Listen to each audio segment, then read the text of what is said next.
Thank you for waiting. I finished checking your adventurer handbook. Here are your commission rewards. We have no other urgent commissions on the books at present. Thank you for all your hard work lately. Perhaps you two could consider taking a vacation. Amazing! Paimon never thought we'd end up having downtime and not cry. Things were pretty hectic when we first got here. Everywhere you looked, it was either the wild hunt causing chaos or the Fatui stirring up trouble. It felt like this whole region was one giant slime in a barrel, ready to go boom at any moment. Sure have. Things were looking pretty dicey, but in the end, we managed to turn it around. Whoa! Paimon just got deja vu! Oh, that's right. It's because we've done this like a million times now. Ah, yes. Are you two aware that the Moon Prayer Night is soon to take place? Oh, yeah! Llama told us that was coming up soon.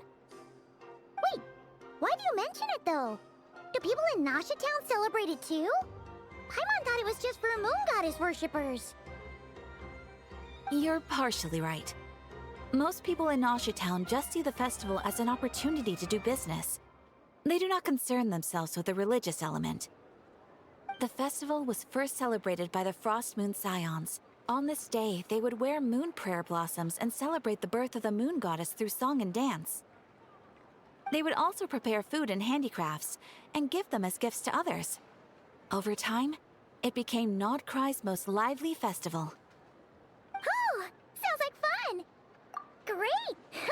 Well, in the meantime, since Catherine doesn't have any commissions for us, let's focus on some personal business instead.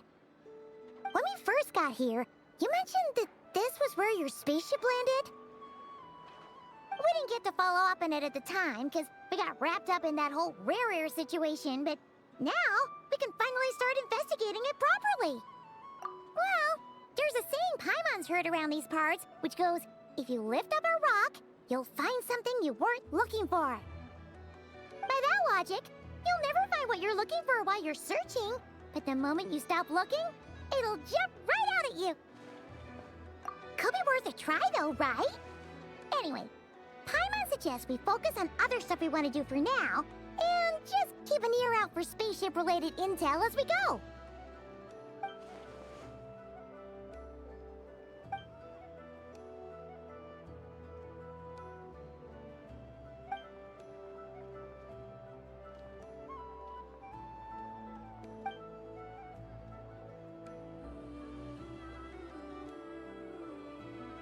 What's wrong? You look super serious all of a sudden. Huh? Paimon gets why you'd be concerned about Columbina, but what does the doctor have to do with anything? Oh, that's true.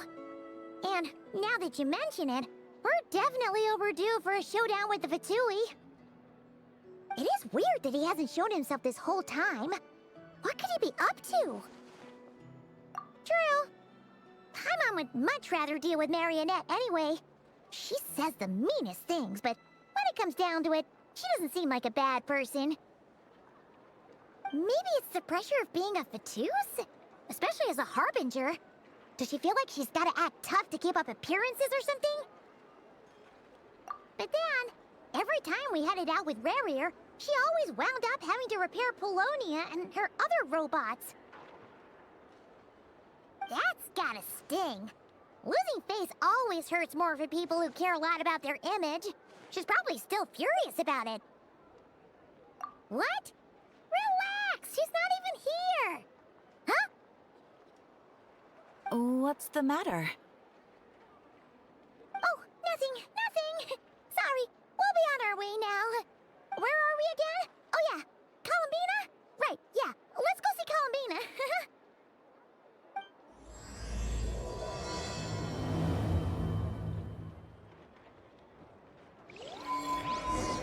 Better get me some alpacas. Once they've hauled everything over to Naya, a little extra.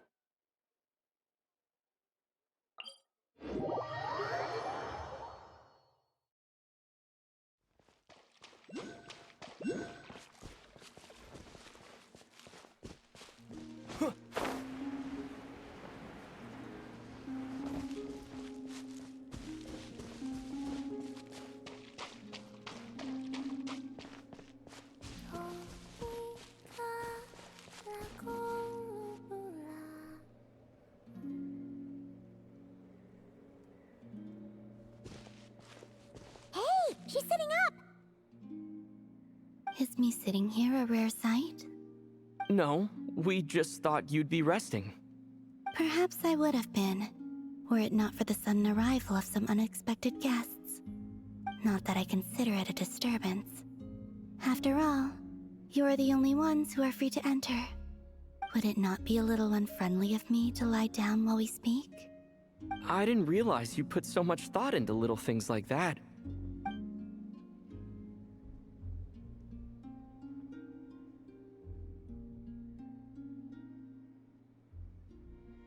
Only sometimes. There have been moments lately where I think about you and your companions. They are warm, mysterious, and cozy memories. Very few of my past memories are anything like that. They say that travelers return home bearing bags full of souvenirs.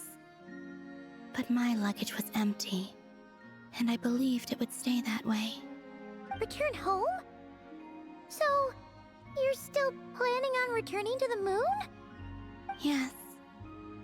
This planet continues to reject me, reminding me that I do not belong here. If I remain in Teyvat, there will come a day that I disintegrate. And I don't mean reduced to dust, or turned into food for the flowers. I mean, I will cease to exist entirely. Alright then. Well, we're sure gonna miss you. But it sounds like we'll have to say goodbye. How do you intend to return? The moon prayer night is soon to arrive. On that day, the moon will be closest to Teyvat. The Kuvaki in this land will reach its peak at that time. I merely need to grasp the tide, and with relatively little effort. Oh, Paimon gets it! It'll work like a slingshot! You make it sound like she's gonna get blasted up to the moon. If I did that, I suspect I would crash into the false sky. I will be using a much gentler approach. But I do like the analogy. It's fun. You see? She gets Paimon's sense of humor. In the blink of an eye, the time has come to part ways. It does feel that way, doesn't it? Time seems to fly fastest when you are enjoying it. I have always thought of myself as a wanderer on this earth, and it has never expressed any desire to keep me here. Yet, just as I plan to depart, it tugs at my arm. Is this a gesture of affection? Or is the world mocking me? Oh. Were you hoping I can answer that? Yes. You are a traveler, so you must have a lot of experience in this area. Then, what I would say is, enjoy the moment. That's right! Don't overthink it! Happiness is happiness and joy is joy! The point is to enjoy it, not analyze it! I see. Then what I would say is, even though I am very tired right now, I am still happy. I can't tell from the tone of your voice. Oh, really? You don't think I sound happy? I'm just kidding. I could tell you were in a good mood today from the moment we saw you. Ah, a joke. Albeit not a funny one. Anyway, I assume you're here about you-know-what. Give me your hand. Actually, it's not that.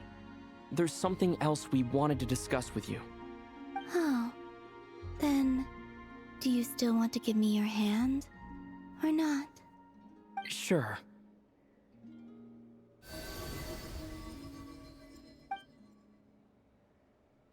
Thank you. So, I've heard that in the moon prayer nights of the past, people here would hold celebrations in the moon goddess's honor. Since you helped so much in our fight against the Rehir of Solnari, I think you deserve a farewell party before you return home. I haven't asked everyone else for their opinions on this yet, but I'd like to invite you to join the upcoming moon prayer night. I've never joined a moon prayer night before. I'm not sure what I would even do. Oh, don't worry about that. We take care of everything. All you need to do is show up. Of course, there's no need to force it if you're not feeling strong enough. It's just, this kind of felt like a golden opportunity. But they call me Kutar, and the Fatui have an arrest warrant out for me. I shouldn't appear in public right now.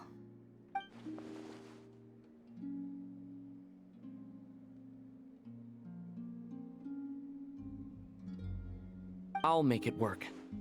You have my word. Yeah, we got your back. Well, he does. Paimon's actually not too sure what he's planning. All right, if you're sure. I will not refuse your invitation. I suppose it wouldn't hurt to pack a few more sights from this world into my suitcase before finally learning what my homeland looks like. Oh, if you see Lama, please tell her that my answer to the question she asked me is neither yes nor no. Rather, it is, there is no need. That was kinda cryptic, but sure. Guess it's between the two of you. We'll pass along the message. Bye for now.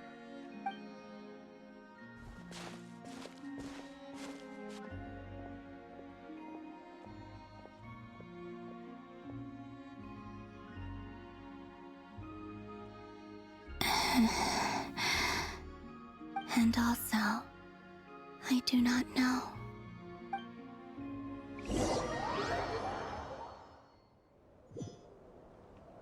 Since she's agreed to join the festival, let's go see who else wants to take part. Lama's gotta be the person most familiar with the Moon Prayer Night. We should start with her. Also, what exactly is your plan to keep her safe? Not sure yet. I'll figure something out. What? Are you serious? And Paimon even gave you her vote of confidence back there. When did you become so sneaky?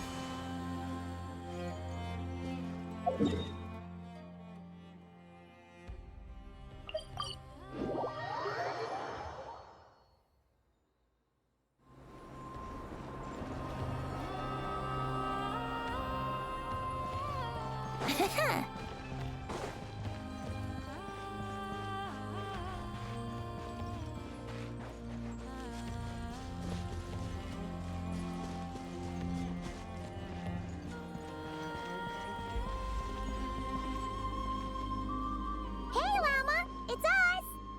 Huh? Varka? What are you doing here?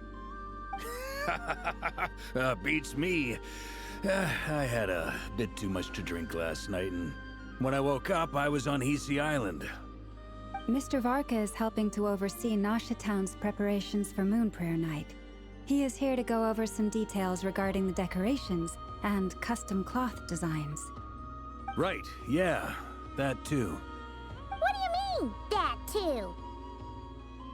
Yes, celebrating this festival is a long-held tradition here in Nodcry. On this day, the crescent moon at the top branches of the verdant crest turns into a full moon, and the moon prayer blossoms bloom with a special radiance. Our people take these to be blessed omens. It's an especially welcome event coming off the back of all that nasty business with Rare. Everyone got put through the ringer recently, and now they're looking to turn their fortunes around. The big shots in town all agree that a big, lively celebration is just what we need to rebuild people's faith in this place. No wonder Catherine said that people weren't so bothered about the religious element. That's right. It's become more of a local custom by this point. The celebrations have little to do with whether the religious stories behind this event are true or not. Even the Frost Moon Scions are eagerly awaiting the coming of Moon Prayer Night, despite now knowing that their past beliefs were founded on a falsehood. That's fair. It's a bit like the Lantern Ride in Liyue. It's a chance for people to enjoy themselves, not debate the existence of the Adepti. Oh, one other thing. We just went to see Columbina. We went ahead and invited her to take part in the festival this time. Hope it's okay. Wait, so... you mean she agreed to it? Huh. That's quite a surprise. Then I suppose that she intends to return to the moon on that day. Oh, yeah! It's kind of a complicated process, but basically, it's like a slingshot. I understand. In truth, I had a feeling that she might make such a decision. Well, if Kuthar has decided to participate in the festival, we should prepare accordingly. Yeah, exactly. She was saying how it could be risky for her to show her face in public. We were wondering if there was any way we could hide her. Unfortunately, the people who carved the statues did an excellent job of capturing her likeness. It will be very challenging to hide a goddess whose face everyone is so familiar with. Darn! We may have bitten off more than we can chew here. Nah, don't sweat the small stuff. We can handle that. Huh? Are you saying you have a plan? Not as such, no, but the most important thing with a festival is to keep the mood light and your spirits up. You can't go preparing for a festival with those long faces. You'll never convince anyone to enjoy themselves. The Mondstatter spirit is strong with this one. As it happens, I agree with Mr. Varka. Let's start by making our appreciation for Kuthar the beating heart of the festive atmosphere. And who knows? Once we get the ball rolling, perhaps everything will just fall into place. Hey! Did you catch that? Llama said the thing! Or close enough, at least. I'm looking forward to the Moon Prayer Night already. We have a festival in Mondstadt called Windbloom, and you can always tell which couples are celebrating it for their first time by the smiles on their faces. Big, beaming smiles like their whole face is glowing. And I have a feeling we'll get to see that same smile on the Moon Goddess's face at this festival. Not quite the same, surely. Anyway, I'll take care of business in the city, but I'll have to leave the decor up to you and the Frost Moon Scions. No one else can capture that traditional aesthetic quite like you guys. But lastly, there's the final key element that brings the festival to life. Companionship. Before you leave, let me show you something that we've been preparing. Mr. Varka had asked to see it already, so you may as well tag along. Also, I have some further questions about Kuthar's decision.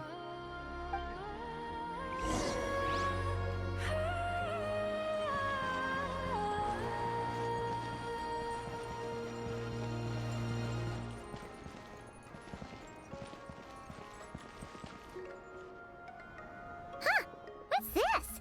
They sure look like they're having fun.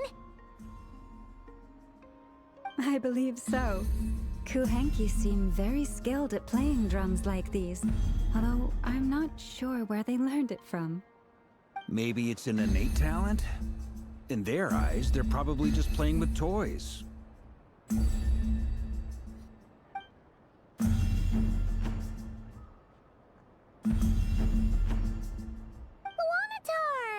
You want to play too?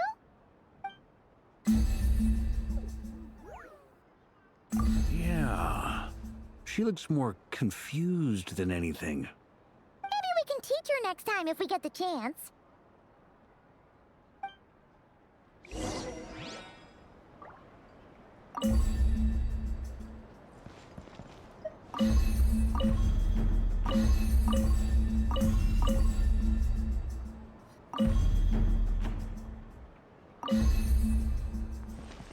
What are these floaty things? Moon veils. We hang them from buildings in the city during the festival. When you look at the sky through them, it creates a lovely misty effect.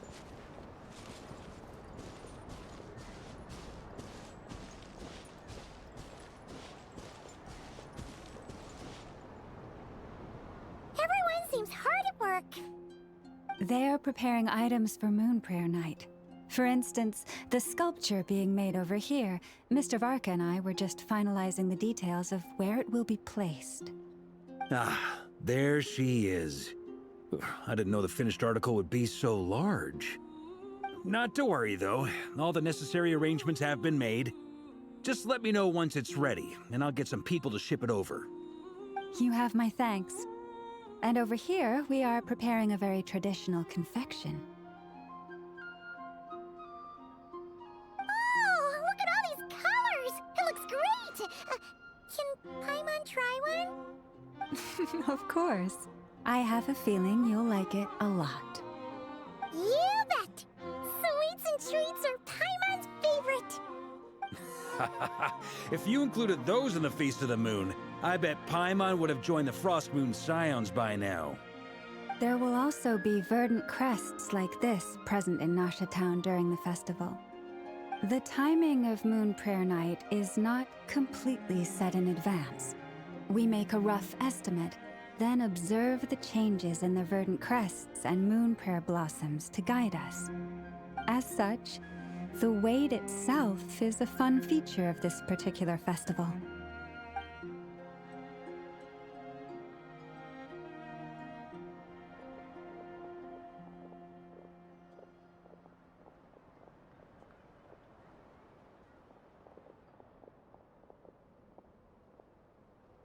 Let's talk here.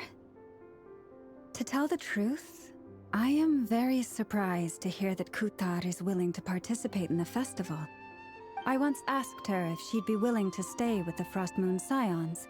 I could introduce her to everyone, and we could be a family to one another. She did not answer, but she has not appeared here since. I took this to mean her answer was no, but if that were the case, she would not have accepted this invitation. Ah. I see.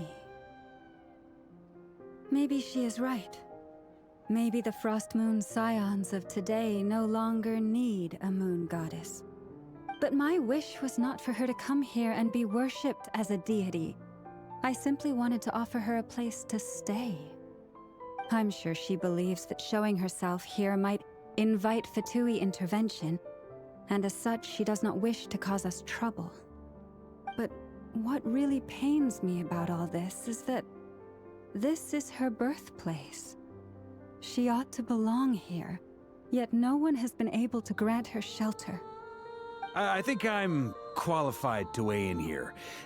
When someone's about to depart on a long trip, what they need is blessings, not burdens. We should wish her the best, not make the journey harder than it already is. Anyway, she's agreed to attend, hasn't she? All we need to do is simply respect her decision. I see your point. Yes, she will soon depart after all. Our job is to leave her with some happy memories. Besides, who's to say her journey to the moon is a one-way trip? It's not like she can't come back and visit if she wants, right? Paimon agrees wholeheartedly. Festivals are all about having fun, so let's keep it simple. All right, I'm gonna head back to Nasha Town soon. Wanna come with? I'm guessing you have some other folks to visit there. Sure thing, let's go! Bye for now, Wilma! Thank you all. Goodbye.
Wouldn't gliding be faster?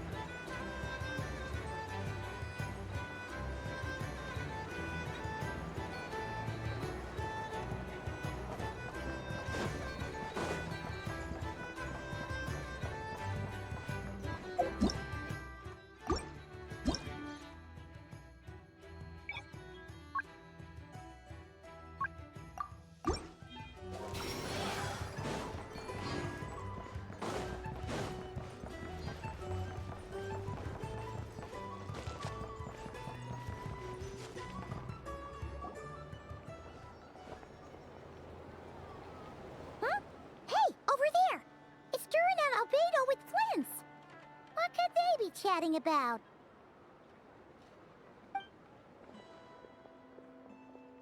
Your guess is as good as mine.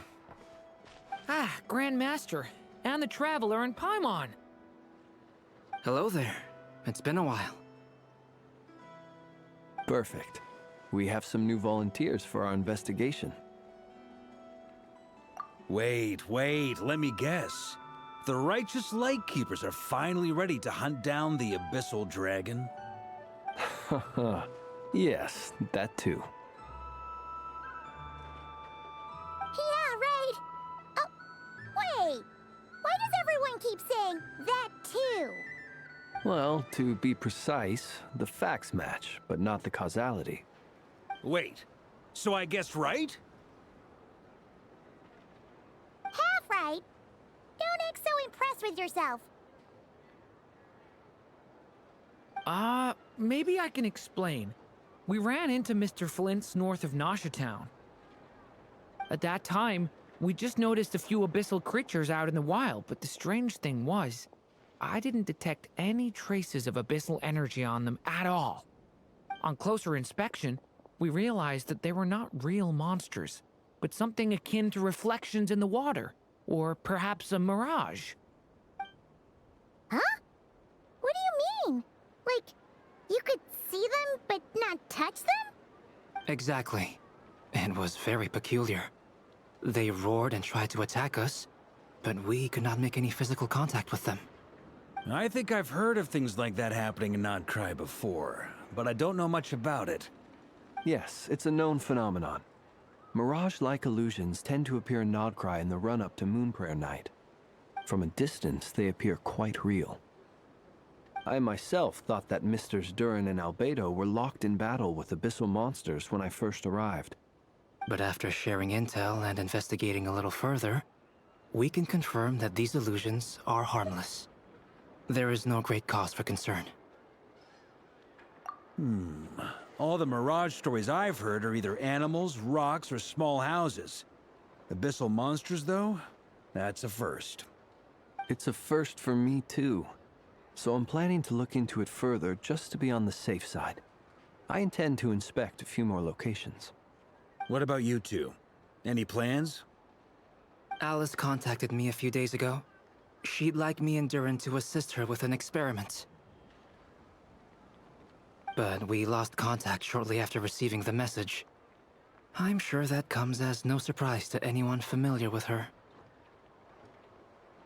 We don't know when the wind will blow, yet when the wind blows, we will know. That, in a nutshell, describes how Alice operates. Yeah, that tracks. Okay. Well, I suggest we investigate this Mirage business in the meantime. It's piqued my curiosity, and I'm pretty sure I know someone who will already be 10 steps ahead of us. Well said. Right? Whatever's happening in Nodcry, she always seems to be the first one to know. Let's go see what she knows. We can invite her and her staff to the festival while we're at it.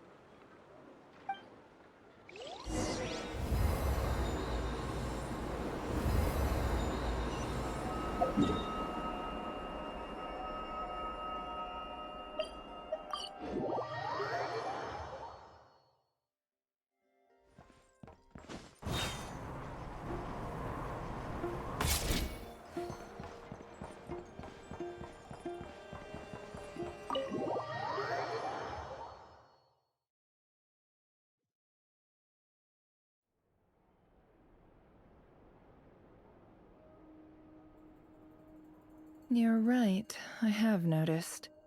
There's certainly something a little fishy about this situation. Only a little, though. Records indicate that this phenomenon can occur in the days before and following Moonprayer Night. That said, it has always been a rare sight in the past. The odds of encountering these phantoms are similar to looking up in the night sky, happening to see a shooting star, and managing to make a wish before it disappears. But this time, either everyone's getting lucky, or they're appearing far more frequently than usual.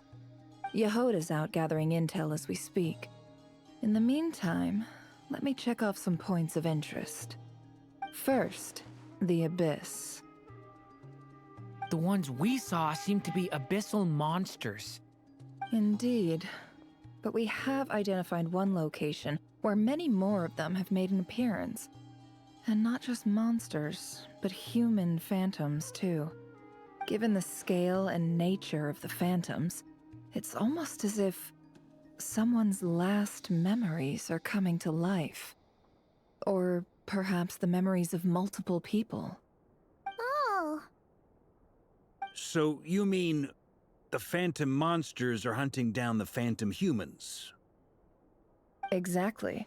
The phantoms can interact with each other, but we have no means of intervening. In addition, some of the human phantoms would seem to be from the very distant past. This is clear both from the clothing they wear and the stories they tell. They claim to be from Hyperborea, a name which I've heard from Lauma before. If this is true, it means they must be from 6,000 years ago. Did Paimon hear that right? 6,000 years? It sounds like this merits further exploration. That'd be a big help. I'll leave it with you, Albedo. My knowledge of ancient history is non-existent. I used to doze off every time the pre-Knights Favonius era came up in class. It's quite a miracle that you were able to understand these phantoms' speech, given how long ago they lived. I suppose you're right. But I'll leave the archaeologists to ruminate over that conundrum. As an intelligence broker, my sole interest is in the value of the information I gather. Which, in this case, hopefully means earning myself some good favor with our dear Lady Moonchanter. So calculating. Whew, this intel broker logic always catches Paimon by surprise. Sounds to me like we could split the work up. I think the abyssal phenomenon is best left to Albedo, Flints, and me. Agreed.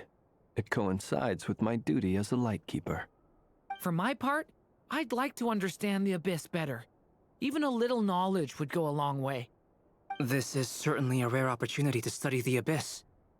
But even rarer, perhaps, is the chance to make contact with the Ancients. The Curatorium will take the lead on investigating the Hyperboreans. We put in the work to learn what we know so far. It seems only fair that we get some quantity of exclusive intel. That just leaves our trusty team of 2 unassigned. Since you became an honorary knight, of course. This was part of my grand plan all along. Ha ha ha! Oh yeah, by the way, we managed to convince Columbina to come to the Moon Prayer Night celebrations. Would you and Yehoda like to join too? She agreed to that? Huh. Quite an achievement. Never underestimate the traveler, I guess. I'd be happy to join. No point shutting myself inside when the streets are all decked out. I doubt any clients will be visiting during the festival in any case. And Yehoda loves a party, so I'm sure she'll jump at the opportunity. No, no, no, no, no, no, no, no, no, no! Way to contradict me in front of... Wait, no, that's not what I have bad news, boss. So many people. All right, everyone inside, quick!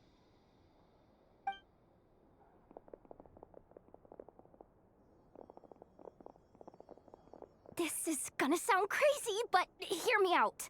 I saw one of those phantoms at Star Sand Shoal, and it was some sort of flying ship. Like a spaceship?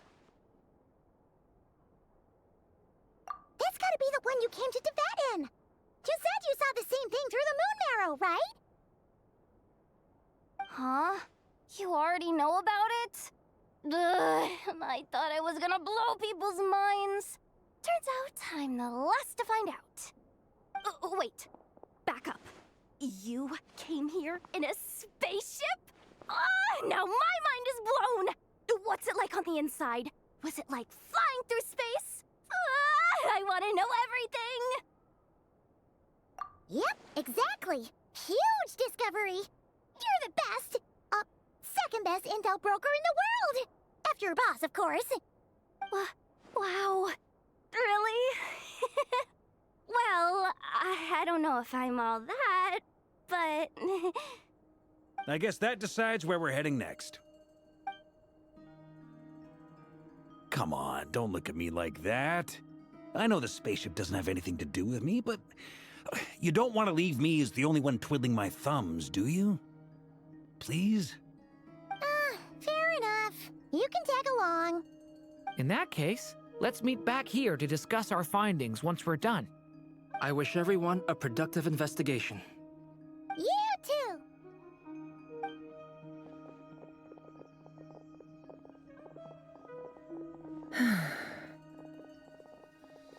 What's up, boss? Aren't we gonna head out? Tell me, Yehuda, when did the curatorium start giving out intel for free? Oh, sorry, boss.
Well, what do you know? Yehuda was right on the money.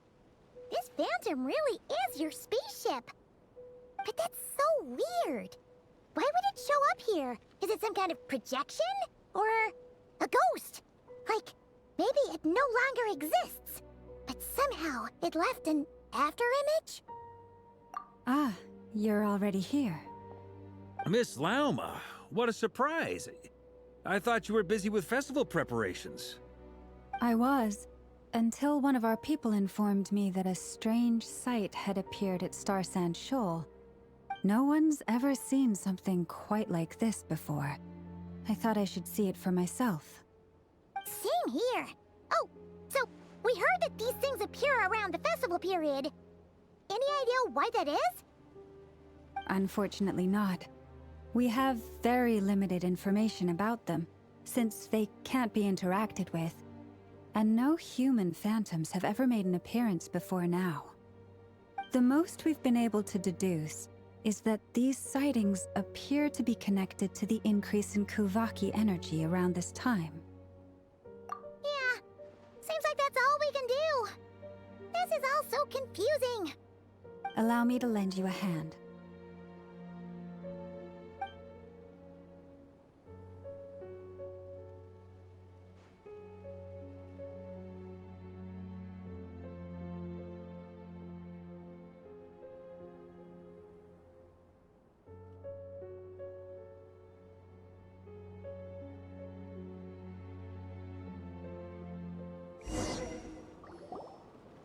Everyone, our friend here should be able to provide us with some information. Is that a phantom Rhymehorn deer? I've heard about how the Frost Moon Scions live in harmony with the animals and can even communicate with them. That's coming in handy now, for sure. Okay. Yes, I understand. Then how about this?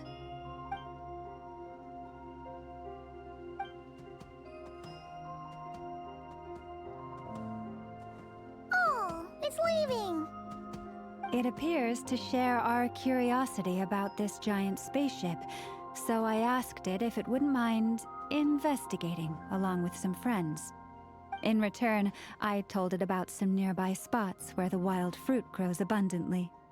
We may live in a different era from these phantoms, but I trust that the terrain, climate, and ecology here are more resistant to the effects of time than some things are. Let's give them a moment and hope for the best.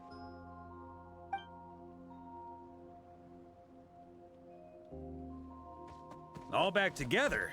Must have been a lot of fruit. Indeed. Now let me ask them some questions.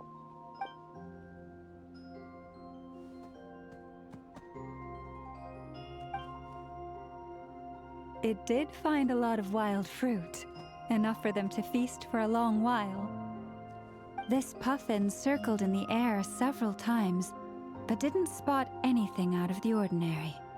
Certainly nothing to do with the spaceship. Huh. Well, it definitely makes sense to get a bird's eye view. Indeed. Other than that, I was also thinking that the world these phantoms see is also different from ours. Oh, I get what you mean. The wild fruit exist in both times and spaces, but there might also be things that only exist in that space-time, which we can't see. Good point. Great thinking, Llama. Blunthorn rhinos can use kuvaki to shift great rocks, but this one says it couldn't get that ship to budge by even an inch. The sniffer mole tried too, but despite being a skilled digger, it could not get through. They say that the spaceship looks robust and undamaged. It seems completely impervious to any and all attacks. Whatever lies within is well defended from harm. So, just like us humans, there was nothing they could do about this spaceship either. Yes, still, they deserve our thanks. We are grateful for all your efforts, dear friends. Now go, and enjoy your feast. I've noticed some other human phantoms gathered nearby. Come on, let's go talk to them.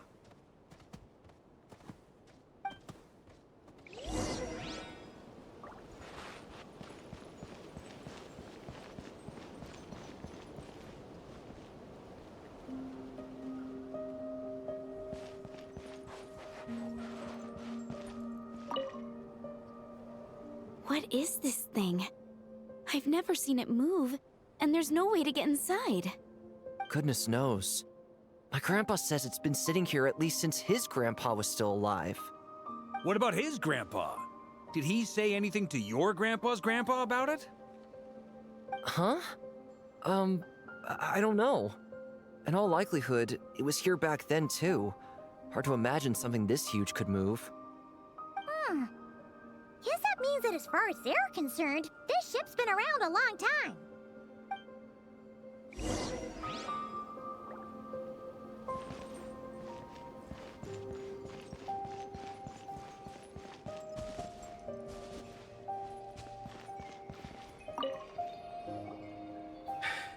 Come on, brothers.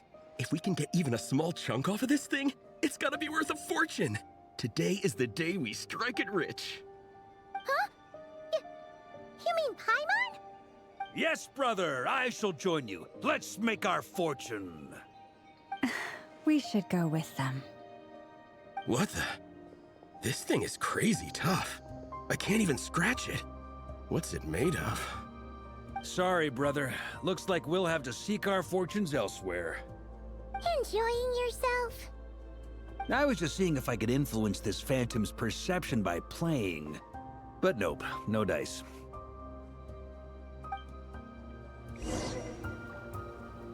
I'm sure we're all starting to build up an idea of what's going on here now that we've spoken to some of the people.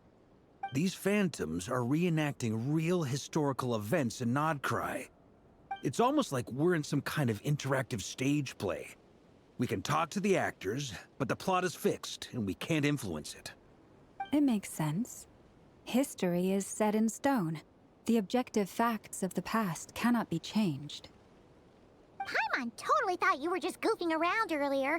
But actually, you were doing some serious investigating. Of course I was.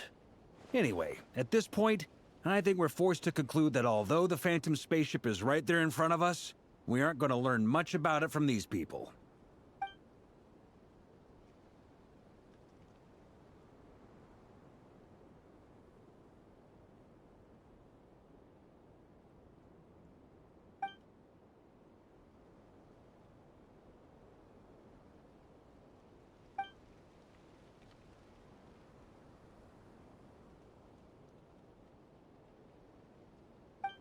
Don't be discouraged. If nothing else, this is proof of the ship's existence. And think about it. So many people tried to hack their way inside, but no one could get the door open. It's made of very tough material. To me, that says that we'll either find the ship itself or the story behind it. It's just a matter of time.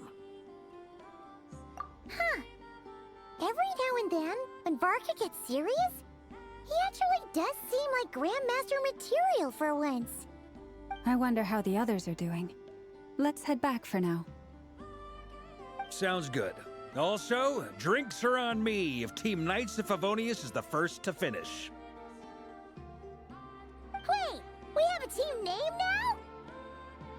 Am I in Team Knights of Favonius as well?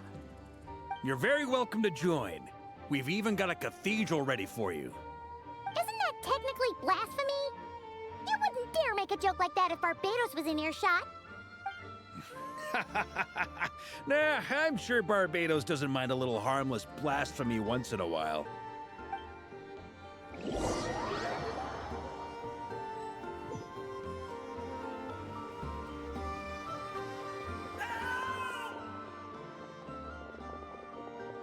Oh, no! Get away! Oh.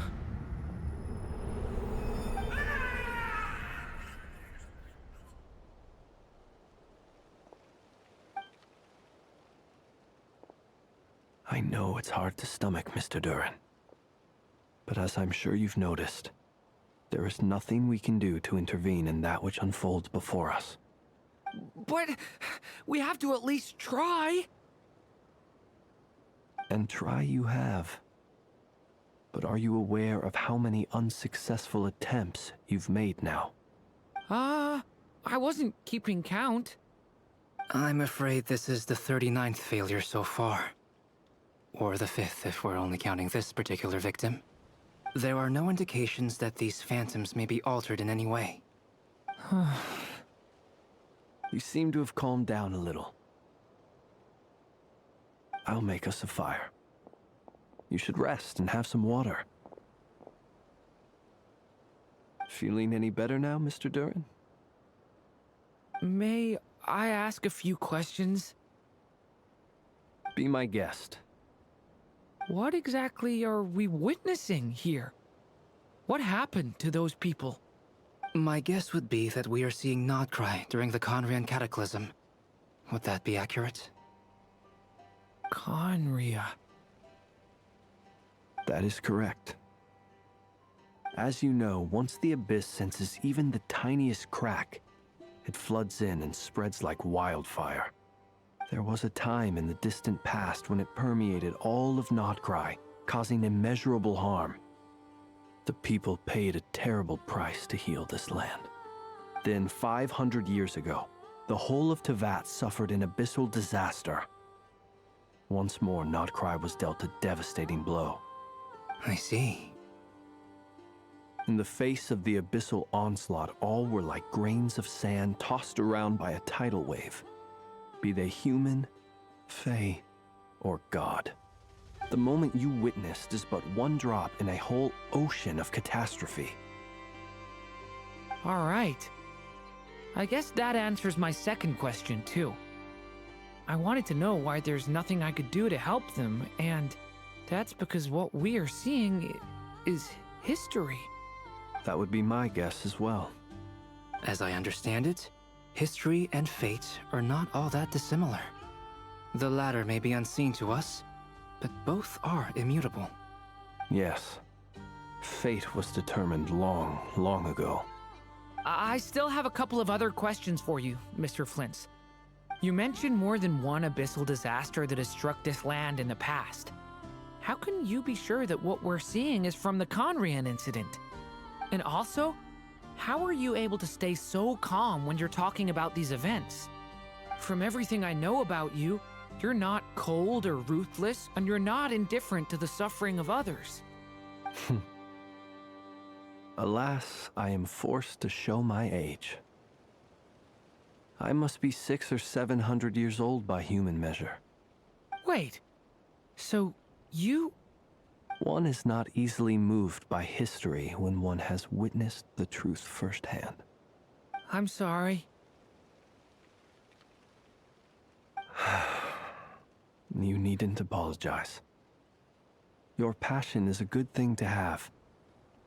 Treasure it, because someday you may find it in terribly short supply. Now, at the risk of offending you, I have a question in return. Your curiosity toward the Abyss, is it born from hatred or because you sense its call? I only ask because I kept a fragment of Rerear's body in my lantern for a short time. Specifically, his heart. So I know what a burden it can be to carry the Abyss with you. And I hear its power growling from somewhere within you. In my eyes, your mere existence is a miracle. My honest answer is... I don't know. I don't think I have the confidence to say for certain. What I will say is the Abyss is not the only issue that haunts me. Even before I became who I am today, the question dogged me constantly. Should I even exist at all? My doubts remain unresolved. But when we fought Rerear, something became a little clearer to me. Sometimes it is the darkness within us that allows us to achieve the impossible. I certainly got the sense from your 39 attempts that you were trying to achieve the impossible. It sounds like you've resolved to see the truth for yourself. Absolutely. In that sense, he and I are quite similar. Then I wish you every success.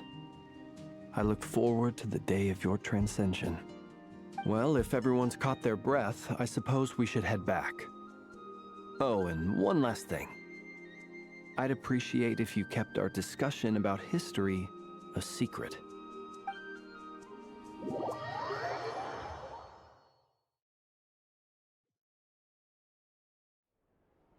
Incredibly, our separate investigations led us all to the same conclusion. Hooray for consensus! Yeah, but we barely learned anything, though. I totally thought this would be the motherlode. Talking with the ancients? I mean, come on! But nope. All we got was useless snippets of conversation. And all this stuff about moons and hyperopia. What a load of baloney. Seems like people back then had a few screws loose. I understand your frustration. We found the same issue. Each phantom only showed a very brief moment in time. There isn't much value to be found in these miscellaneous fragments of a civilization history, no matter how glorious it may have been. If there's a silver lining, it's that these phantoms are harmless to the present reality. They shouldn't get in the way of the festivities. Paimon agrees. And not just because it's the first thing she understood in this whole conversation. You look disappointed, Nefer. Is something the matter? What do you think? We all worked our tails off, but the only one to gain anything from it was you, Lady Moonjanter. Well, please do share the Hyperborean records with me. I will gladly inscribe them in our people's documents. Oh, duh! Yeah! That was it! Hyperborea! Hyperborea. I'm serious. Only an expert in the Frostmoon Scions and their history can turn these records into valuable research material. The alternative is to let them gather dust on the Curatorium's storage shelves until the pages turn yellow. Nefer, you're wise enough to know that cooperating and sharing the profits is the best course of action here. Well, that goes without saying. Sure, let's do that. Huh?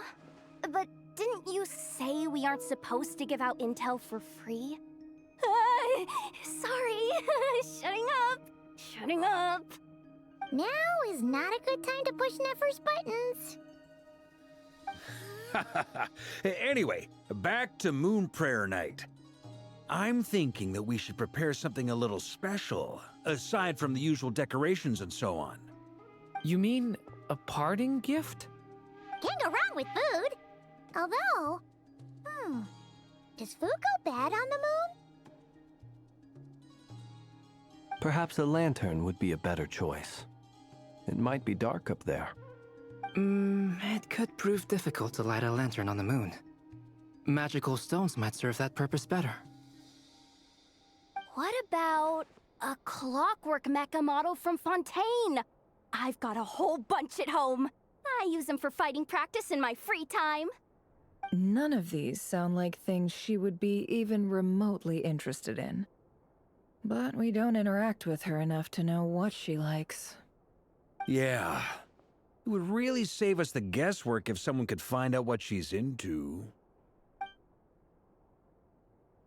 Wait, what the? Traveler? They're all looking at you. Great! Haha, problem solved. Now, I need to stop by Dory's. Gonna need her help sourcing a bunch of stuff for the festival. Then let's leave it there for now. We all have our own business to attend to. Traveler, if you find out what Kutar likes, let us know right away.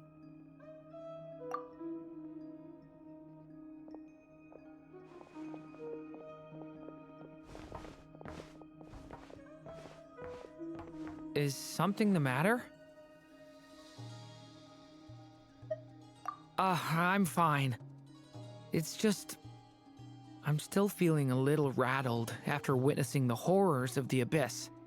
But it's okay. This is something I have to work through. I'll be all right. Thanks for your concern. Well, don't put too much pressure on yourself.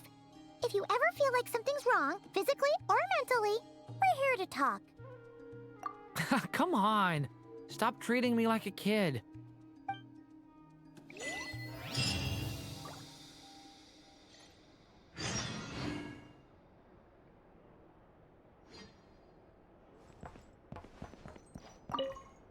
Which is why we need a lantern guaranteed to work on the moon.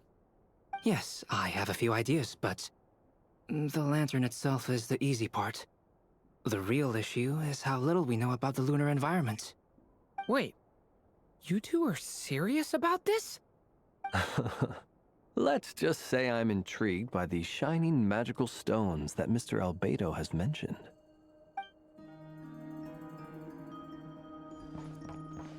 Could you do me a solid and try to smooth things over with Boss Neff?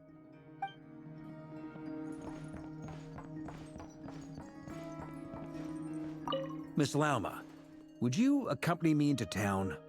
I think it'd be best if you saw the Frost Moon Scion's decorations for yourself. Very well. Let's go.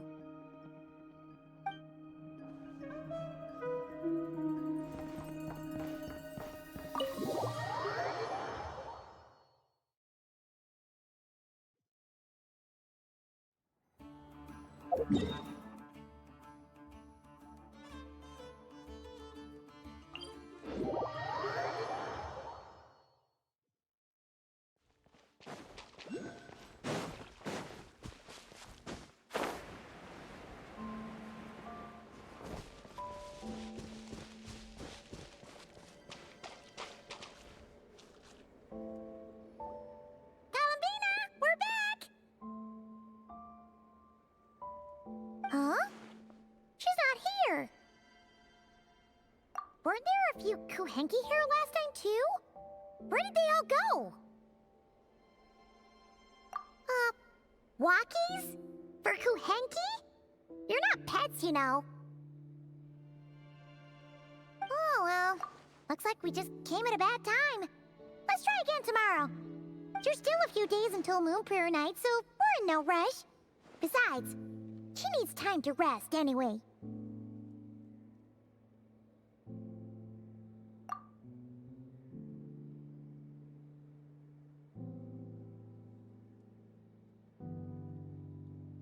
Kalamina! Are you back yet? Oh, how strange. Looks like she still isn't here. Right? It's not like her to spend so much time outside.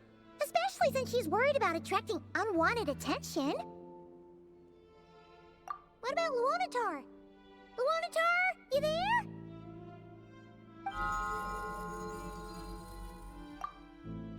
Hey! Do you know where Kalambina went?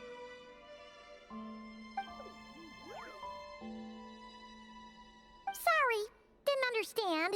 But if you know where she is, could you take us to her?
Yeah, that's even stranger.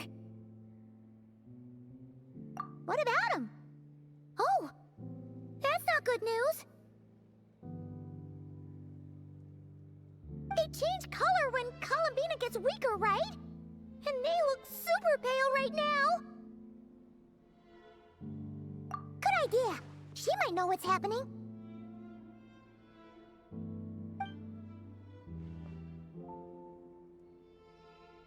Llama!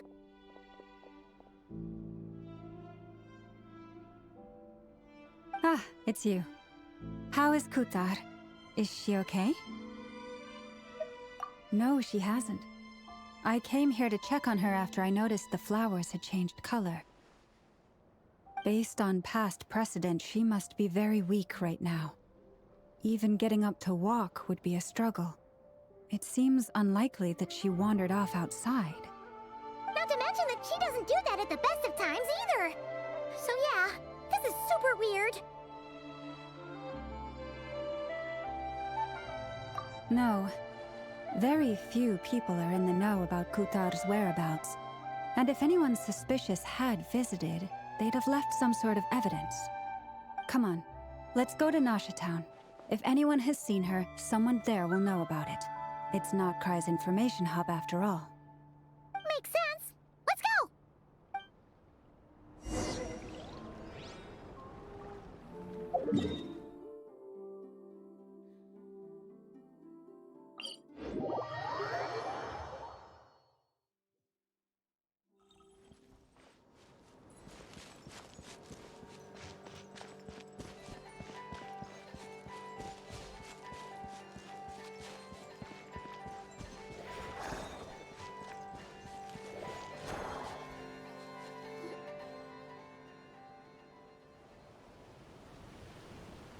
Moment. Is it just Paimon, or is this stall kind of suspicious? It's never been here before, right? No, I don't recognize it. Alas, your free and easy adventure time is over. Now, prepare to face the final boss of Nodcry. Whoa! Where'd that voice come from? Not sure, but it's definitely hostile. No, not that way. The final boss is right here. The sniffer mole? That's the final boss? Surely not. Also, Okay, the jig is up. I'll stop teasing you. Turn around. I'm right behind you. It seems I've managed to leave quite an indelible impression, even though you've never seen my face. Ah, nothing could make a great mage more pleased with herself.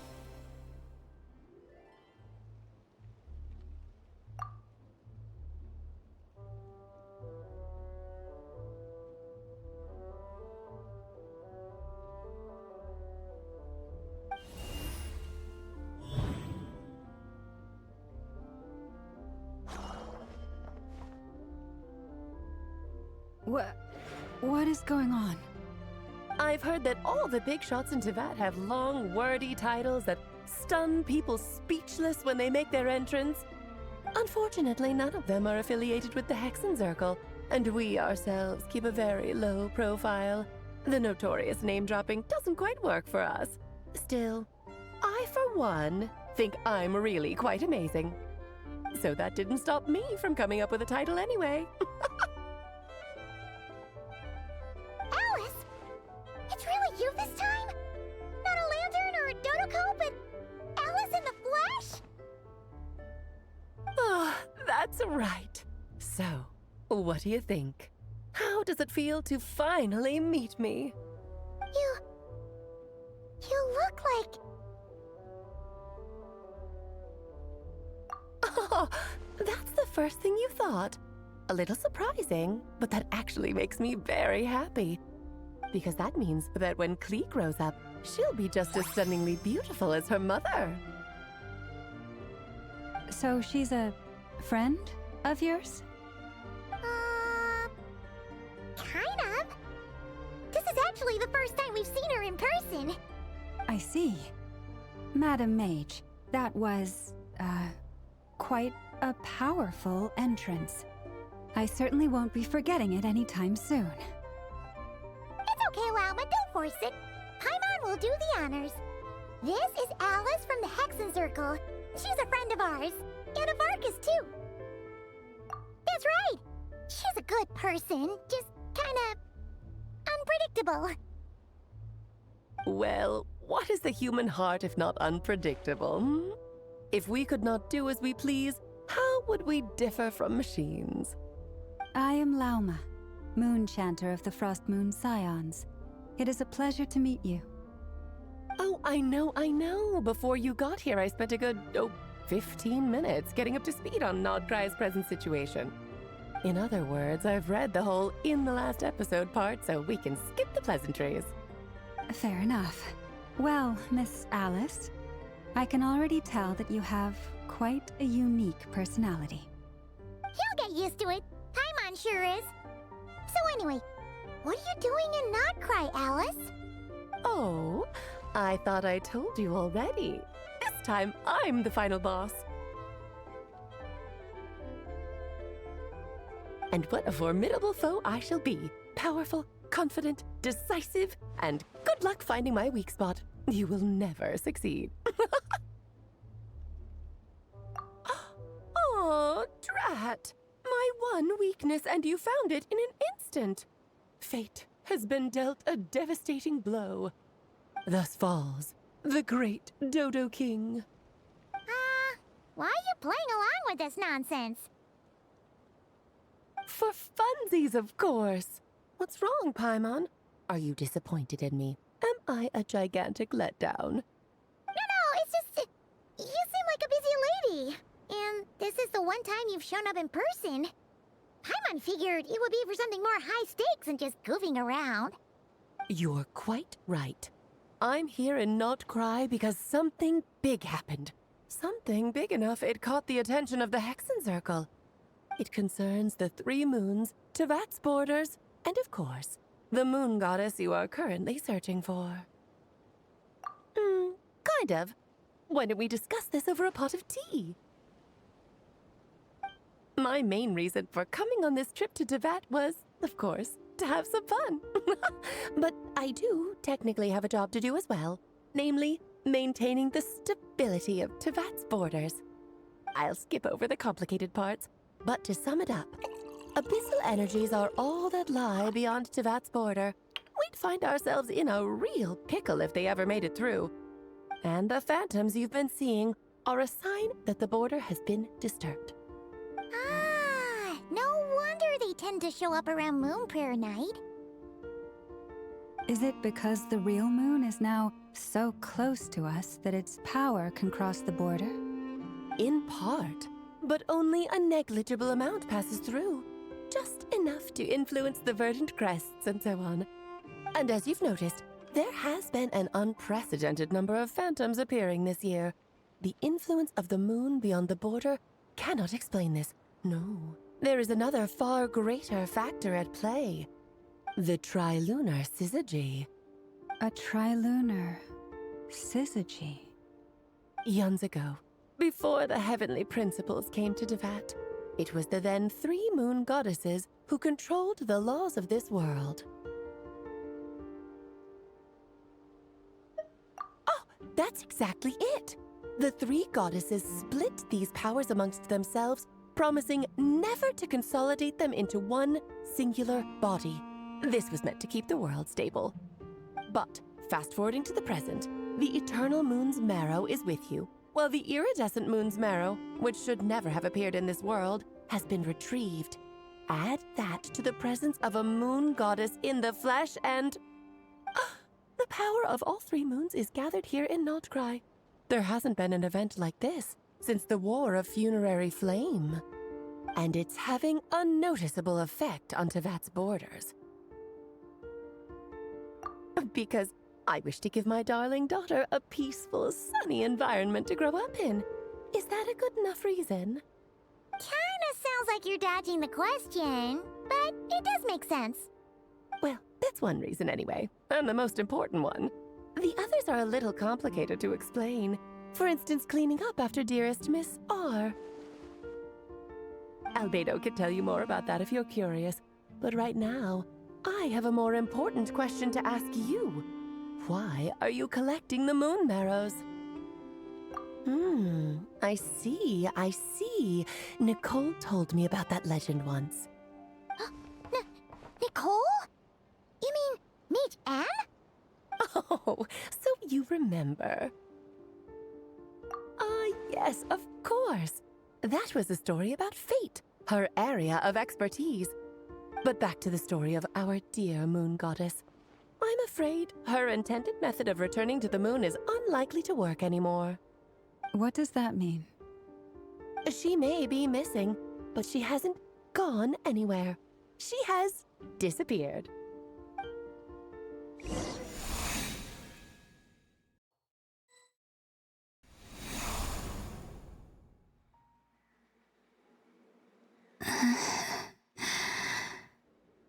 My body is so heavy. Wait, no. It's my mind that's heavy. My arms and legs are as light as a feather. What's happening to me?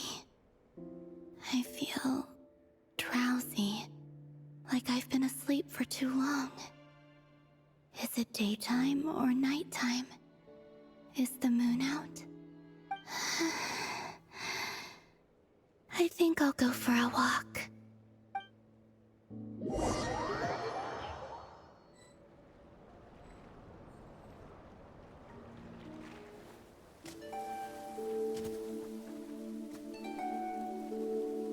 Are you out for a walk too?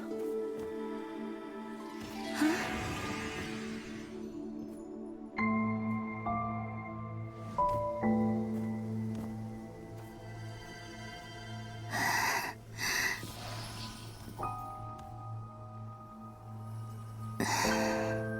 The day has come at last.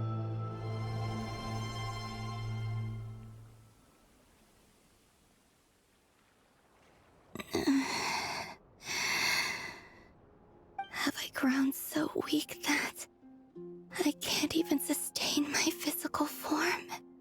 But Moon Prayer Night is nearly here. I was so close to returning home. is near. Is this how it ends for me? Will I return to the moon after I disappear? Or... I don't want it to end like this. So far, at least, I still exist. Even if not physically, I can still feel. But as my power wanes, I'm sure that too will fade. I suppose I might take one final look at this world. The world where I was born.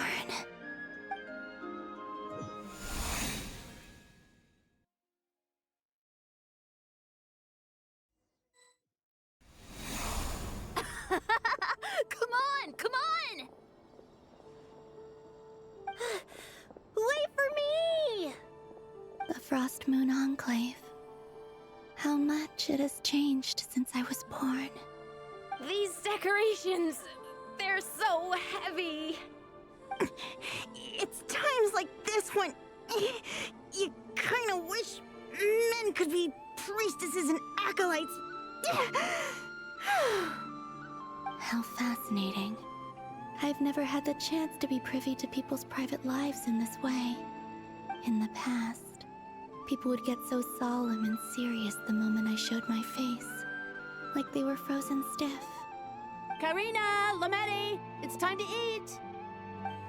Coming! I want to watch them a little longer.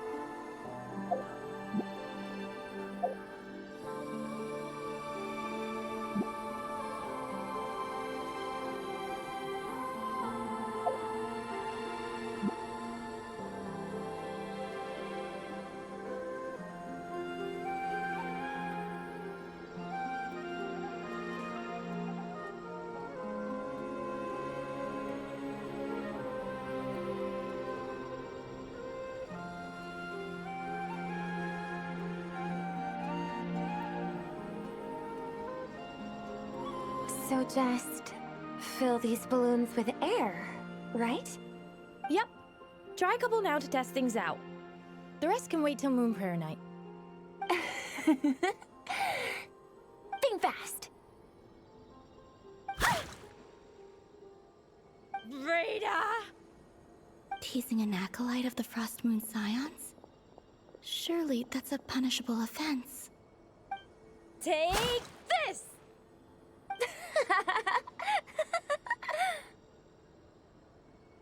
Huh?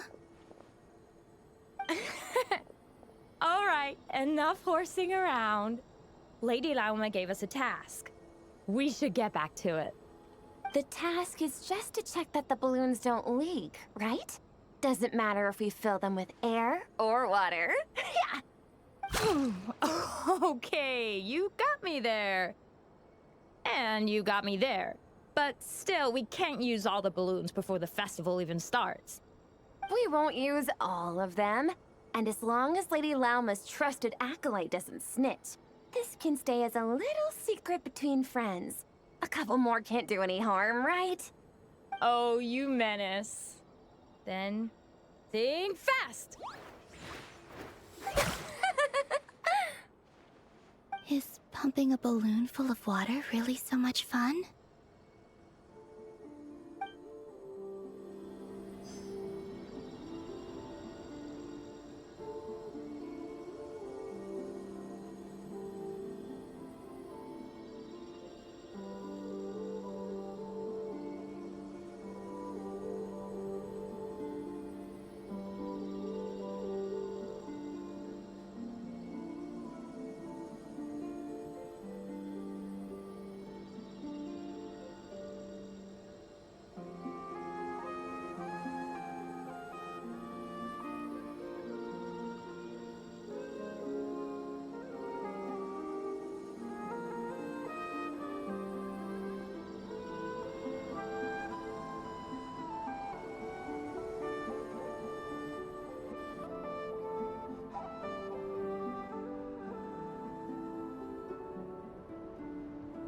I'm sure you're both tired from playing all day. Come on, eat up. A plain, humble meal. That has always been the way of the Frost Moon Scions. Huh? How come Lamatti got a midsummer berry dessert? Oh, I always get Lockaberry. I don't mind sharing. You can have a bite of mine if I get to have a bite of yours. They're sharing food? I've never shared food with anyone before. Even at the Harbinger tea parties, everyone just ate off their own plate. And when I couldn't finish my food offerings from the Frost Moon Scions, they'd leave the leftovers out under the moonlight for the animals to claim. Hey! That was 2 bites! Oh, then you can have another bite of mine. Oh, you too. Oh, don't fret now. Here, have some of Granny's too. So this is what it means to be family.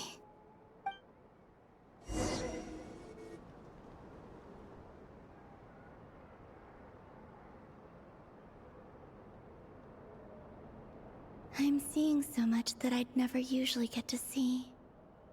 They'd never act like this when I was around. It's nice, being able to just watch people in peace in these final moments. What a rare opportunity. I think I'll go take a look around Nasha Town, too. Maybe the Traveler will be there.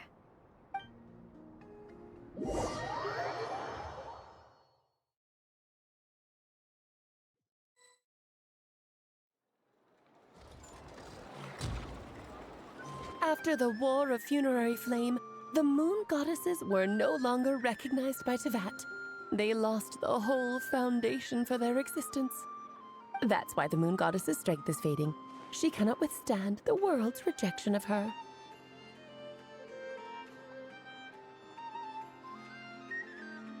To be more pedantic about it, the Moon Goddesses did something to offend the heavenly principles, and that's why they were ousted. Something of a recurring theme in Teyvat's history. Theoretically, speaking so candidly should put me in their crosshairs too, but they can't tell me what to do. I'll say whatever I want. Anywho, the Moon Marrow energies were but a drop in the bucket for her, and that battle against the Ray Hair of Solnari only weakened her further. Fortunately, it happened close enough to Moon Prayer Night when the Kuvaki concentration here is high. That's the only reason she managed to survive this long. What do you mean, fortunately? You said she disappeared. We're too late. Ugh, what a headache. I thought this was all common knowledge. I guess I have some more explaining to do. Okay, buckle up. It's time for another lecture.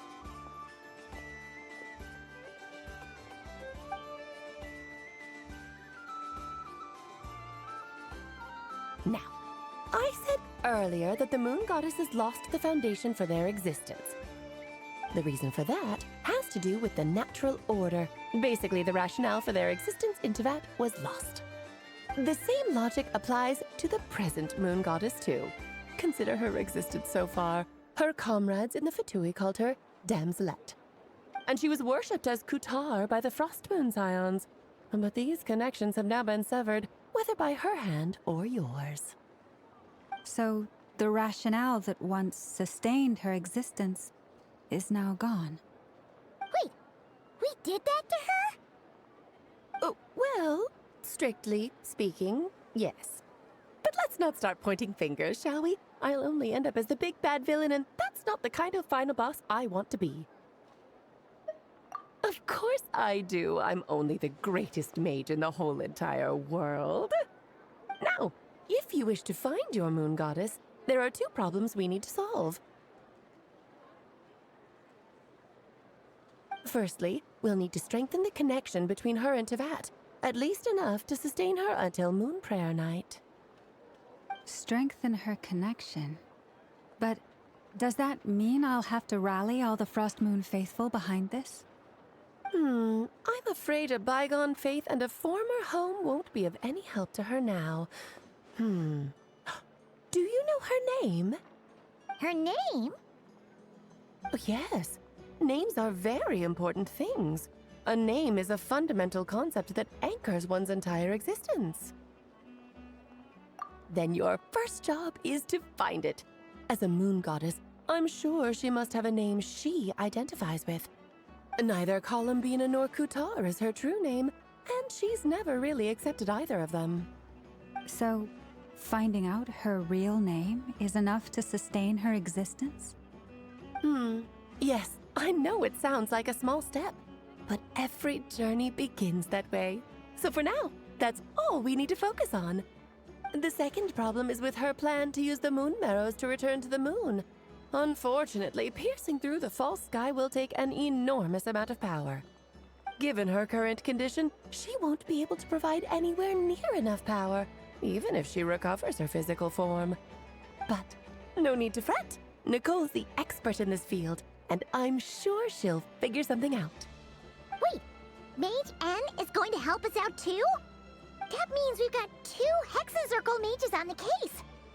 This is turning into a pretty big deal. Actually, this is more of a side quest for me. Like you said, I'm a busy lady, so I can't stay for too long. I'll have to return to Tevet's border soon. That's the upside you get for looking out for my little Klee. Hopefully that will incentivize you to carry on keeping her company in the future. Anyway, jokes aside, you'd better get moving. It will take quite a miracle for the moon goddess's consciousness to hold out till moon prayer night. Oh, I suppose I might as well tell you where Nicole is before I leave. Off you go now. Time to meet your new friend. Oh, yes, and a little suggestion. Don't forget to mind your heads. What? I wonder how Durin's doing. I should really go see him before I head back. You really are super busy. I most certainly am. There's so many children I have to keep tabs on just in Mondstadt. Durin, Albedo, Venti, Varka. Klee didn't make the list, huh? Of course not. Klee is my pride and joy. I have no qualms about her, because she's the best child in the whole wide world. Yep. Klee's a little angel. I'm glad you agree. Well, all the best. See you when I see you.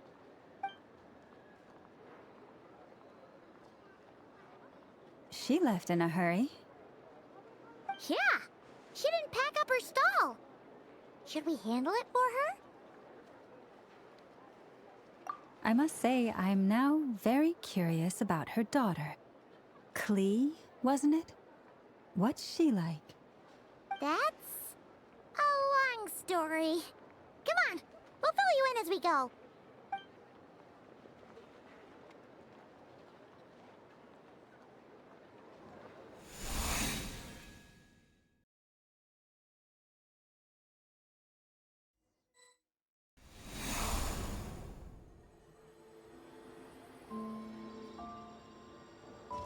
What a lively place. I've never experienced Nasha Town like this before. Hey, you old geezer! Your hammer's rusted through! Who are you calling old geezer? Are they quarreling? I'm looking right at him! You've really gone downhill since giving your daughter free rein in the workshop. Can you even swing a hammer anymore? It shouldn't take you days just to fix a single chair. You might as well use that hammer to massage my back for all the good it's doing. Don't run your mouth, or you'll get a back massage that'll put you in bed for the rest of your life. Look, the materials haven't arrived yet, all right? You know how busy it gets in the days before moon prayer night. I'll bet you send all the materials to your little princess. Blood's always thicker than water, huh? All right, you've made your point, Uncle Koski. As soon as the materials arrive, fixing your chair will be the #1 priority. And Dad, if you've got time to chat, why don't you lend me a hand, See? Lolka knows what the score is. I guess they're friends. But the way they spoke to each other was so ugly. Then again, it wouldn't be the first time I've seen something like this. Columbina! Sing outside my door in the middle of the night one more time, and I'll unscrew your vocal cords. You hear me? Oh, Sandrone.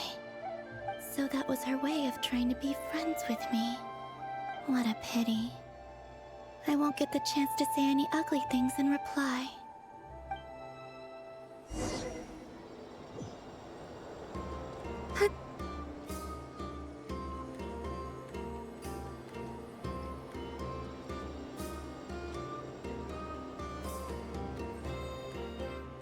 Hey, have you decided what to give her for Moon Prayer Night? I sure have. She's gonna get the surprise of her life when she's least expecting it. Then I'll whip out the ring and pop the question. The surprise of her life. What a fun turn of phrase. Cool, I get the picture. You can spare me the gushy details. Ooh, looks like we have a customer.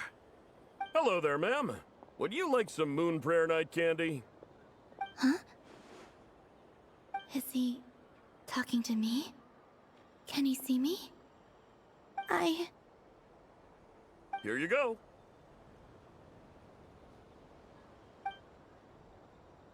Oh.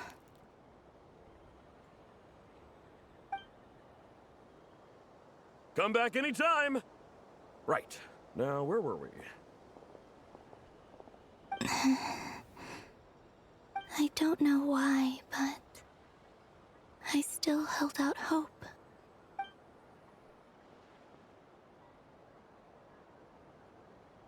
The most important thing right now is to find that mage. This name thing seems super important too, but where do we even start looking? I'd better go pay the Fatui a visit.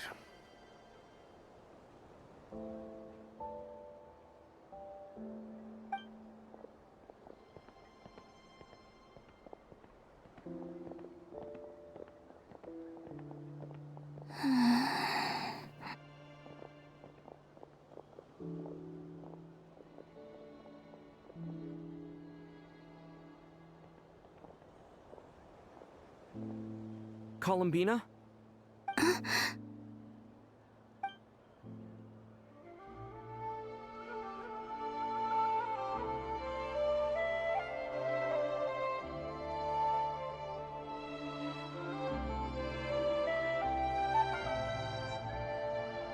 Traveler?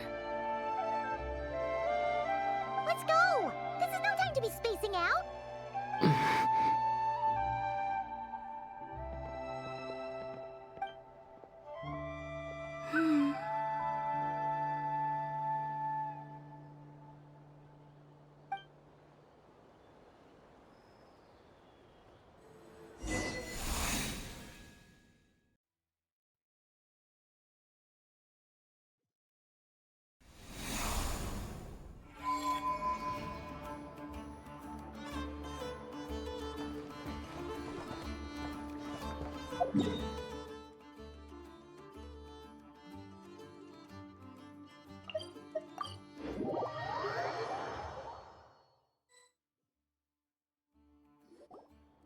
Where are they going? They mentioned a mage and a name? So, Mr. Varka, are you acquainted with this Nicole? Or should I call her Mage N? Ah, not really. We've never met, though she has come up in conversation. From what I've gathered, Alice kinda took Nicole under her wing. Taught her how to speak in a more ladylike fashion, that kind of thing. Huh. Hard to imagine Alice as an etiquette coach. Yeah, Alice is a larger-than-life personality, I'll give you that. But then again, that's why she's able to draw such an eclectic mix of people into her inner circle. If I remember correctly, being an interesting person is actually one of her main entry requirements. So, if you ever wanted to join the Hexen Circle, I'm sure you'd both be eligible to apply. Hey! Don't go around making promises on Alice's behalf! I wouldn't dare. I'm just trying to paint a picture of the Hexen Circle for you. Anyway, since none of us have ever met Nicole, how are we supposed to find her? We can't just go up to every woman in sight and ask, "Hey, are you Nicole?" Maybe something she's wearing will give it away? Like, a wind bloom pinned to her chest or something. Wait a minute. Alice never said Nicole was from Mondstadt. Oh, true.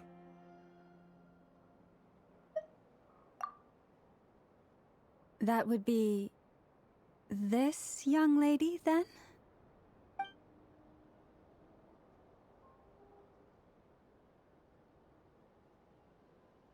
Hey there! Sorry to disturb you, but are you Miss Nicole? Varka, Knight of Boreas of the Knights of Favonius. Alice might have mentioned me before. Ah, have we got the wrong person? Sorry. Well, this is awkward. When I shook my head, I meant, no, Alice hasn't mentioned you before. Huh? Where is this voice coming from? My apologies. For certain reasons, I am unable to speak. This is the only way I can communicate with you. It might take some getting used to, but I hope you can understand. Hey, it's fine. I'm more shocked by the fact that Alice never speaks about me. As for you two, we have crossed paths twice before, but it is nonetheless a pleasure to finally meet you. It's really you! Thanks for all your guidance in the past! You're quite welcome. This time, things are different. We have reached the unwritten pages of the story. You might say that we stand at the crossroads of fate.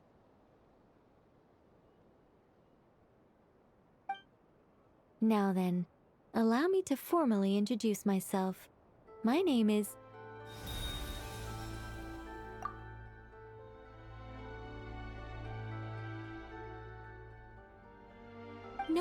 No, stop! Alice! I can't believe it! I had a whole speech prepared. I'd agonized over every single word. She always picks the worst moments to ruin other people's plans. I'm so sorry about that. Alice took the liberty of devising some bespoke self-introduction magic for each member of the Hexen Circle. But I could have sworn I deleted all of the triggering conditions for it. How did it bypass everything? Oh gosh, this is so embarrassing. This is a very different side of Nicole than what we're used to. Is she not used to face-to-face interactions? Don't worry about it. We've seen that introduction magic once already, so it wasn't too much of a shock. Please go on, Miss Nicole. We'd love to hear what you have to say, or, well, communicate. Huh? Are they talking to this lady? But... will you all promise to forget that horrendously embarrassing introduction? Sorry? Embarrassing? When?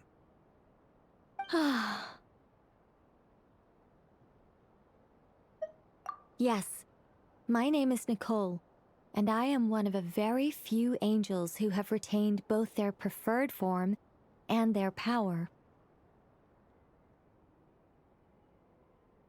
The Traveler and Paimon should be no strangers to this concept. There is another of our kind in Natlan. They call her the Lord of the Night. Alright! Paimon remembers her! Yes. Well, I have retained more of my power than she. It's because I don't have a long-term duty to fulfill. To be more specific, no. We'll be here all day if I get into the specifics. Moving on. If I'm not mistaken, you are here because you wish to learn how one might reach the moon beyond the sky. That's right. Is that something you can give us any guidance on? Yes, I do know a way. It began with the Hyperboreans, who lived after the War of Funerary Flame. Blank looks. Maybe I should start with the background of the war. Or maybe not. It shouldn't be an issue.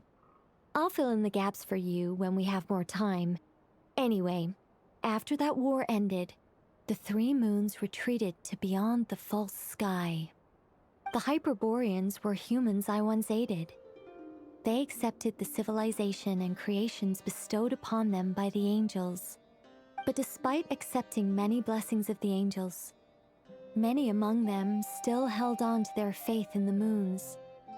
They were reluctant to accept the new order. Even after the War of Funerary Flame, they sought to contact the moon goddesses beyond the sky and receive their guidance. But all three had passed away by that point.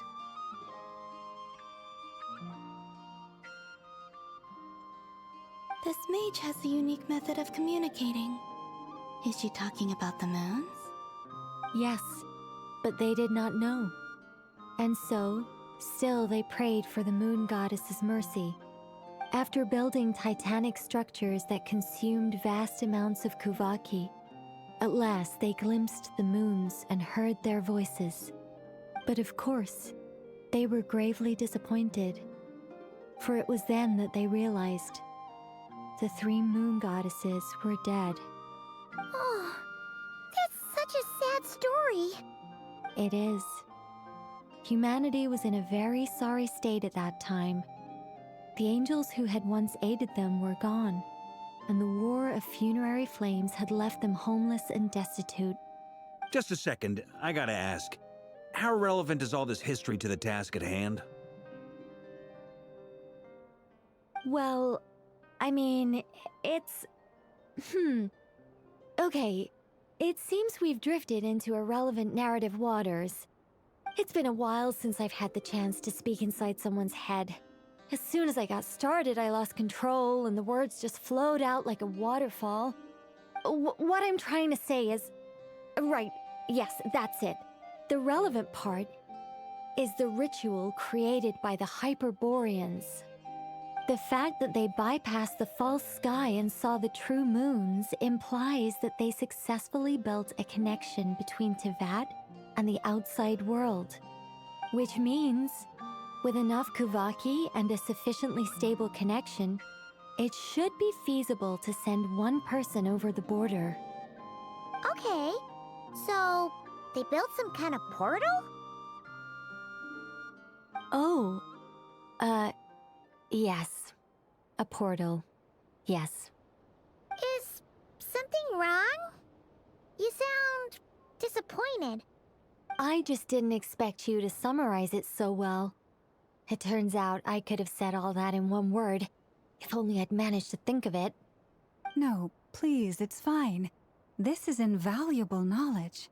I'll be sure to record and preserve everything in writing. Oh, really? Well, in that case, I suppose I could backtrack and add some more detail. I did gloss over a few things so far. Whoa, whoa, whoa, time out.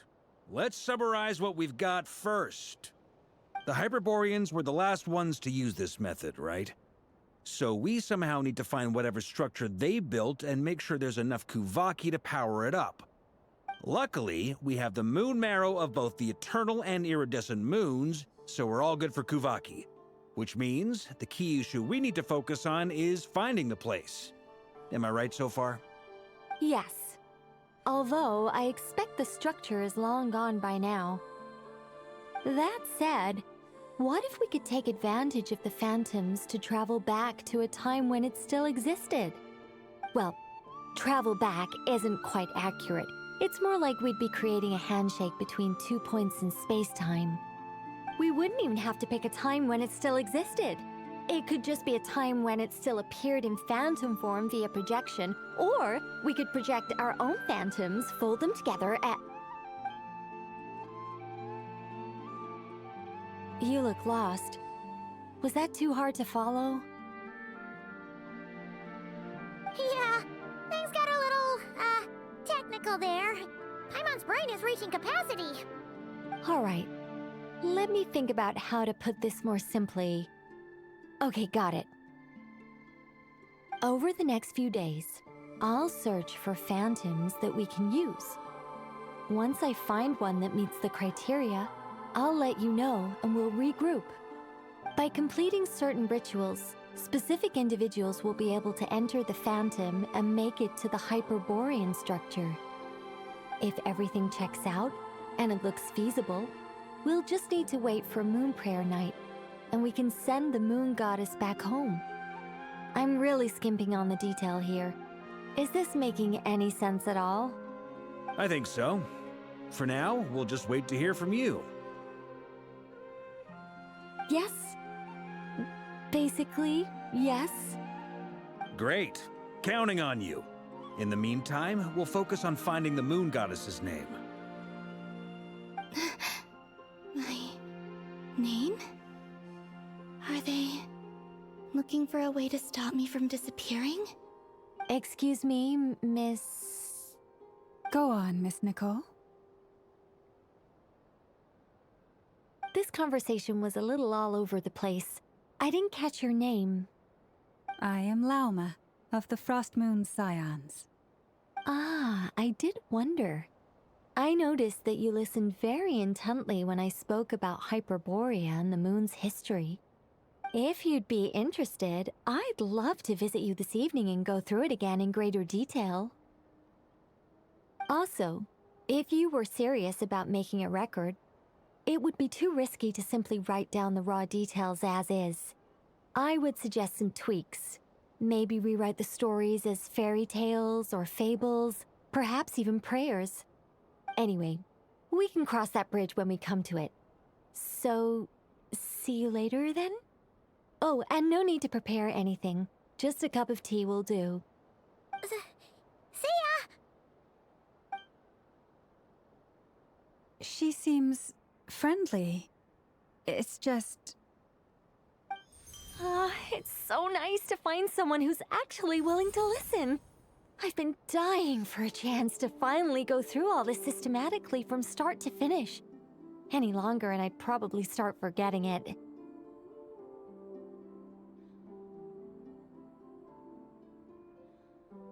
Now Paimon gets why Alice told us to mind our heads. What did I tell you? A lot of quirky people in Alice's orbit. Now then, the next order of business is, where do we start looking for the Moon Goddess's name? Maybe the rest of what Nicole has to say might give us some clues. Once I've heard her out, I'll summarize the salient points and share them with you all. I'm also inclined to review our other documents.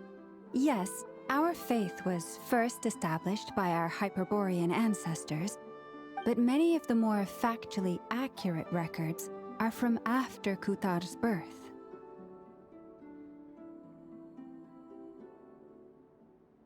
Sounds like we're gonna follow Columbina's journey through Teyvat, huh? In that case, we'll start by heading to the Frost Moon Enclave. Sounds like a plan. Take this with you. I'll see about getting in touch with the Fatui. It'll probably just be Arlecchino and Sandroni again. They're the only ones who would want to help. Thank you, Mr. Varka. Don't mention it. Honestly, I'm more comfortable dealing with the Fatui than prying into the details of a young lady's childhood. Catch you later. I should follow them, just in case there's some way that I can help.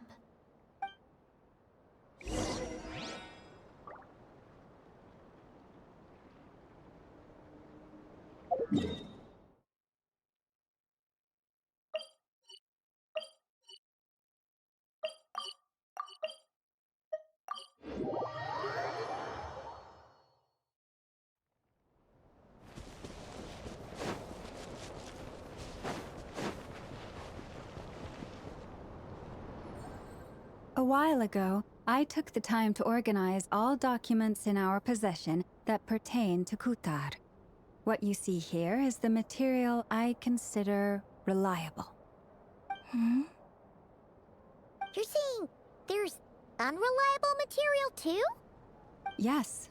Most of the information we have was transmitted through an oral tradition, Inevitably, some of her stories were mythologized and deified over the years through countless retellings. That's why I organized them into reliable and unreliable. There's no sense seeking answers in history unless we can ensure the veracity of the historical record. Makes sense. All right, let's take a look through.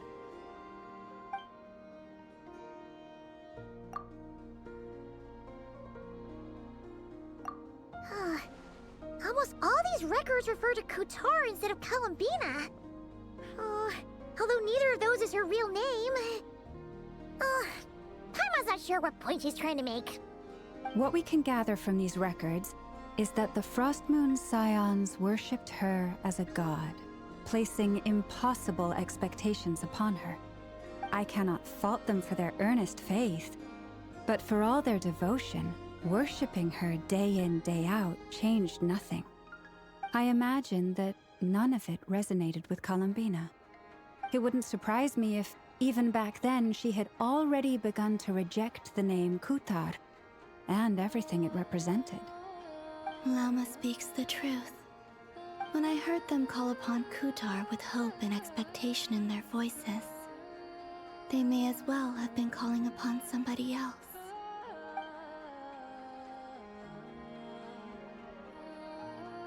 Well, that's a bit complicated. I looked at the level of detail, perceived authenticity, prose style, and how realistic their portrayal of Kutar seemed to be.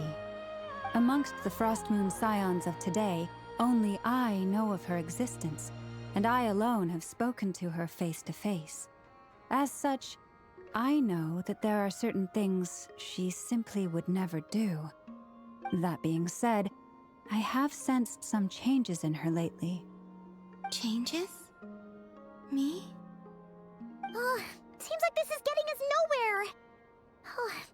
For what it's worth, why don't we check the unreliable sources too? Sure. Give me a moment.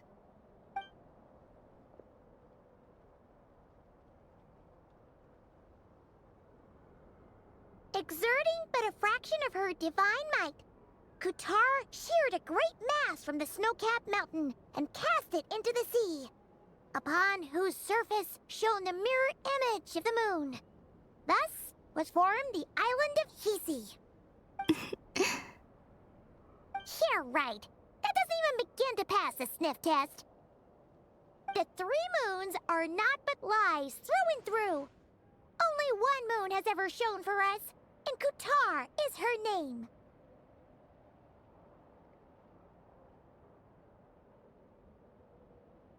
The vast majority of ancient texts are filled with fanciful tales like these. I trust you understand my criteria a little better now. Kutar did not speak, merely gazing into the distance in silence. And where her gaze landed, this was her prophecy. Clearly, whoever wrote this text never even met Kutar. Otherwise, they'd know that her eyes are always closed. What about you, Traveler? What are you reading?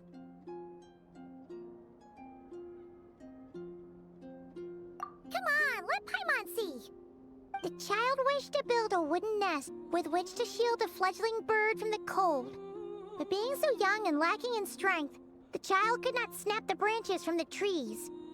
Kutar was passing by. Upon seeing the child, she summoned forward the Kuhenki, who built a beautiful nest for the child. I remember that. Not knowing the meaning of Kutar's divine intervention, the child dared not to respond, and thus ran home to call their parents. But Kutar was gone. The Moon-Chanter declared the event a miracle and took the nest as a relic, placing it on high for all to see. The child was named as one favored by the goddess, and was greatly respected amongst the people. Yet, no further miracles were bestowed, and this matter was forgotten in but a few years. Huh. Any thoughts after reading that? Yeah. Columbina probably just wanted to join the kid in making nests. Ah.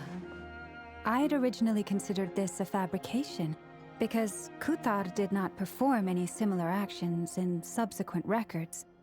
But now that I think about it, it does seem like something Columbina would do. It's just that... She didn't know how other people would interpret her actions. She was probably worried about making things difficult for people. And so, she gradually stopped joining in. Yes. Oh, that's so sad.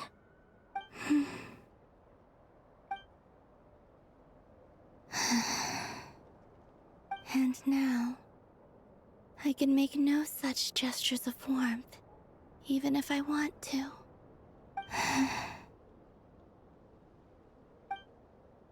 Still no name.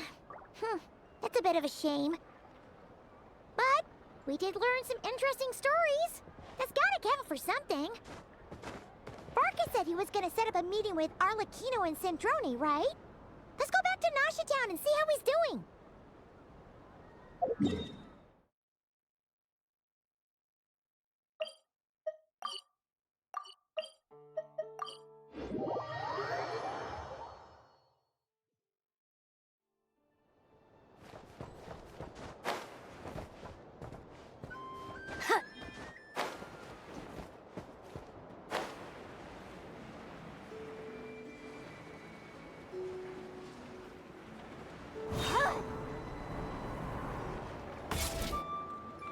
Let's see. There's Varka.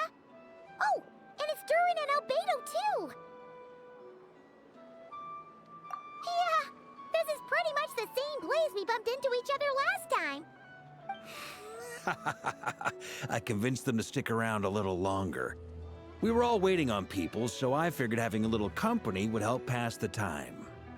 Ah, so you've been waiting for us? Does this mean that you've already arranged things with the Fatui? Sure does. Now you're back, we can go meet up with them together. How'd your investigation at the Frost Moon Enclave go? Well, we didn't find out Columbina's true name. But apart from that, it went pretty well.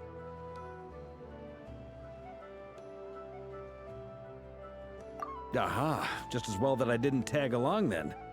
I'm sure our moon goddess wouldn't want every man and his dog knowing all about her private life. Still, desperate times, desperate measures, I guess. Someone had to do it. So, Varka was waiting on us, but what about you two? Are you waiting for Alice? Oh, no. We already met with her. We discussed that experiment I mentioned to you last time. Oh, and she also handed me this communication device. That's right. I understand she informed you about the relationship between the phantom phenomena and Tevat's borders, yes? She wants me to help her with some more experiments on that front. She said that she'll contact me through this device with more information. Ah, I see. Following instructions and making observations. Pretty common research method. Takes me right back to Albedo's lab. Wait, then who exactly are you meeting? Someone you know. Albedo's met him too. But I don't think Miss Lauma or the Grand Master have been introduced. Introductions are overrated, especially in cases like this. It's you! So, it's not like the academia has prohibitions against going abroad. Also, I applied for leave. I've been writing to Hat Guy since obtaining a human form. I've already brought him up to speed on everything that's been going on in Nodcry. Hat Guy? Turns out, I actually have heard that name before. Oh? Then why did you react the same way I did? I only knew the name, not the fella. But since we're all here, let's do some introductions for what it's worth. I'm Varka, Grand Master of the Knights of Favonius. Lauma, Moon Chanter of the Frost Moon Scions. And I'm a Driosh from the Vahumana Darshan of the Sumero Academia. Hat Guy. Good to see you again, Mr. Guy. I believe we last saw each other on the boat ride here. Mind you, the only reason I came here is because there's someone I want to look into. Who's that? The Doctor, also known as Dottore, second of the Fatui Harbingers.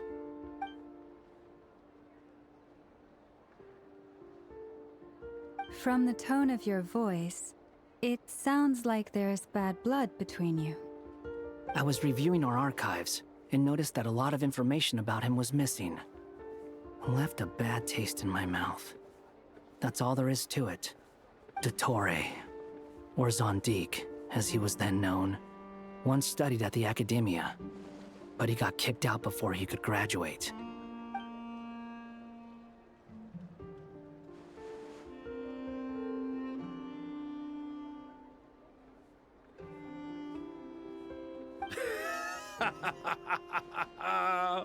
So the Harbinger's #2 man is a college dropout? How embarrassing for them. Last we heard, he was planning something. We actually heard that a few times before, even coming to Notcry. But we haven't seen a trace of him since we got here. He only appears when something interests him. For all we know, he might have left already. But the fact he did something here at all is worth noting. It'll fill a couple extra lines in his file.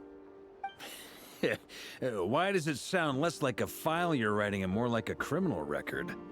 Anyway, we were just about to meet 2 of the other Harbingers. Want to come along? You might learn a thing or two about him there. Sure. Even though they're Harbingers, well, they're old acquaintances of ours, so, you know, when you talk to them, try to be... I got it. The Frostmoon Scion's relations with the Fatui remain tense. Forgive me if I do not attend. In that case, we'll continue assisting Miss Alice with her experiments. Good stuff. Everyone's having a fruitful time. All right, we better get going. I'll lead the way.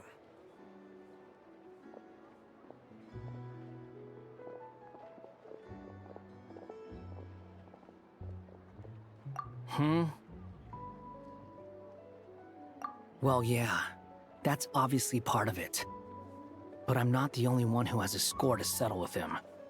Neither you, nor Lesser Lord Kusanali, nor I want to see him meddling with things again.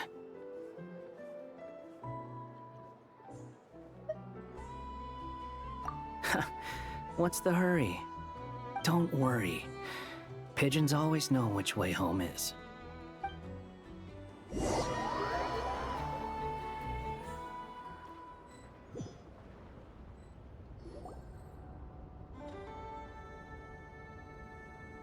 You made it. Who is this? A scholar from Sumeru. They call him Hat Guy. He's an old friend of the Travelers. Wait, this is the Academia representative you wrote about? He doesn't exactly look the part. I believe this will prove my identity. You'll notice it bears the seal of the Sanctuary of Surasthana. Well, what do you know? So it does. All right then. My mistake. It's fine. I expected as much. What? So as I mentioned in my letter, the Academia's got its eyes on Dottore. But this matter remains top secret. Apart from those assisting in the investigation, the fewer people who know, the better. If anyone asks, I'm here in Notcry to pursue my personal academic interests. Gotta say, Varka, you did pretty well to keep all this under wraps for so long. Sounds like you got in touch with the Academia about this way back. You flatter me. Where do I even start? Remember that time we fought Rerir at Star Sand Shoal? He sure let me have it then, didn't he? I'll bet Dottore had that all sketched out, with me as his convenient little pawn. He could not care less about us if he tried, but hey! The feeling's mutual. Does Dottore really strike you as the sort who values his relationships with his colleagues? Fair point. Definitely not. Which is why I always keep my guard up whenever he starts making suspicious moves. To that extent, our motivations align. On top of which, I consider you trustworthy people. Now, back on topic. In the wake of the Reikir of Solnari episode, Sandrone and I grew suspicious about Dottore's complete inaction during the entire affair. So we tried to find out what he'd been up to, but unfortunately to no avail. He never lets anyone in on his plans.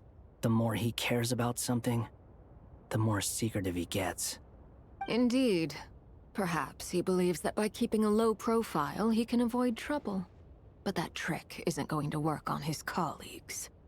Yeah, I mean, he's been researching the ancient moon's remnants. And he's been trying to get his paws on the moon marrows. Only an idiot would believe he doesn't have something more planned. With this in mind, I returned to Snezhnaya and relayed my thoughts to Her Majesty the Tsaritsa, entreating her to have him recalled. That's pretty direct. Did the Tsaritsa agree? Yes. I made it abundantly clear that the Fatui's business in Nodcry is almost concluded, and we do not need 3 harbingers in this territory. Her Majesty concurred. Accordingly, Dottore has returned at her orders. I imagine he is continuing with experiments, which no one besides he would ever have any interest in. Common sense might mean nothing to him, but he's not stupid. He knows that no good can come from opposing the Tsaritsa. Smarts alone won't get him all the way. He needs the Rooster's resources and Regrator's Mora, both of which the Tsaritsa can strip from him by waggling a finger. But doesn't he have a track record of publicly following orders while going against them in private? He probably has it down to a fine art by now. Wouldn't put it past him. We worked together on a research project once. Only briefly, but it was enough to show me that we're fundamentally different people. He has no interest in doing things methodically, stage by stage. His thoughts jump all over the place, and the moment his curiosity is satisfied, or he gets the results he wants, he disappears. The only similarity we share is that, once we set our minds on doing something, we will see it done, whatever it takes. Well, we definitely saw some of that in your battle with Rerir. You got so competitive. Ugh, do not remind me. Then I believe we all concur. Dottore will not simply give up. Fantastic. Now this is turning into a whole day of unpleasant memories. Ugh. Are you talking about the moon marrow stuff? He also strikes me as the kind of person to disregard experimental regulations, ruin all the equipment, and go way over budget. Then leave the first person he can find to deal with the fallout. Exactly! This one time, he was running some high-temperature experiment and the substance exploded. But does he care? No! He orders his subordinates to open the device so he can observe the results, which causes the gas inside to leak out. That gas was poisonous! If I hadn't been there, who knows how many people might have died? And after all that, he left! While I was still cleaning up after his mess. What a waste of time, he said. Waste of time? The nerve! He wasted my time! You've been bottling that up for a while, huh? Hat guy, I must say, you seem awfully familiar with internal Fatui affairs. Especially when it comes to Dottore. Thank you, Lady Harbingers, for providing such valuable information. I have no other questions for now, so I'll be on my way.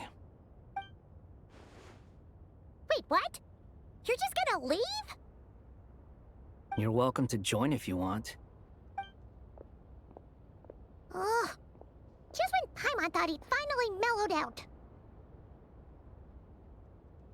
He makes quite the impression. I'll say.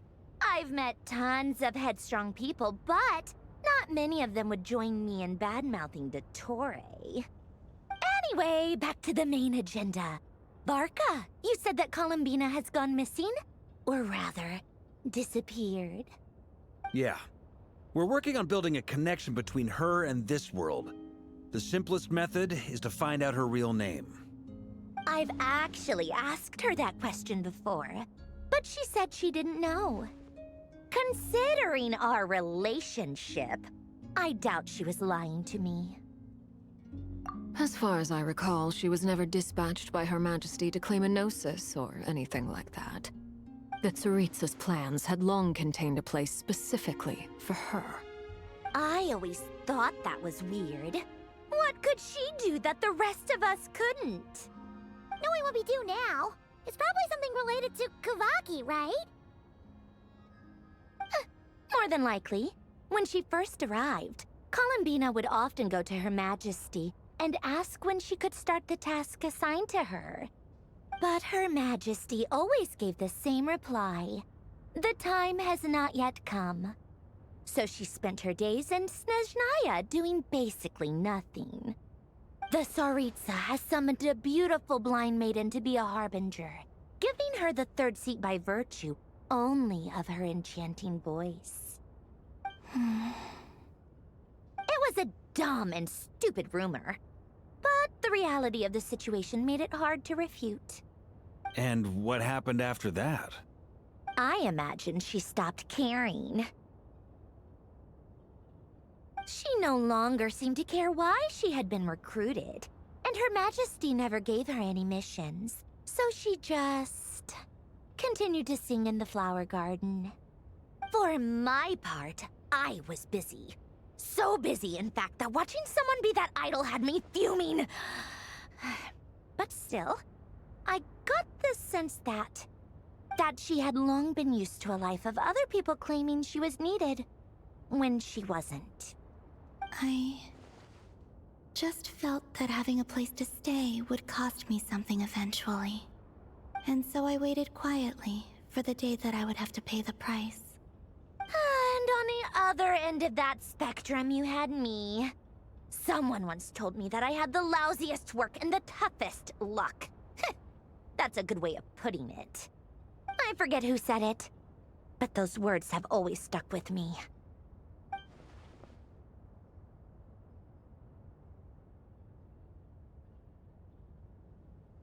But you've done your job exceptionally well all this time. Because at heart, you are a conscientious person.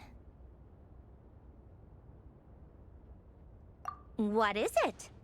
Something come to mind?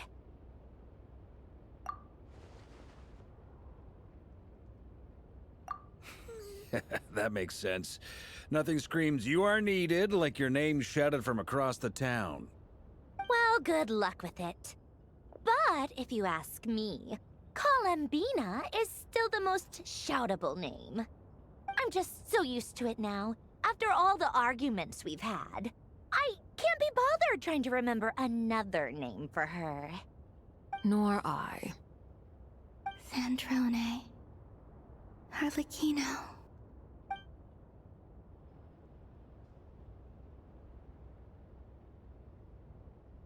Huh! It's a Sealy! Does that mean Nicole has news for us? Ladies, I thank you for your hospitality. If the chance ever comes up, I definitely owe you both a drink sometime. I'm sure it will. You can make your own way out.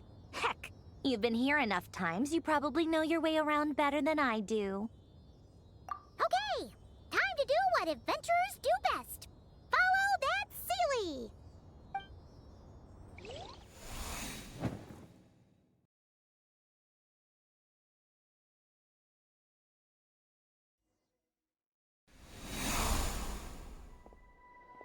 Here you are.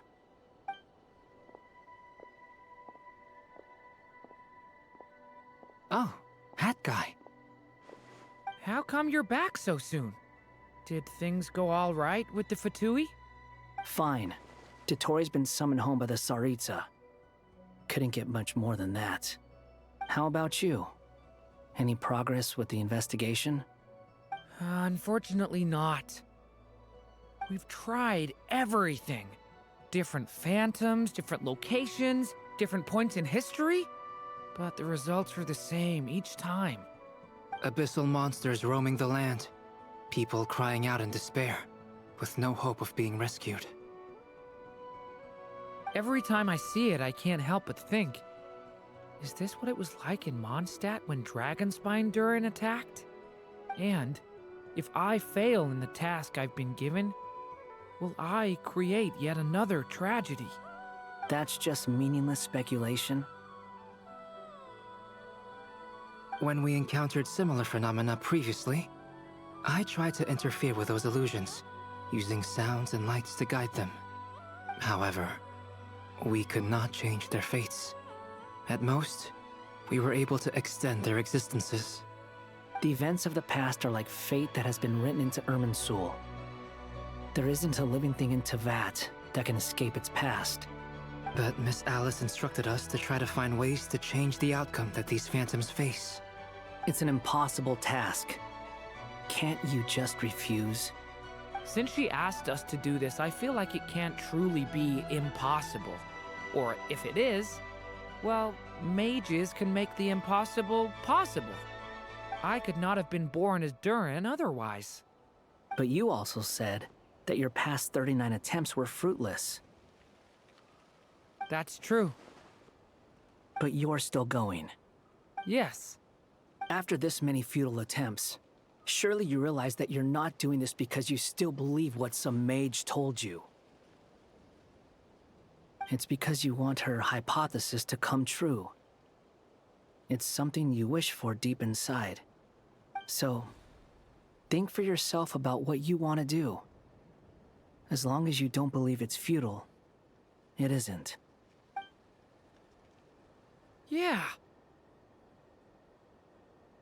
Previous experience indicates that we cannot touch the phantoms, which limits the effectiveness of our interventions. If we want to clear this hurdle, we need to break this rule somehow. Same thought here. Following the same rules means repeating the same failures. Reducing ourselves to mere playthings of fate. So you mean we need to figure out a way to make contact with them despite knowing that we can't? Yes, and I suspect that's something only you are capable of. Everything in Teyvat is logged in Irminsul, but the withering that once occurred in Sumeru was a sign that the Great World Tree was being corrupted. This corruption allowed things that should not have existed in Teyvat to appear. This is tantamount to rewriting reality to an extent. You're saying abyssal power might be able to affect those phantoms? No one's ever tried it before. If you're gonna try it, it'll take courage. And you have to be confident that you can control it. Is anyone there? Has anyone seen my daughter? She's missing. I have to find her. I hear someone inside. Spargana? Are you in there? Ah! If I can use my abyssal powers to warn him that there is danger here, maybe it'll change his decision. Maybe he'll stay away. Yes. The important thing is not the nature of the power, but rather how you use it. To intimidate and obstruct. Sounds about right for the Abyss. Let me try. I should be able to influence that thing. Have you seen a little girl? What? This isn't the time for that! Just run!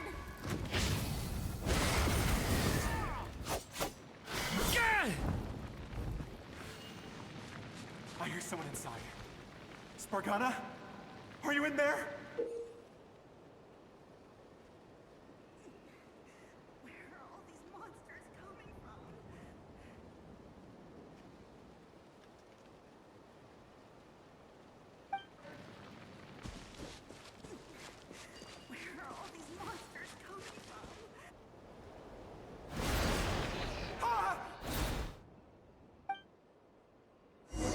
Have you seen a little girl? What? This isn't the time for that! Just run! All these monsters coming from.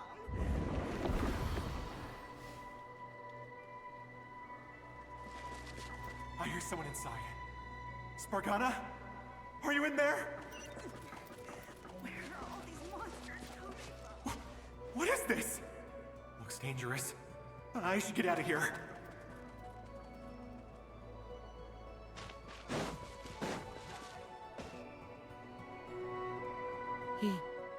He really left. Ha! We did it! Don't celebrate too soon. Follow him. See what he does next.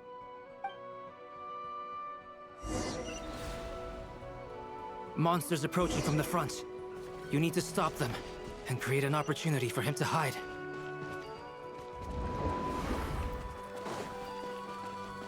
No! There's monsters ahead!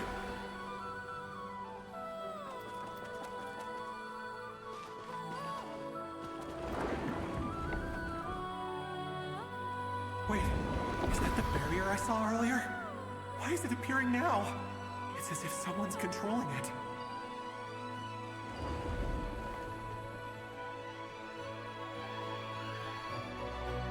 The monsters are gone. Is it safe now?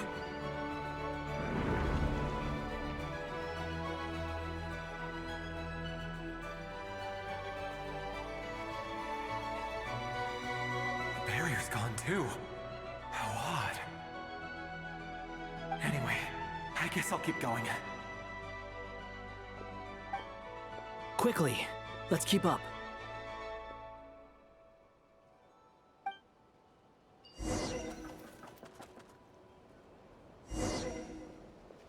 Wait, there was someone else here? Don't go any further. We've got anti-monster traps laid out everywhere. But my daughter must just be up ahead. I have to go. This way's blocked.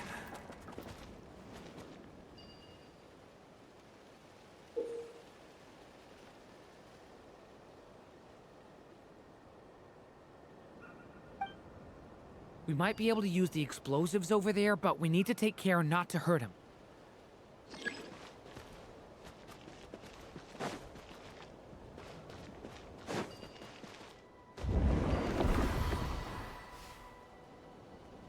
I'll use the barrier to keep him at a safe distance. This barrier seems to be helping me somehow. Hey! Hey! Wake up! Oh, no good. Gotta keep moving ahead.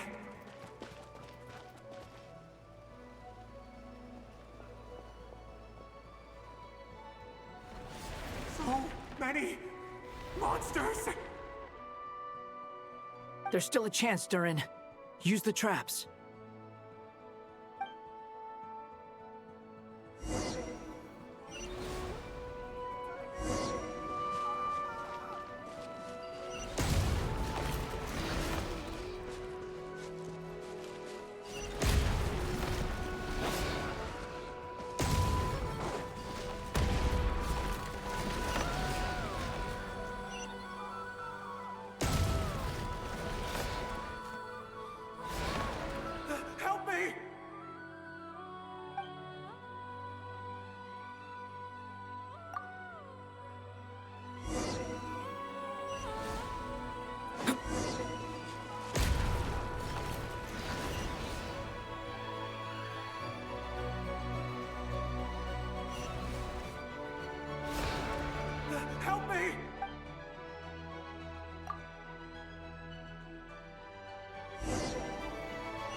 This is a new development. I've never seen this happen before.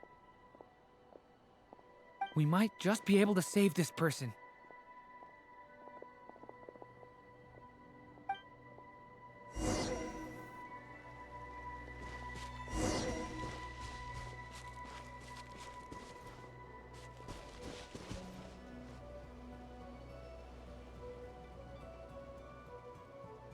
Hello there. Have you seen my daughter? Spargana is her name. She's carrying a large backpack. Get out while you still can, you fool. You won't find any survivors here. But I can't just leave her here. She must be so scared right now. Sorry. Wish I could help, but I haven't seen her. You'll just have to keep looking. Okay, thank you. If I do find her, I'll get her to shelter and come back for you. Don't bother. I've got nowhere left to go.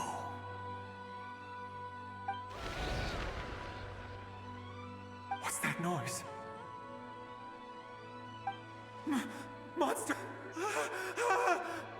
No, if he goes inside, he'll be walking into a trap. Let's try this once more. This time, we have to stop him.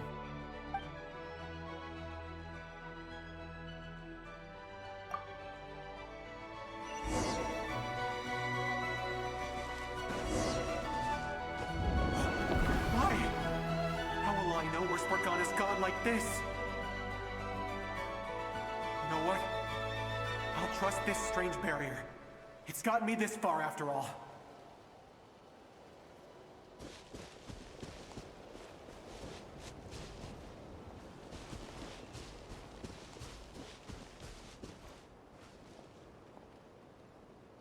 Spargana, are you there?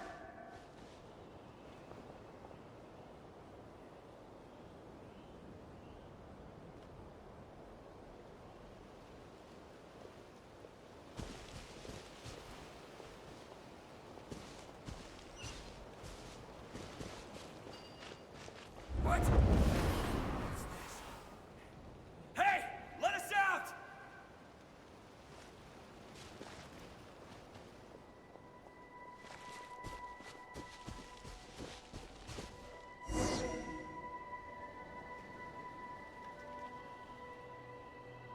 Huh? That looks like one of my daughter's books! Thank you. Thank you! Yes, it's one of hers for sure. That's her name on it right there. She left her backpack here.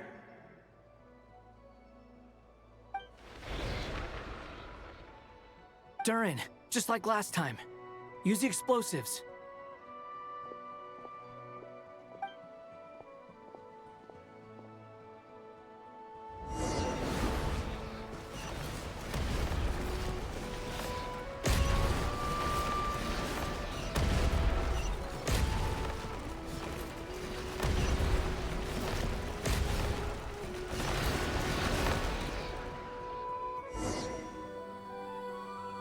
It won't work. There's not enough left. If he makes it in, he'll die. But then, this clue could be the key to him finding his daughter. It might not be the only one. Better he misses that clue than loses his life. I guess so.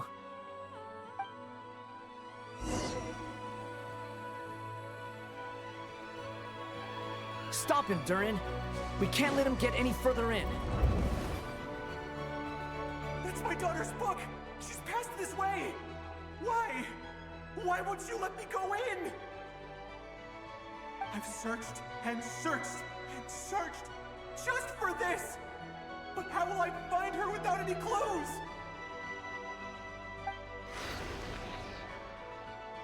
I no longer have anywhere else to go.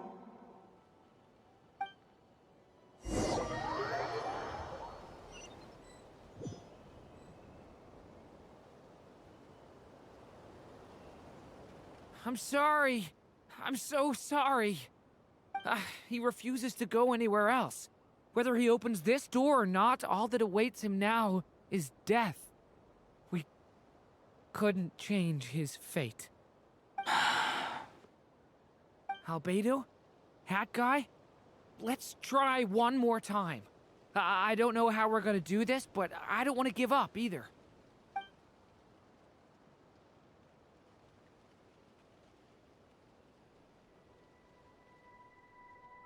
Why am I here? What's going on? All these scenes running through my head.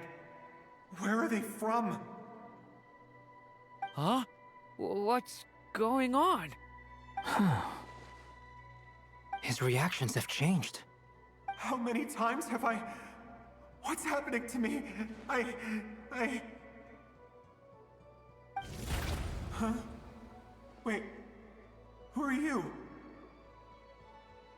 You can see us now? I feel like I always could, but that I only just realized you were there. I'm sorry, I don't know how to describe what I'm feeling. But you were the ones guiding me using that marked barrier, right? I haven't done anything yet, but those monsters, those deaths, they feel like memories. Like things I really did experience. I won't find my daughter. In fact, I'll ultimately die trying to find her. Isn't that right? Well, no, it isn't. Yes, it is. Even so, we're trying to find a way out of this. You've not seen my daughter either, have you? It seems she really isn't here.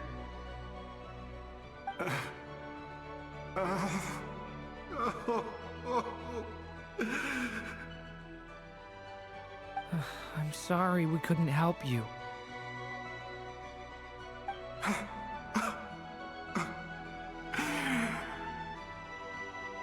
I'm just tired. Maybe this is destiny. Maybe it doesn't matter how hard I search.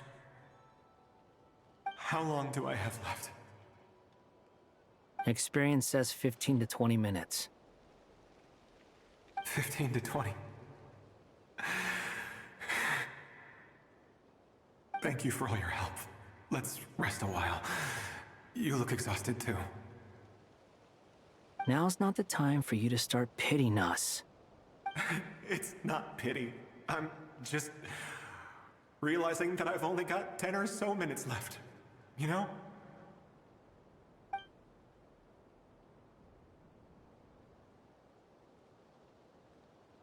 You say you're from Mondstadt, yes? A place with windmills, where people enjoy limitless freedom? And you're from Sumeru, where they've built an academy into a giant tree? Yes. It seems you've never heard of either place.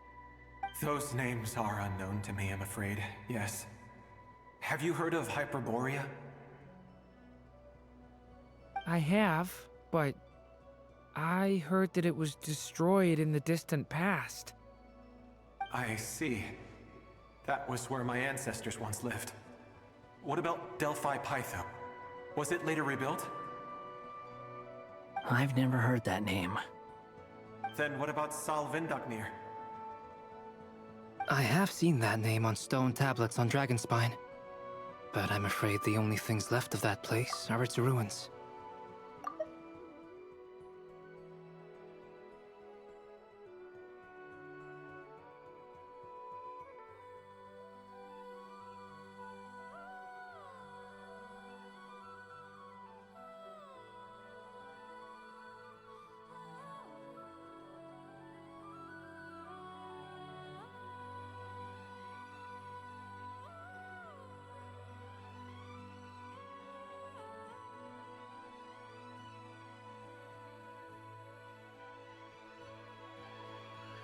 I see. Sure enough, there was no way to turn this around, huh? I'm sorry. I was the one who asked to chat, but it seems like we're too many ages apart. There's barely any common ground to start from. It's all right. We did hear something new, at least. From how you speak of your lives, things must be going all right for you, I guess.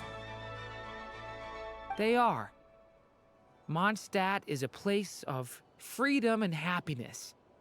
There's a lot of good people in the church and the Knights of Favonius, and even outsiders find that it's an easy place to feel at home. We have festivals a few times a year. Everyone gets together to drink, sing, and be merry. Sumeru is a lot more uptight. Not really the kind of place where you can relax. It's a nation fraught with problems wherever you look. But if all you want in life is to seek knowledge, I guess it's pretty much paradise. That's wonderful. In other words, after this all-devouring black tide passed, humanity did not merely avoid extinction, but rose to build prosperous civilizations anew. I mean, I can see you all right now. That must mean the future isn't a total mess, right? That's true. Well, time's almost up. Let's part ways, I think.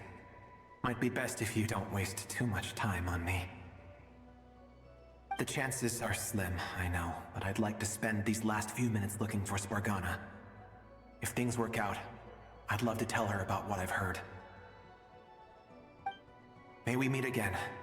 Well, or not, most probably. In that case, may your wishes come true.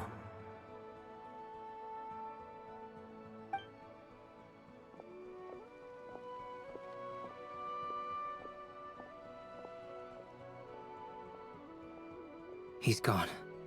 In a few minutes, he will meet the end that was his to begin with. The ending of this tale did not change, but I believe that we've just made the most progress we have yet. May your wishes come true. If only it were so simple. Hat Guy, could I ask you a question? You've never talked about your past. It seems complicated, and it weighs heavily on you, too. Would you be willing to tell me about it? I mean, sometimes it's better to get things out in the open.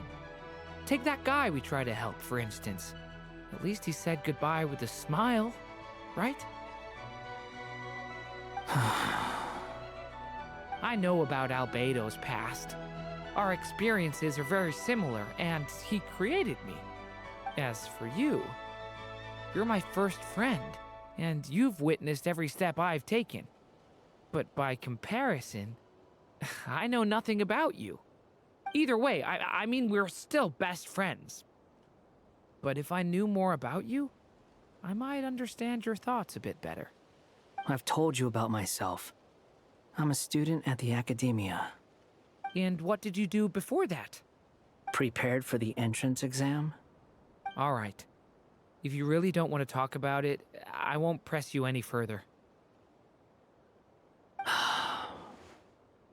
I was a puppet built from the branches of a white tree, using technology left behind by the Conrian schools of mechanical engineering. A white tree? You mean an Irminsul tree? Yes. A branch of Irminsul that was once connected to the main tree. So you had a human creator too? Yeah. But my creator abandoned me after deciding that I was a failure. After that,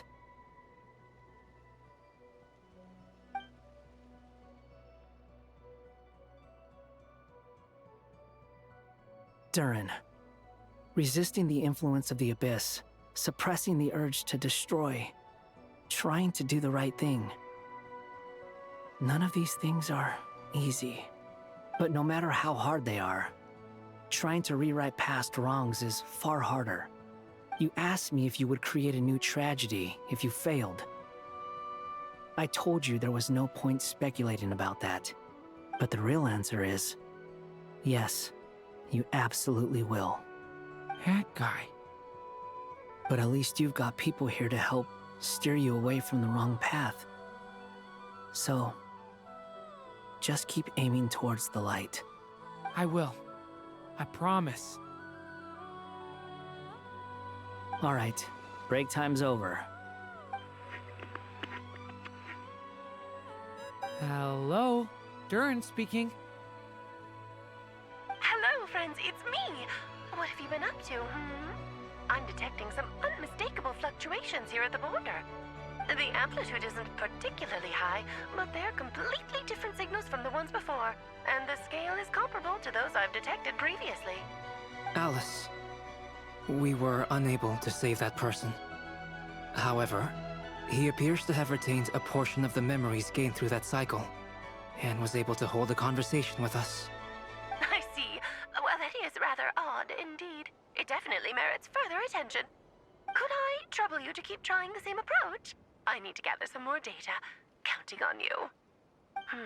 I should probably have Nicole come and check this out as well.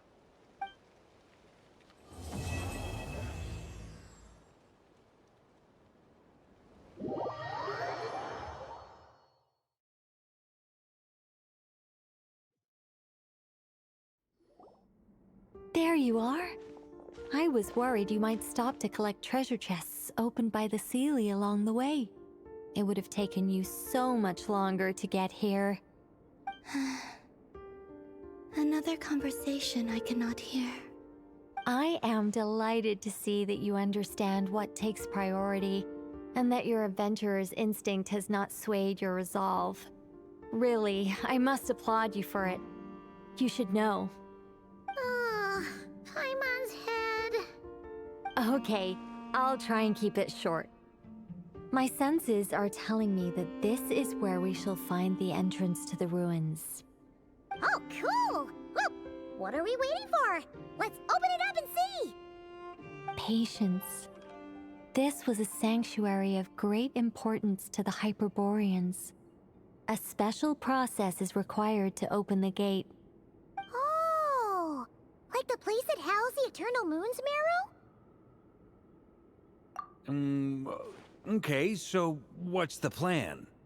Need us to do anything? And just the short version, if you can. Ah. Alright then. I was planning to start with some background on the invention of these techniques. Are you sure you don't want to hear it? It's quite informative. Remember what you were saying about priorities? Fine. Simply put, we need 3 human representatives to successfully undergo a process of Kuvaki resonance. Think of it as a test from the 3 moon goddesses to see if the entrants are qualified, with the most recognizable qualification being Kuvaki. Pretty sure Lauma would ace that test. Oh, wait. But we need 3 people. I also have no doubt that the Moon Chanter would be qualified, but we would need 2 other people with the same constitution. Therefore, the most feasible method is not so much to follow the rules, but to figure out how the test functions and find a workaround. I've done some research, and it turns out the mechanism is rather crude. We'll simply need humans to stand before it who have sufficient Kuvaki energy within them. I'm with you so far. How do we get the Kuvaki in them? The easiest way would be transfusion. Take some Kuvaki from Nodkrai's soil, put it into the bloodstream, and get it circulating in the body. So we're going to cheat on the test? Precisely. There are other methods, but this is the simplest one. Cheating the system is much easier than trying to hide from it. Huh? Ah! Sorry? Does the idea of cheating upset you, Miss Lauma? No, that's not it. I suddenly had an idea. Oh, what is it? It's about Moon Prayer Night. I figured out a way for Kutar to join in the festivities. Huh? But as Paimon said, we need to have our priorities straight. Let's get back to the test. I'll follow up with Nefer on the festival arrangements. Oh, okay. Anyway, is this really the best method we have? A Kuvaki transfusion sounds dangerous, no matter how you slice it. If you think that's dangerous, wait till you hear the other methods. I'd be more than happy to go through them if you'd like. There are several. No need, we're good. Let's go with this one. Very well. Kuvaki transfusion it is. Now, I should mention that the risks can be greater or lower depending on individual compatibility. It would be rash to simply infuse the Kuvaki and hope for the best. If the body rejects it, the reaction can be quite severe. The symptoms are similar to another condition that some people living here suffer from, known as congenital Kuvaki sensitivity. So, before we execute our plan, I will perform a simple test of my own to see who is compatible and who is not. Once that is done, we will have to complete the resonance process as rapidly as possible. The participants must remain stationary while the Kuvaki circulates and bonds with them, and they mustn't eat or drink anything. What? No eating or drinking? That's some hardcore fasting. They'll all be monks by the time they're through. 3 days. Oh, that's so long! And we still need to find 2 more people who are not just compatible, but also willing to volunteer. Fasting? What are they talking about? Really? Don't you want to think this through? Haha, count me in too. 3 days without food? I can handle that. Miss Nicole has made it clear that this is the easiest way. The way I see it, there's nothing else to discuss. It's time to step up. Yeah, you're right. In that case, Paimon volunteers to be captain of logistics. She'll keep the fires lit and grab some spare clothes to keep you comfortable. Then we'll start with you first, Traveler. Please step forward.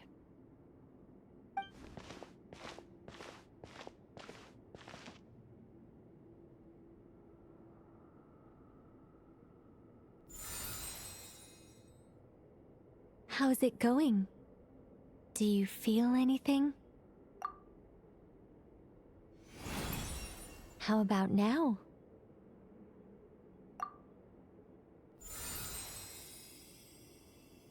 And now?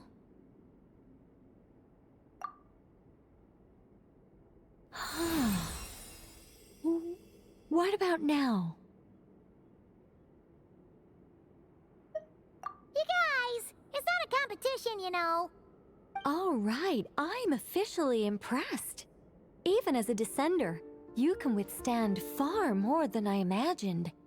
It's like I summoned a giant stone titan to arm wrestle you, and your arm hasn't even moved an inch. In my last attempt, I infused 5 times the amount of Kuvaki required. Yes, safe to say, compatibility won't be an issue for you. You're eligible to join. You're next, Mr. Varka. Sure, here goes nothing. All right, I'll start where we left off. 5 times the required Kuvaki dose.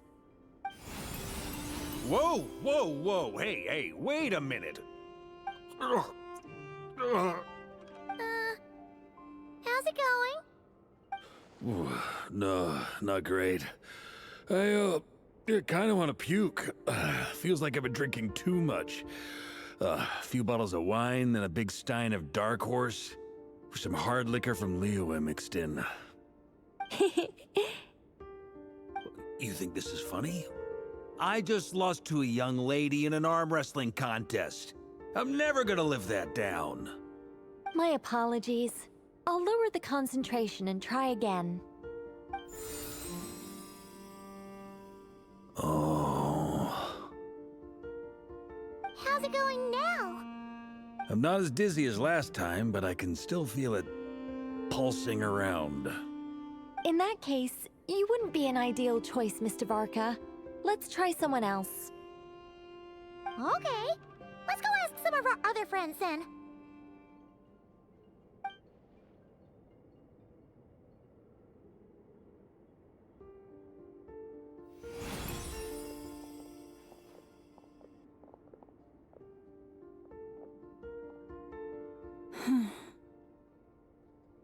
No surprises here, Miss Moonchanter. You're perfectly compatible. You may join.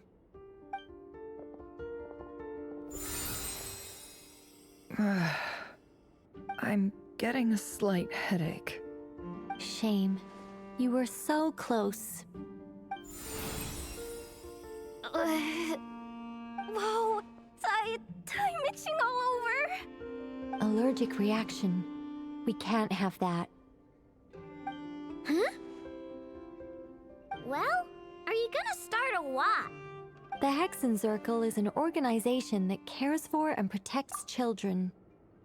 We will not have them do dangerous things. Not even tests.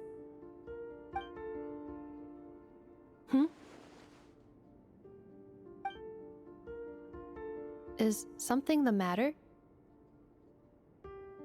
The candidates have to be human. I guess that rules me out too. Huh. Everyone except the Moonchander got beaten.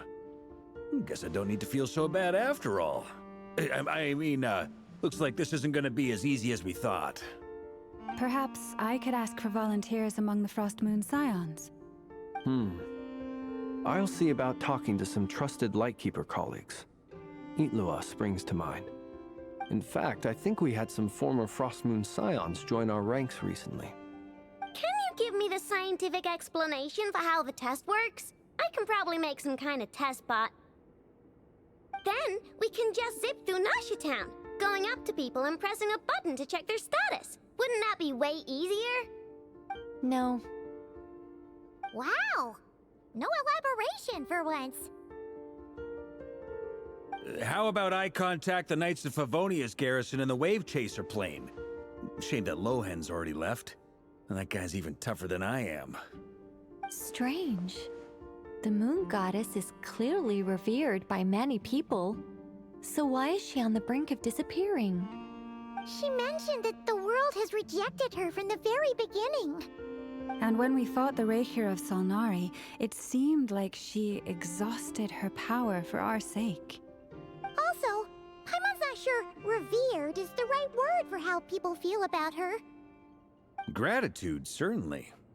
For my part, anyway. It's basic reciprocity. She helped us, so she deserves our help in return. Yeah. Even though she looked like she didn't care, she still saved a ton of people, including me. A review of the relevant data leads me to conclude that Miss Columbina is a good person. Yep, you bet! They really think so? I'm super surprised that Columbina isn't her actual name, though. I think it really suits her. It's light and graceful and... yeah, just a really pretty name. I know, right? Unfortunately, that's not our decision to make. Columbina. That was the code name the Fatui gave me. But it also came up in the song I heard when I was born. But... is that really all there is to it? What do I truly think of my own name? Is there anyone left who will still call me by that name?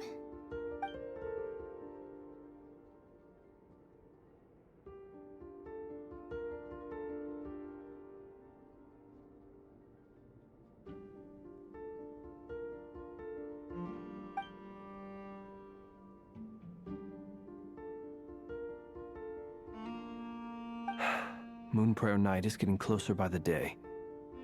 We're running out of time. We need to look for other candidates. Then allow me to try. Huh? What are you doing here?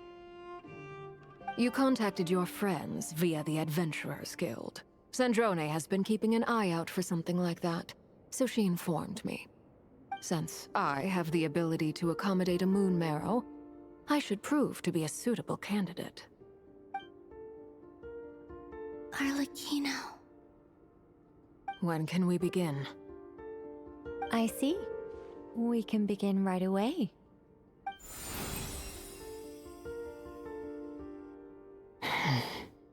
How was it? Did you feel any discomfort? None at all. Then it seems we shan't need to look for additional candidates after all. Great! Cool.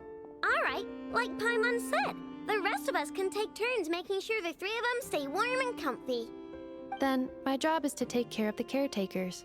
I will ensure everyone receives food and accommodation. I'm ready as well.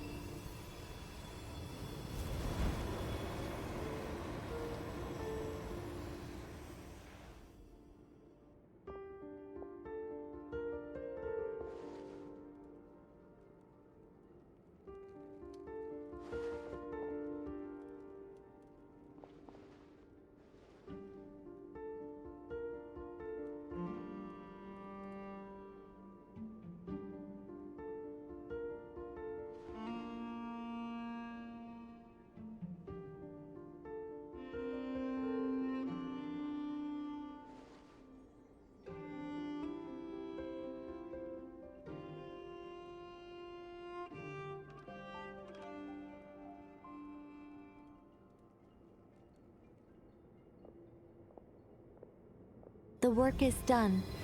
The sacred scroll shut. The stars grow dim, the people silent. The white sun sets, the silver moon rises. O path to the temple, appear now before us.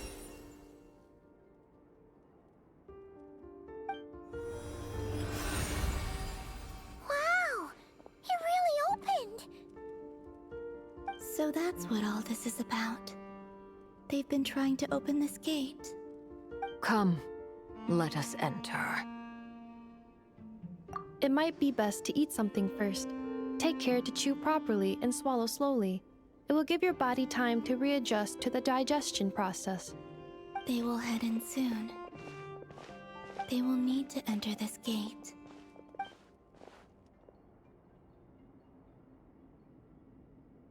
Huh? I cannot pass through. Is it because I have no physical body? It has been 3 days. My strength has all but completely faded. Can I really hold on until Moon Prayer Night?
Are these people...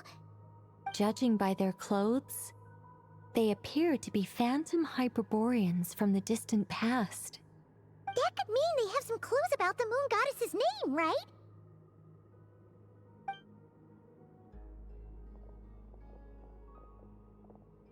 Hey there!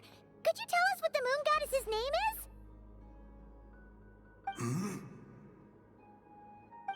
Sorry. That's probably a weird question, huh? How do we explain this? The moons are long gone, and their goddesses are dead. Their names no longer mean anything. When a new moon goddess is born, we will surely know her name. We have used every last resource at our disposal. All that remains is to wait, patiently and quietly.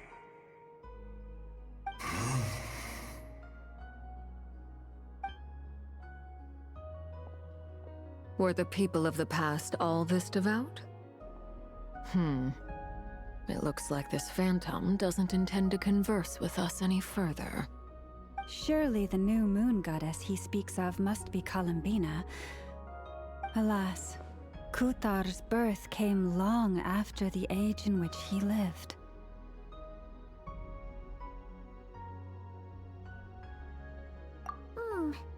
But, maybe if we find a phantom from a more recent age, they might know Columbina's real name.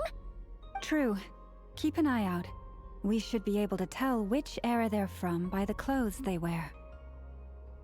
Yeah, you've been pretty talkative this whole time. What changed? Oh, nothing. I'm fine. You all make good points.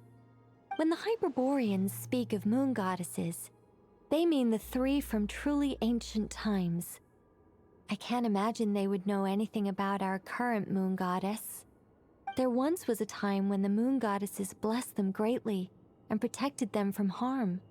So, when the war between the gods and dragons plunged the world into chaos, it seems they looked once more to the moons for help, praying for a new goddess to be born. Yeah, that checks out. Let's continue on. Who knows what else we may discover?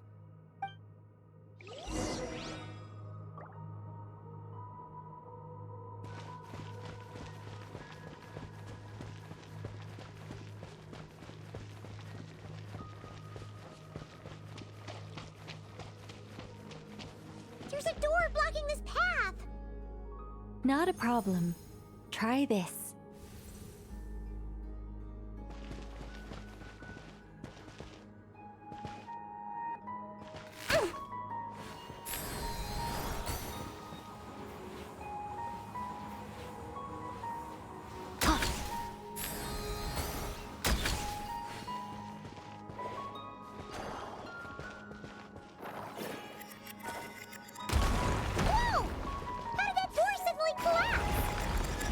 This device was maintaining the door's integrity. Remove the core, and the device stops working.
Is this our destination? Impressive. More precisely, this is a device that will help us reach our destination. Let's go. We still have a long distance to cover.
The way ahead is blocked by broken rocks! Let's try that device again. Remember the door from earlier?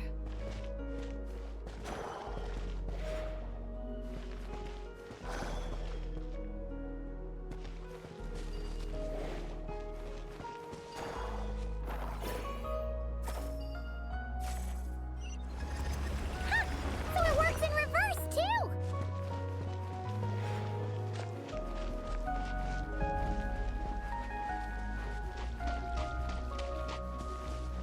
The humans we see are all phantoms, but the monsters are real. What a fascinating place. There'll be plenty of time to admire it later. Brace yourself.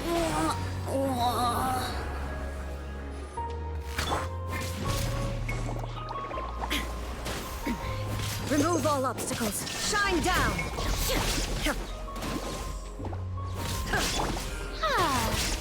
May I present? There is no escape.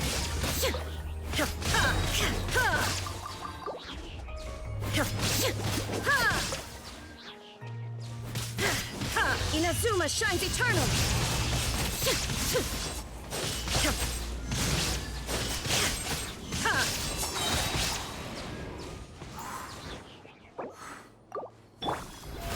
How brilliant! Let the world collide!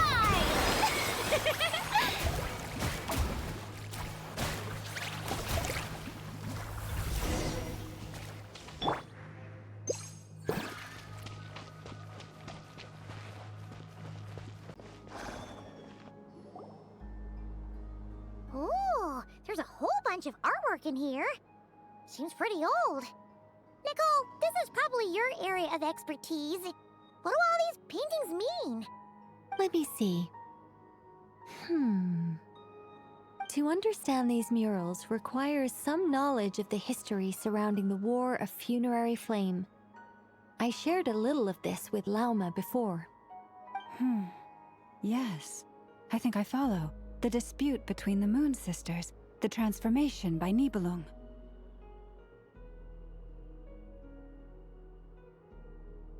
Oh no, it's no trouble. I'd be delighted to share the tale again. Alright then. Tevat's 3 moons and their goddesses were brought into being by the will of Nibelung, the then ruler of Tevat. But when the heavenly principles came, they changed the world completely, down to its very foundations. The moon goddesses were nowhere near strong enough to challenge this entity. But the heavenly principles did not view them as heretical entities that had to be removed. Essentially, the 3 moons existed to keep this planet alive and operational, which did not directly conflict with the heavenly principles' aims. Nevertheless, the inherent precariousness of this arrangement would soon be revealed. Nibelung returned. Yes. He did, and thus began the War of Funerary Flame, a battle for dominance between Nibelung and the heavenly principles. Discord would soon emerge between the 3 Moon Sisters. One would voice the opinion that they should follow Nibelung, for it was he who first hung the moons in the sky. Another would argue that taking sides in the conflict would only bring the world closer to ruin. There was no telling where it would lead, especially since their creator had returned, bearing the perilous power of the abyss. Nibelung would eventually discover their disloyalty. He had all 3 imprisoned before transforming the moons into weapons with which to fight against the heavenly principles. What? Weapons? Yes. The very moons that had once defended the planet became instruments of death and destruction, striking terror into the hearts of all living things. And although the heavenly principles and the 3 Moon Sisters had once been at peace, it now seemed that the moons posed an unacceptable threat to Tevat. It is possible that the heavenly principles did not know of the goddess's imprisonment. If so, the weaponization of the moons would surely have been viewed as an intentional breach of the peace agreement.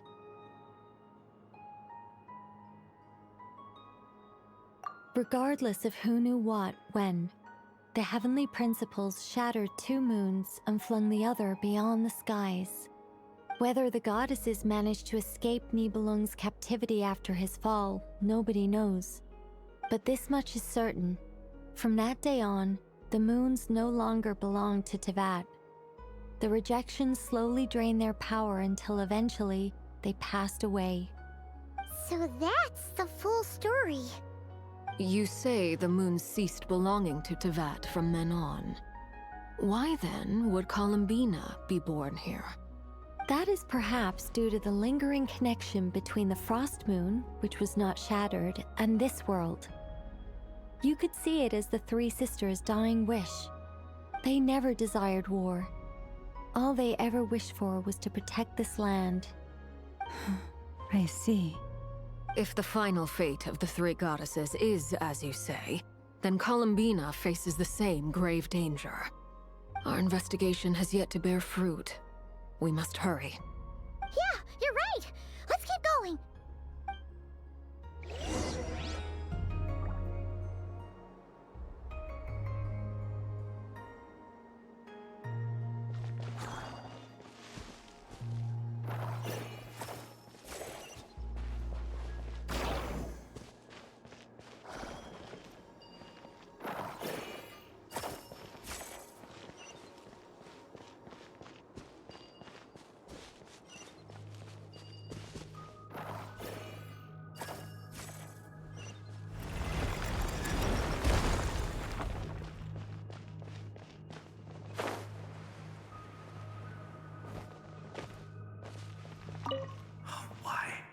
Why do the creators of this world no longer show mercy upon their people? Remember his words. We must change our fate with our own hands.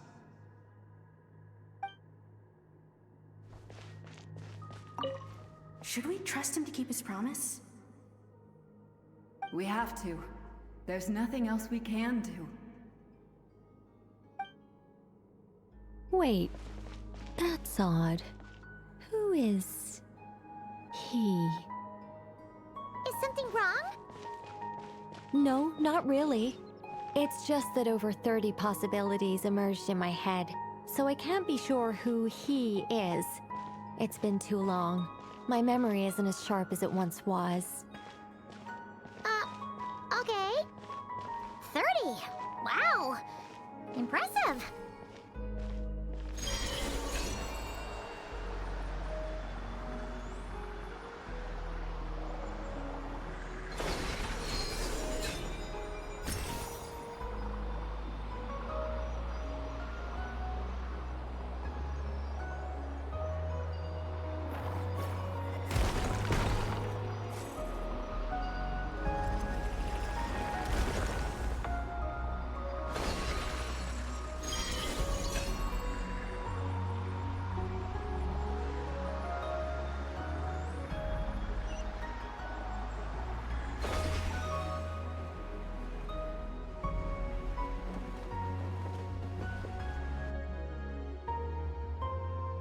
We're finally here! Guessing we'll need to activate this thing? Indeed. I was a little worried about that at first, but as we got closer, I sensed that the Kuvaki within it flows unimpeded. It should be functioning normally. The only issue is how to activate it. It's looking a little worse for wear. What about the cores from some of the other devices we've seen? Can we repair it using those? In all likelihood, yes. I imagine that would have been the Hyperborean's backup plan. Let's look for some cores.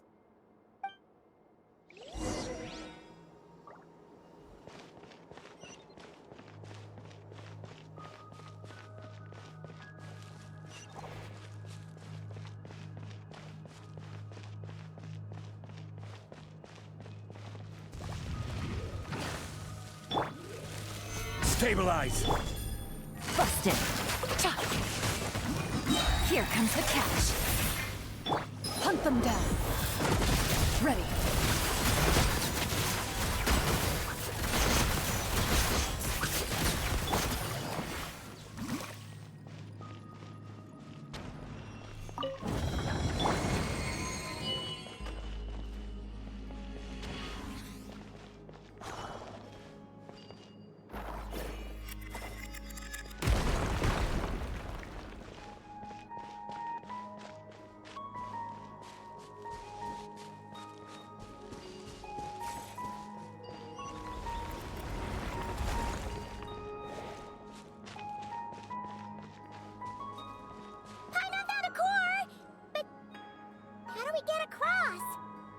Walk up, then jump down.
That should be enough cores.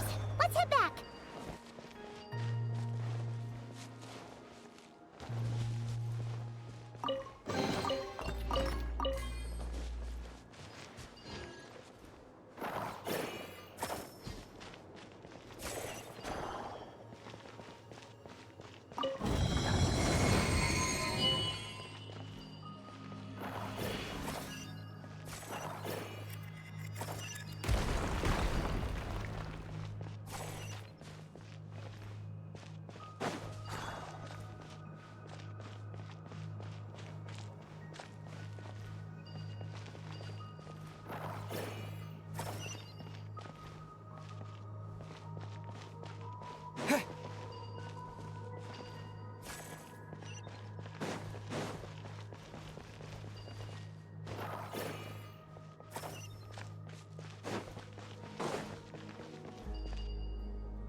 The device is up and running. It's hard to believe that the ancients were capable of constructing such things. Paimon sees our destination! It's right up ahead! Yes, let's go.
This is where the people of Hyperborea communicated with the moons.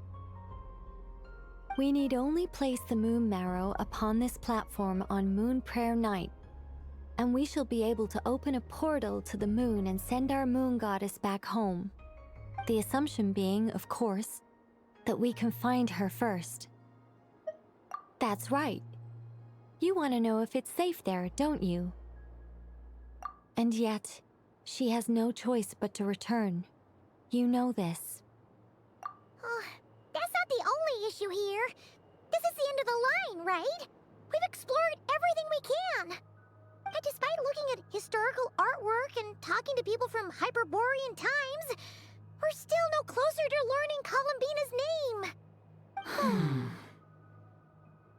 name. If it's not too much trouble, could you tell me exactly what Alice said to you about finding her name? Oh, sure.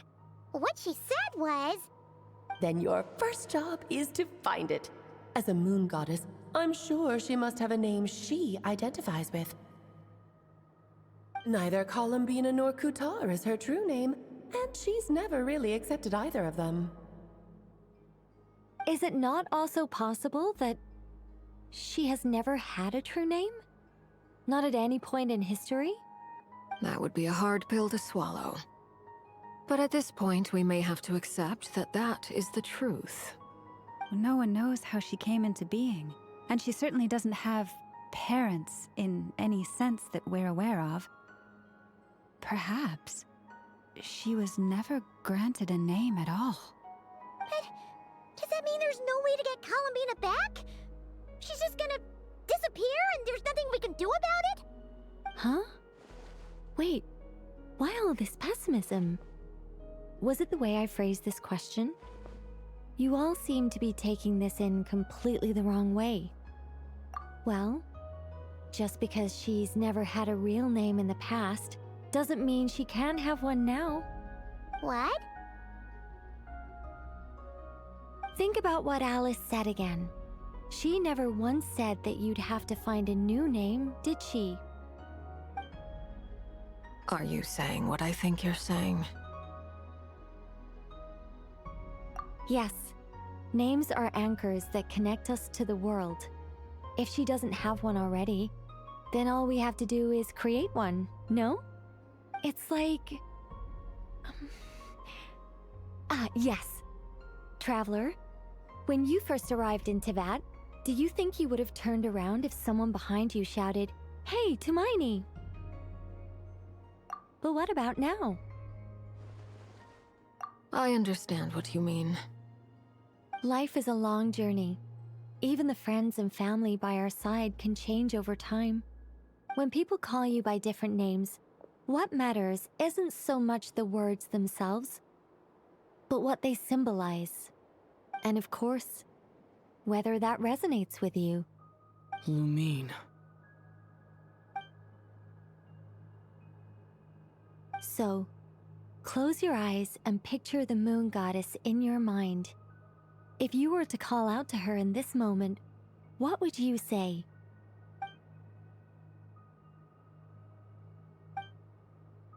Columbina. Columbina. Paimon would call her Columbina too. Well, she has long forsaken everything that Kuthar represents.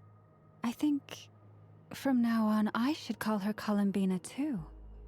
Well, it sounds to me like you found your answer. Are you sure? Is it really that simple? We haven't found her this whole time, and not for lack of trying. For a journey like this, the process is every bit as important as the outcome. Had you not searched far and wide, rejecting every other answer you were offered? How could you have come to an answer you felt was finally correct? Oh, it all makes sense now. This has Alice's fingerprints all over it. Are you suggesting that Mage knew from the start that Columbina never had a real name to begin with? I can't say for sure. But I can definitely imagine her chuckling in satisfaction somewhere right now, saying, "Ah, what fun." Llama! Your antlers! You should hurry. The festive moon has begun to rise. Do not worry, for when you called the name Columbina just now, I could sense that the power within was enough to summon back the moon goddess. The power within what? The name? Yes. So, the thing is... What's wrong now? This is so annoying. I really want to explain how that whole thing works. Starting from the founding principles of Teyvat and... Oh, I could talk about this for hours. But... Deep breaths, Nicole. Deep breaths. You're an angel. A sober, sensible, solemn angel who has her priorities straight. Okay then. Sorry for asking. Clearly a bad call on Paimon's part. Anyway, you all need to hurry. Last thing, remember how it felt when you called out that name. Then it is agreed. By the name Columbina, we shall find her. Then we'll throw her the best Moon Pair Night party ever! And at last, we will send her home.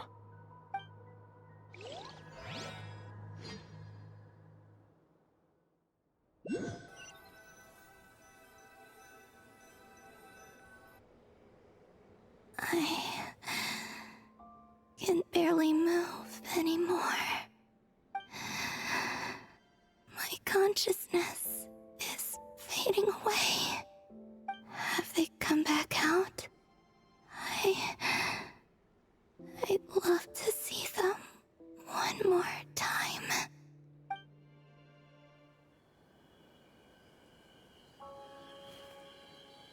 They didn't make it.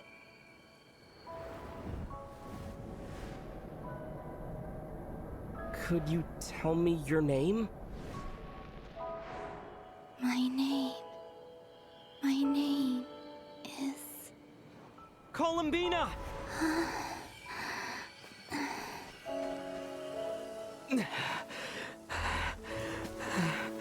Columbina! Are you here? Columbina! That's the name you gave when we first met. And it's what I've called you ever since. Columbina. It's a fine name. I have many fond memories of Columbina, and so do all of your friends.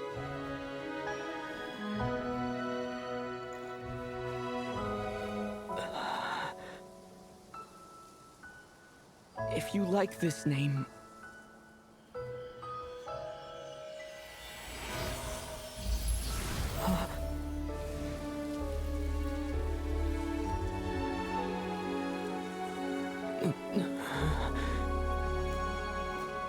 Looking for me? I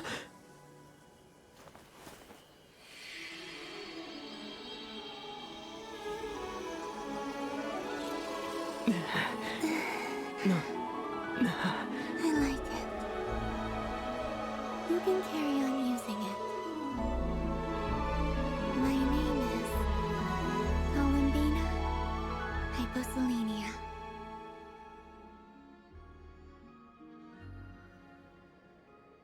Columbina Hyposelenia. That's a wonderful name.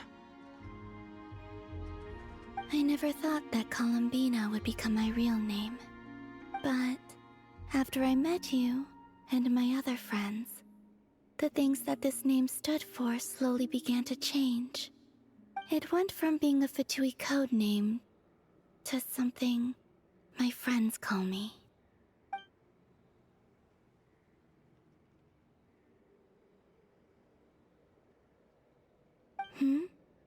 What is it? Why aren't you saying anything? I'm just so happy for you. Thank you. So, where's everyone else? We can go and meet them very soon. Everyone went to different places to try calling your name. Great. I'd like to thank them as well. Everyone's done so much for me. Searching for my name, entering those ancient ruins. Huh? Wait, so you were... Yes, I was there. Not physically, but my consciousness was still holding on. I followed you the whole way. Starting from when? You turned around and called out my name while you were in Nasha Town. Do you remember?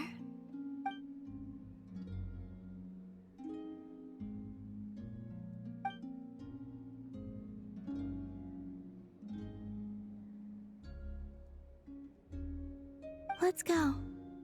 We don't want to keep them waiting. Sure. In that case, come with me. But... Hmm? Before that, could you call my name one more time? Sure. Come with me, Columbina Hyposelenia.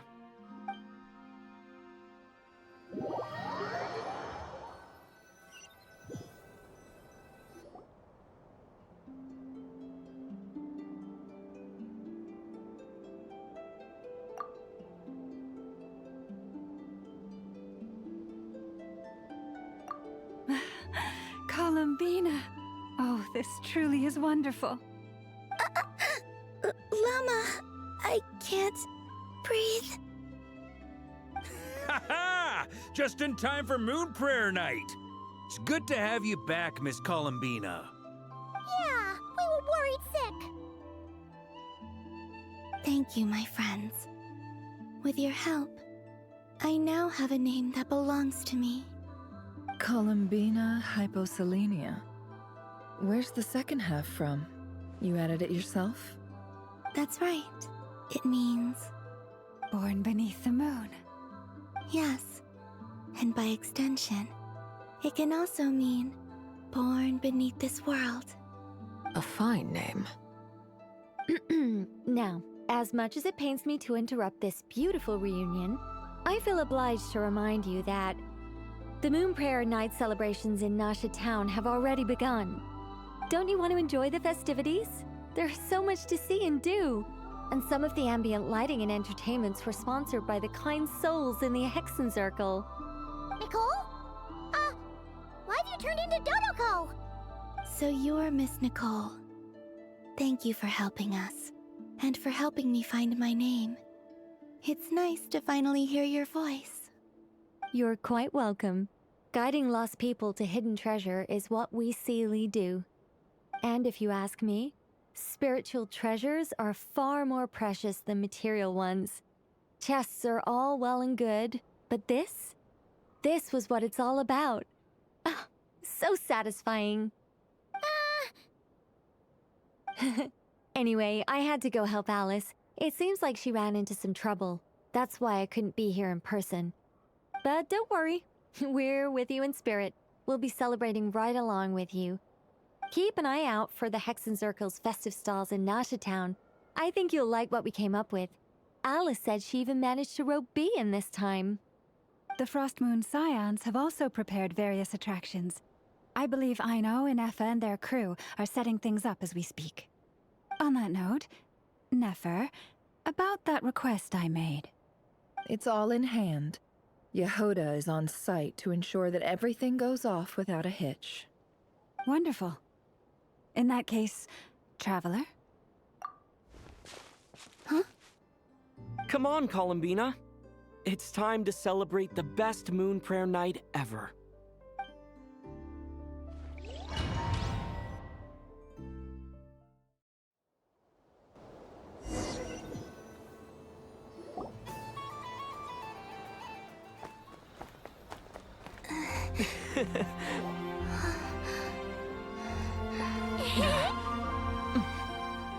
Hey, young lady. Would you like some Moon Prayer Night candy? Happy Moon Prayer Night. Oh, yeah. I almost forgot to say. Welcome home, Moon Goddess.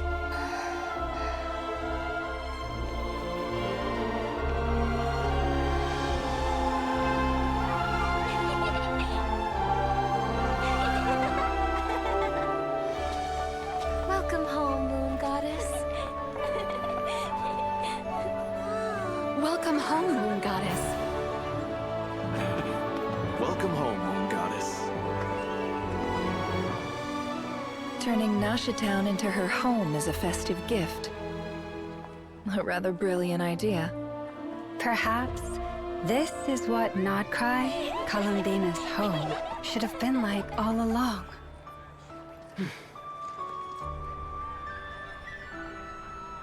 Thank you for the gift. I like it a lot.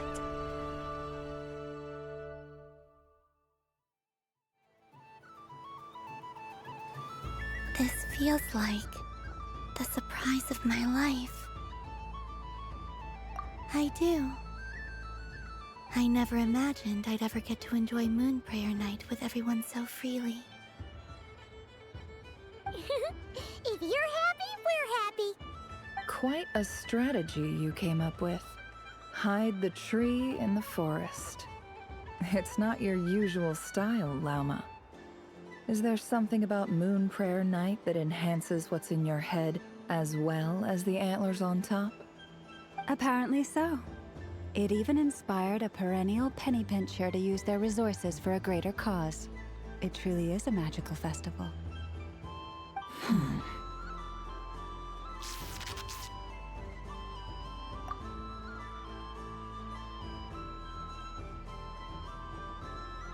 I see it now. This bickering is actually a sign of a strong relationship. Huh? What's everyone doing here? Oh! Miss Columbina, you're back! Yes, I'm fine now. Thanks for your concern. How's your progress with Alice's assignment? Very well indeed. I've never heard her sound so excited. Not like this. This time, her excitement seems more serious. Seems like she's had a major breakthrough. She said she'll contact us once she knows more. In the meantime, we're free to relax and have some fun. Enjoy the time off while it lasts. I have a feeling that our next task won't be so simple.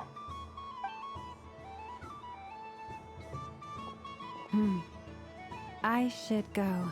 I still have a few things to attend to at the Frost Moon Scion stall. And I think I'll take a look around. With any luck, this once-in-a-year festival will come with once-in-a-year opportunities. Hold up a second. Where's Varka? I believe he made a beeline for the flagship the moment he entered Nasha Town. Ah, that's Mondstadters for you. They know what they want when festivals roll around. Goodbye for now, Columbina. I hope you have a wonderful night. I will.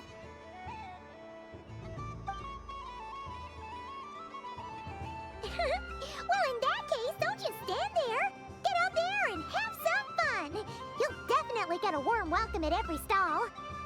Oh, also, take this map with you. It's a guide to the festival.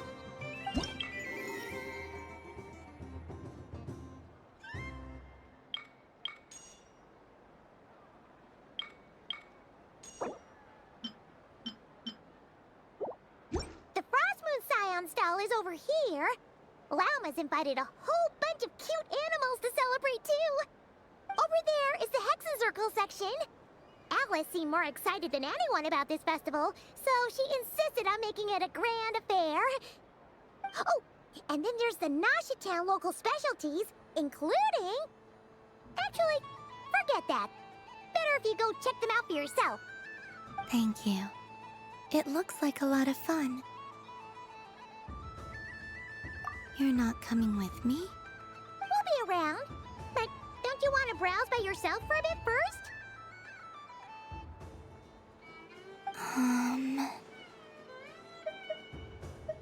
Yep. If you find something you like and want to try it out together, just give us a shout. We'll be right with you. Otherwise, just relax and enjoy yourself. There's so much on offer, so try to experience as much as you can. And don't forget to stuff yourself with all the delicious festival food.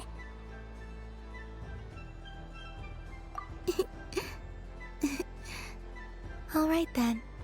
Off I go. Where should I go first?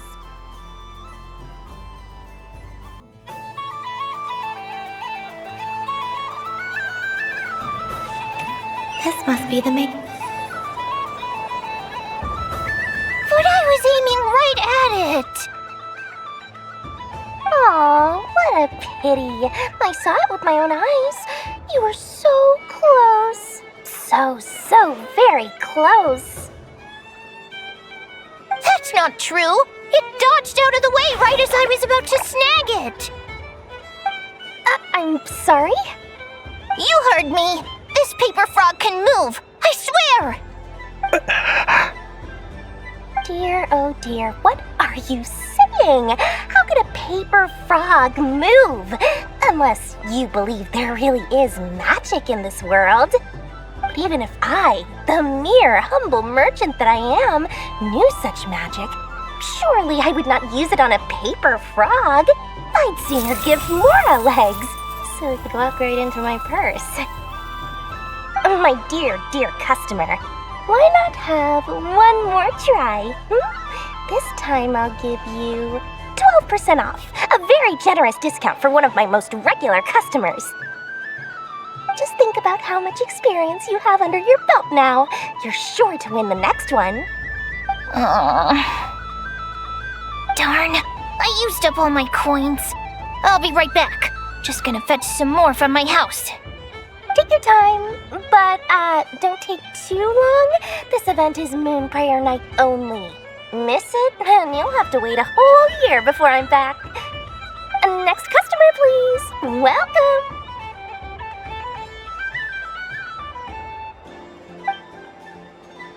Hello. Whoa! What's this big one doing over here? How do I tell my employees not to go running around this time? Shooting them a glance won't work. I haven't known them long enough. Dory? Why, hello there, Miss Columbina. Would you like to play my ring toss game? The rules are very simple, and it's easy to get the hang of. How much for a round?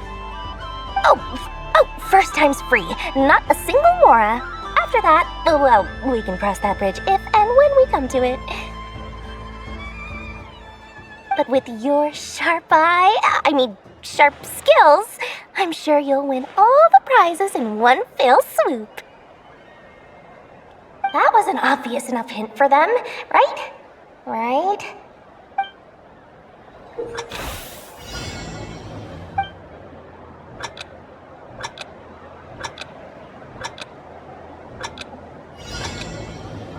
Here comes the ring! Oh, peanuts.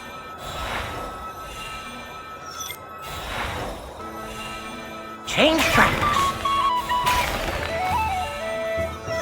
Roselle, should we move or not? Just a tiny bit. All right, then oh, sugar plums, not the clock hands. How do I move the legs again?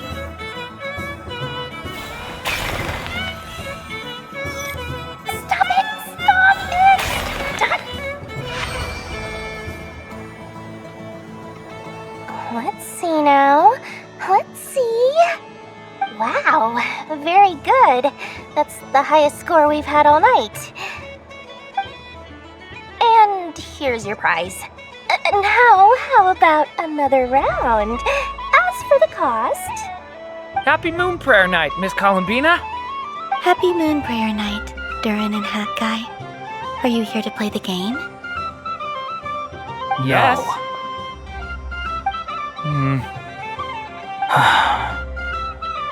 You said we were just coming here to say hello. I did, but then I recognized a few more people as I got closer. Do my eyes deceive me? Is that... It's our little dragon! He's all grown up! Someone's popular. Well now, since you came all this way, why don't you try out this lovely game we have going? First try is free! He'll have a go. I'll pass. It's only one free try per customer. You can't give your try to him. I'm aware. How has Elder Almond been lately? He's in great shape. He goes for a run in the forest every morning to stay fit and healthy. He tried to go boat racing with Firecracker a while back, but he couldn't even make it onto the Lotus Leaf. Firecracker was in fits of laughter. How about you, little dragon? Can you still fly? Yes, I can. But you've become less chatty. Has growing up been tough on you? We call that maturity. You know, the thing people sing about. The knight wields a sword of stone to defend those hearts that are made of gold. Stone is very heavy. That's what keeps him from talking too much. That's awesome! I want to be a knight when I grow up too. Ring, here I come! Ha! Oh, the hat-wearing man. I never thought I'd see you again. You seem more determined than when I saw you last on the train. If you say so. Oh, I do say so. The people you once helped see it clearly. It's because you are once again on the right track. May the engine in our hearts propel us to the station of our dreams. I can move! I can move now, Roselle! What are you doing, running into the rings like that? You got them all so quickly! I have never seen anything like this in all my travels! Is this guy actually an old friend of theirs? But how? They're origami animals and clockwork people from a fairy tale! Getting to know them would be quite an arduous task, unless they share a hometown? I have to get to the bottom of this. Next time I see the Great Mage Alice, I shall demand answers! Thank you, Dory. I had a lot of fun. Now for your prize. Where did I put it? Give me a moment to dig it out. Oh, sweet grand prize. How I wish I didn't have to let you go. Good thing I've already turned a profit from the customers earlier in the night. Otherwise, I'd have wasted all my hard work. Okay, I'm back. What? I leave for 2 seconds and someone's already claimed the grand prize? Oh, well, these things happen, you know? Perhaps you'd be interested in one of the other prizes instead. We've got all kinds of wonderful goodies here. Is this the thing you wanted? Here, you can have it. Huh? But... Don't worry about it. It will be happier with you. Oh, thanks so much, Miss. Moon Goddess. Oh, goodness gracious, Columbina. Give me strength. How am I supposed to make any more money from this child at this rate? Daddy, look! That's the game I was telling you about! Forget it. She is the Moon Goddess after all. I'll think of some other way to swing this. Maybe I can try to hook this new kid. Huh? Oh, someone already won the grand prize. You can take mine if you want. What? Why are all these bleeding hearts coming here to ruin my business? Happy Moon Prayer Night, everyone. Happy Moon Prayer Night.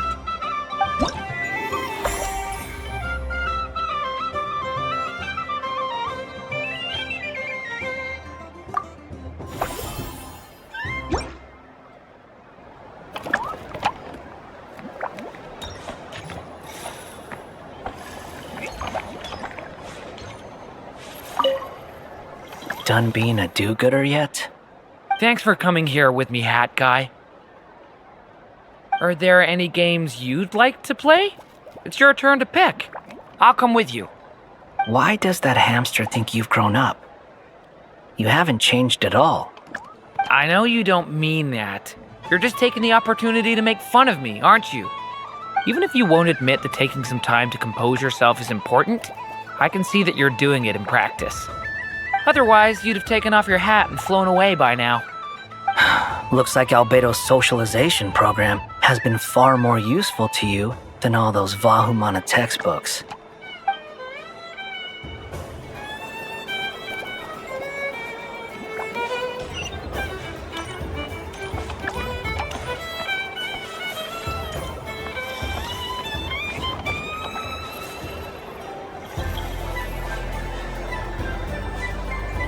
So this is the Frost Moon Scions area. It feels very familiar. But everyone looks much happier than usual.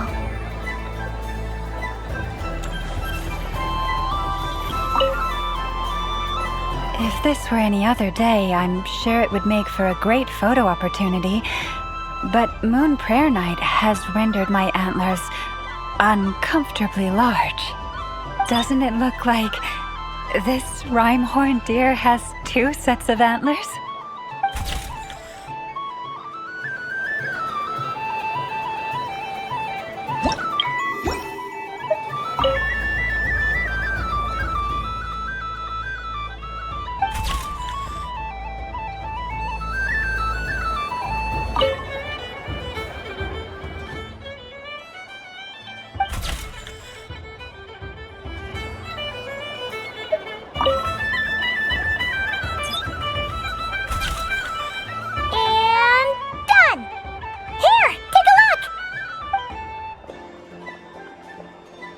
I think it looks quite funny.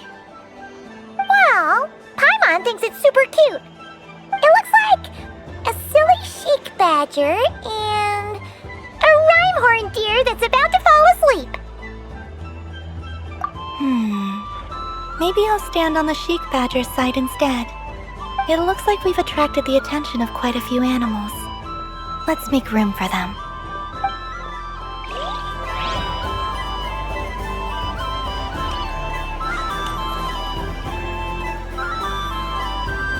Wow, the Frost Moon Scion stall looks kind of plain, but it's pretty cool once you get into it. I don't go to Hz Island much, but it's got that, like, old world cultural feel. And if culture means we get more festivals, I'm all for it. Hello, Yehoda. Columbine. Hello, Moon Goddess. That was too close. I almost gave the game away in front of the staff. Oh, wait. What's the deal with her shoes? They don't make a sound when she walks. I could do with a pair of those. Do you like balloons too? Balloons? Oh, you mean those? What's so fun about balloons? I'm not a kid anymore. They're probably more up Aino's alley. Yes. The animals seem very curious about these strange flying objects. I was drawn here by their voices. I recently learned a fun new game you can play with balloons, so I decided to come and give it a try. A new game?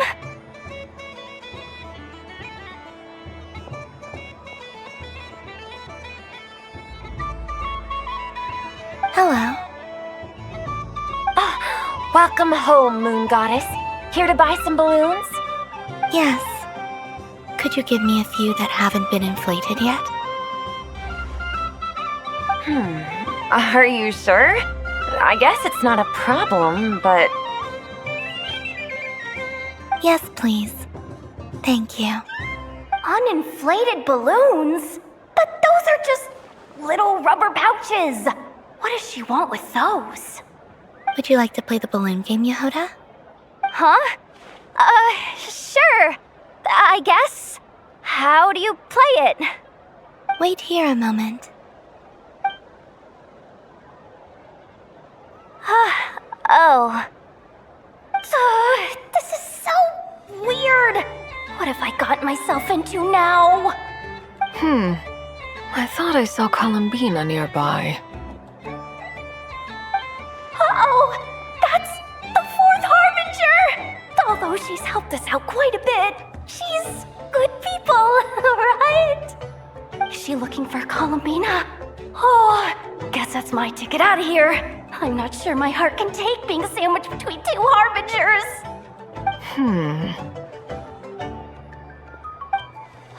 Which stall is she checking out? Oh, it's that other Frost Moon Scion's one. Try on the headgear, see what it's like having antlers or animal ears for a day.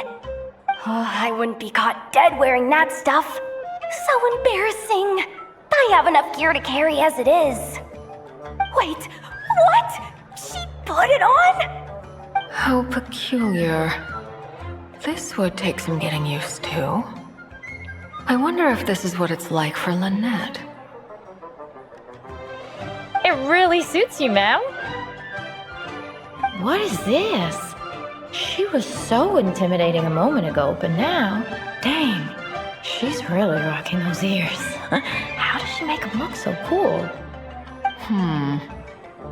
I suppose I may as well keep them on for now. All part of the festive experience. She's coming this way.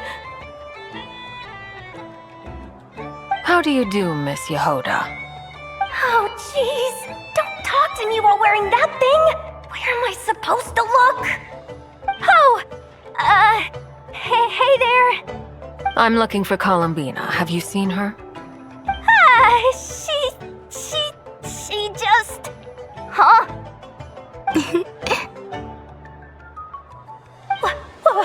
Wait, is that what she meant by balloon game?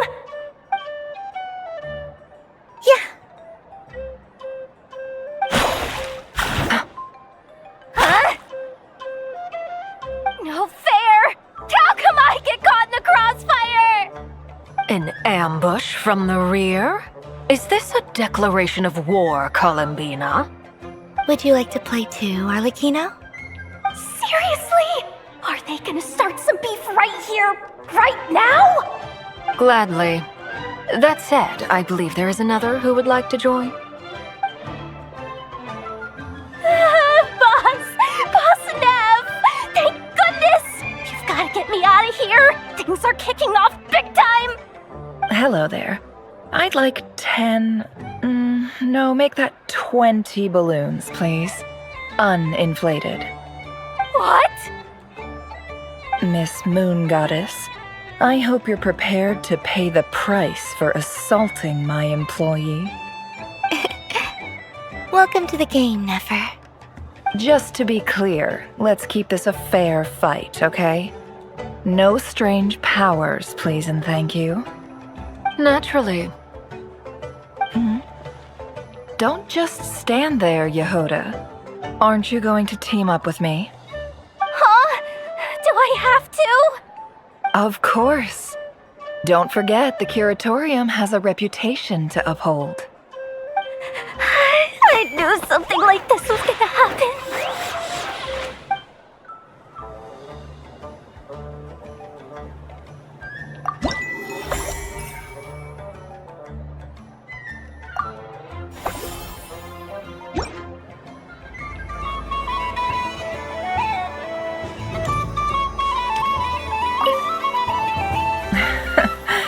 That was fun.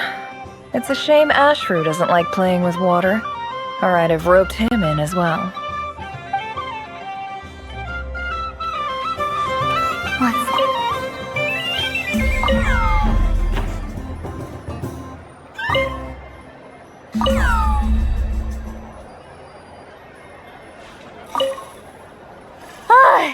I just had a water fight with 2 Fatui Harbingers. Pretty scary, but also surprisingly fun.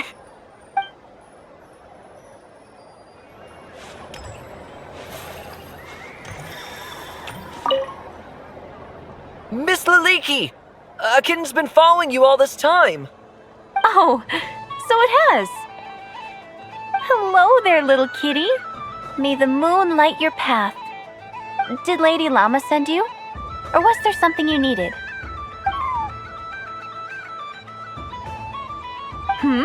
You'd like some moon prayer candies? No? I believe it wants that box. The one with the moon prayer candies in it. Oh, I see. Here, kitty. Come on. Here you go. Thank you, Lady Huh. Mr. Cantor, did you see that young lady dressed as the moon goddess? When did she leave? Sorry, no, I was looking at... I was watching the... cat. I see. The resemblance was uncanny. She seemed like the true Lady Kutar, the one who guides souls.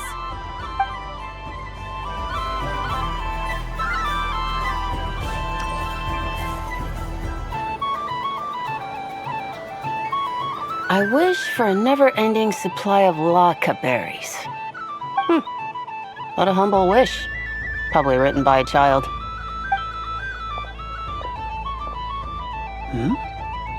Is that Llama the Moon Chanter?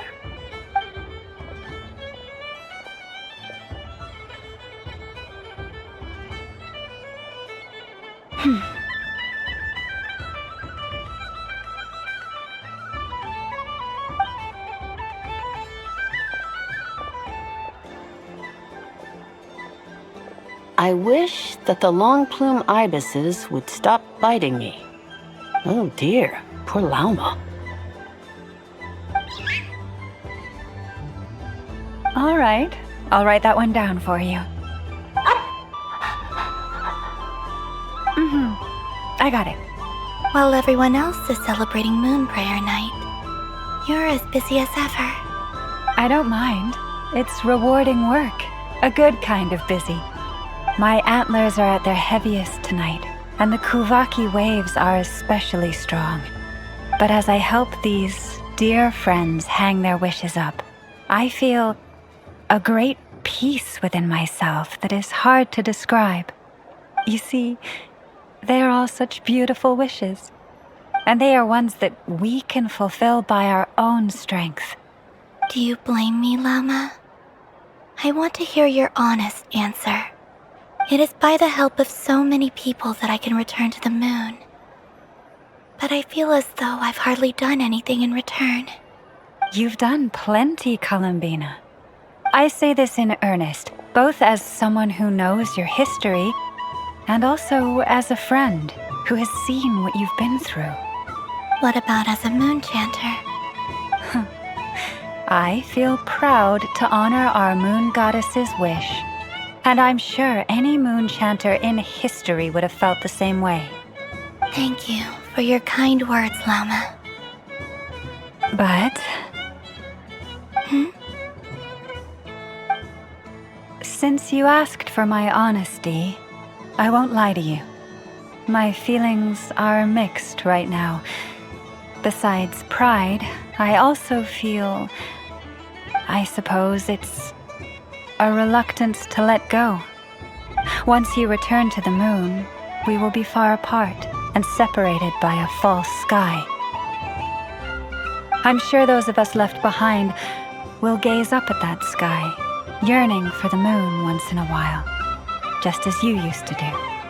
I will miss you, Llama. I will miss you all. I hope to stay in touch. I will try and find some way to send messages down from the moon. Perhaps you could use Kuvaki. I've heard Yehoda say that signals can be sent using long and short waves, or strong and weak lights. That sounds a little complicated. What if we forget what the signals mean? We could prepare a codebook beforehand, but... You're right. It wouldn't really suit you. Still, whatever happens, I believe that you will find your own unique way of communicating with us. And now that I think about that, my heart feels lighter. Because you trust in me? Yes. I have faith in you, and in the power of truth. In my experience, the truth tends to be difficult, but that's what makes it stand out from what is false. So I'm confident that your thoughts and your love will shine through the curtain of lies. We will know it when we see it. Thank you. Now, could you help me hang up my wish? Is this? I wish that all who dwell in this moonlit world can find a place to belong. And I wish that I shall one day see my friends again. It's 2 wishes. I hope that's not too greedy of me. Not at all. And I think you speak for us all with the second one.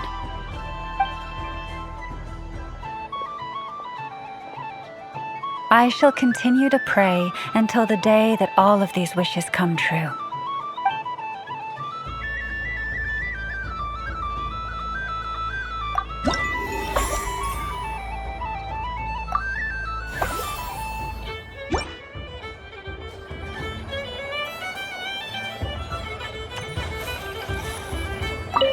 Yes. May everyone's wishes come true.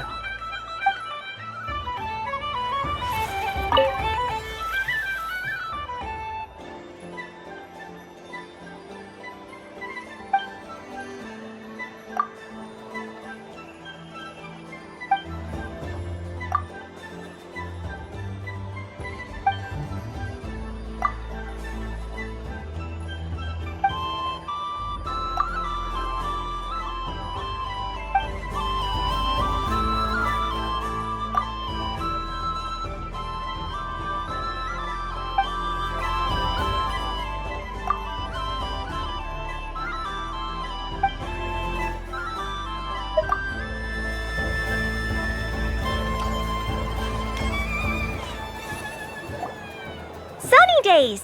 I prefer sunny days. Ah, well, you are as warm as the sun itself, Moon Goddess. Very well. I believe your spirit animal has to be this most adorable chic badger. Wow! Thank you, Mr. Talking Magic Lamp. Have a very happy festival, Moon Goddess. Flint? That's you, isn't it? Shh. It's our little secret, my dear traveler in Paimon. Okay, sure, but why are you here selling sugar sculptures? Everyone celebrates in their own way. After gazing into the abyss and spending time around gravestones all year, what better way to relax than to see sunny smiles on the faces of the living? Besides that, I like to think of myself as a fair judge of character. I dare say matching personalities to confection suits me rather well. That's not what Paimon was talking about. Aren't you afraid that your true identity might be exposed? Should I be? There is all manner of magic in the air this moon prayer night, thanks to the work of the great mages. I see Miss Columbina is hiding in plain sight. Why should I not do the same? Why miss this rare opportunity to enjoy a special evening in my true form? Fair enough. You got a point there. People who don't know you will probably think you're just a talking lantern. Well, now that we see eye to eye, what brings you here? Not a search for your spirit animal, I presume? Ah, well, actually... Here, see for yourself. Oh, this is... How wonderful. A beautiful idea. Yeah, we just met Barca, and he said that having everyone draw their own section was kind of boring. So, he did your bit for you. Ah, Varka. Ever the maverick. I see his artistic skills are truly one of a kind. In that case, I shall paint something on Mr. Albedo's behalf in a short while. What? Why not now? Ahem. Welcome home, Moon Goddess. Phew, that was close. Hello, Flint. She recognized you right away! What keen eyes you have, Miss Columbina. Especially considering they are shut. I did not see you. Rather, I sensed you. I can sense the fluctuations in Kuvaki all around me. One would expect no less of the Moon Goddess. Might I interest you in some candy? Yes, please. Excellent. I shall make some for you right away. Something the matter, Miss Columbina? What about my spirit animal? All the other children carrying sugar sculptures are talking about it. Wait, is she taking the test seriously? Ah, my apologies. How could I neglect that? You are quite right, Miss Columbina. Every one of us has a magical creature living in their heart. Would you permit me to help you find yours? Yes, please. Do you prefer the day or the night? Night. Which of the 4 seasons is your favorite? Winter. Think of a perfect day. What is the weather like? Sunny, rainy, or perhaps cloudy? Rainy in the morning, sunny at night. What kind of answer is that? Forests, lakes, and open seas. Which do you prefer of these? I like them all. Imagine you opened your very own shop. What would you sell there?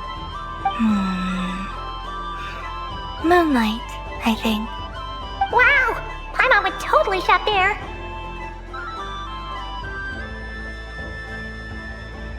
It wouldn't cost anything. You'd just need to visit. Aha! I believe I know what your spirit animal is. Here, for you. Oh, it's a Indeed. A free-spirited being with a deep love for all things here in Nodcry, who selflessly lends her aid to as many people as she can reach. It is the perfect fit for you, Miss Columbina. Thank you.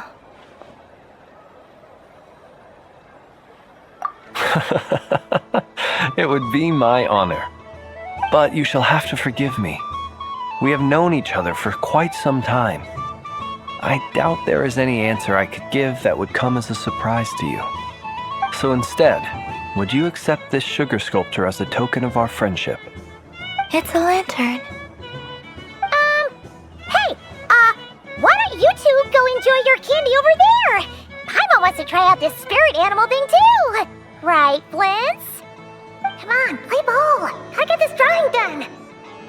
But I want to hear Paimon's answers. But it'll probably take ages. Paimon's a complex soul. And we don't want your candy to melt while you wait, huh? Oh. Okay then.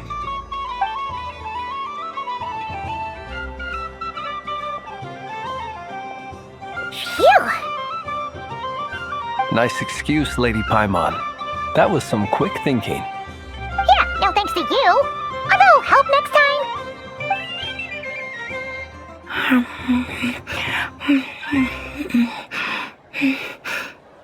It's sweet. Is that Lockaberry? I wonder what flavor the traveler got. This way! This way! It's the candy-selling lantern! I'm coming! Of course. Traveler, maybe we can share? Yes. I found out recently that people share their food sometimes, so I'd like to try it. Or thank you.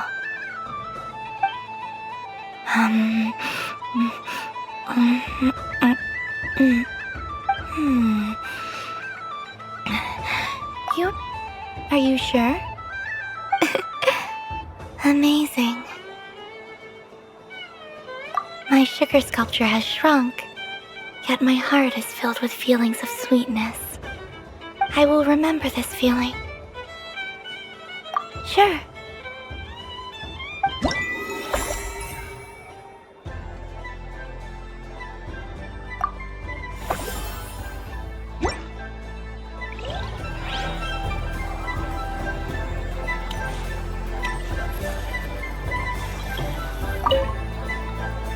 I've seen Linny and the other children play this game before. It would seem that it's not a bad way to relax, once in a while.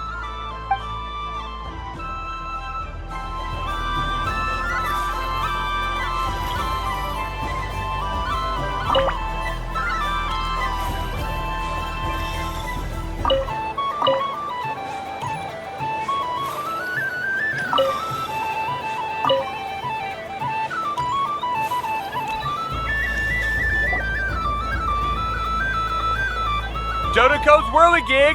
Come check out Dodoko's Whirligig!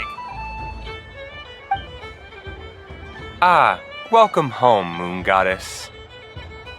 Might I ask what this is? Ah, it's a very special amusement sponsored by the great mage herself. Ride on a soft and furry Dodoko and embark on an unforgettable adventure. I say that, but I'm just following a script here. Who is this mage, anyway?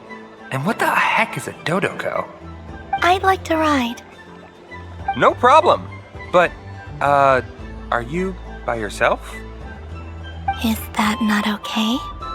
Oh, no, it's fine. It's just that each Dodoko can accommodate 2 passengers. Would you like to bring a friend along? My friends. That should do it.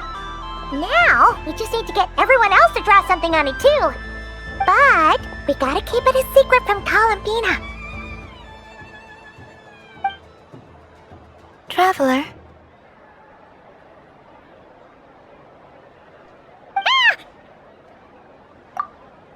I want to go on that ride. Will you join me? Let's go then.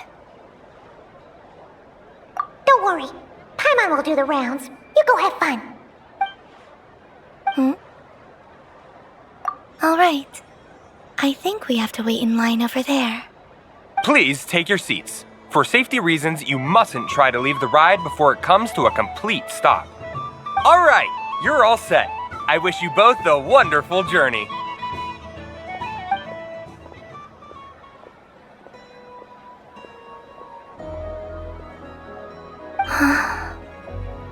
Not bad. It reminds me of riding a moon lane. Sometimes, the Kuhenki circle around me like this, playing their beautiful melodies. Yeah, I'm going to miss them.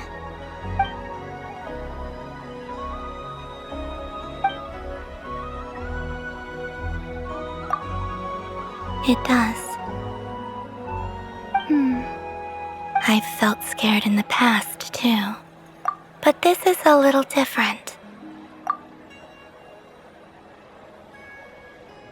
You know something? I got to see a lot of fascinating things during my disappearance. I saw how the Frost Moon Scions act around their families. So different than how they used to act in my presence. And I also saw how they interact with their friends. It made me curious at first. Why do people act so sincere when they're worshipping gods, but save their truest, warmest feelings for each other? Slowly, I came to realize that it's because they trust one another. They know, deep down, that they'll be accepted for who they are. All of it. The good and the bad. I know. I knew it the moment you started calling out my name. What I fear now is the end. I fear losing all this the very night I have gained it.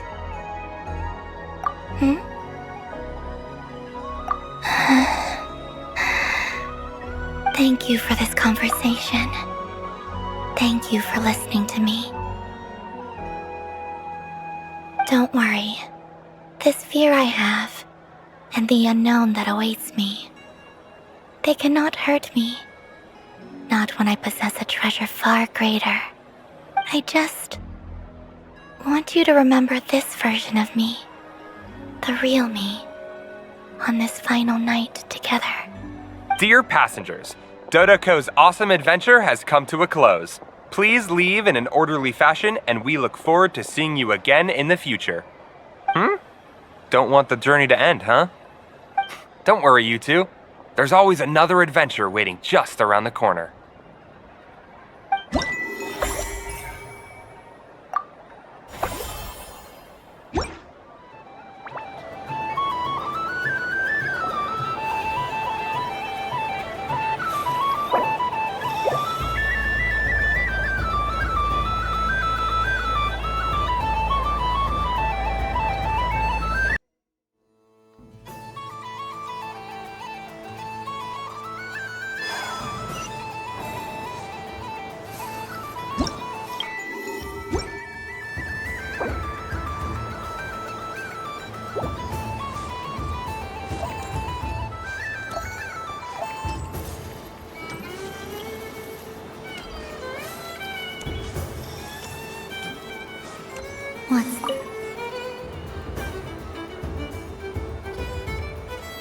Come on, Citrus. One more round. Just one more.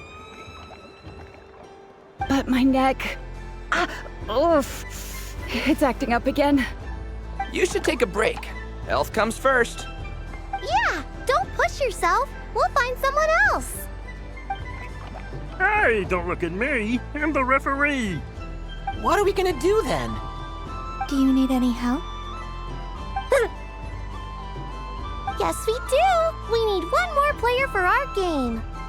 All right. Could you teach me how to play? It's really simple.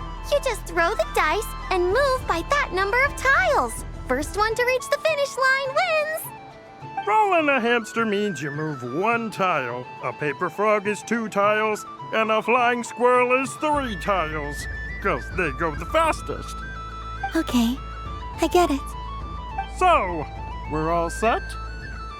In that case, please take your places and let the game begin!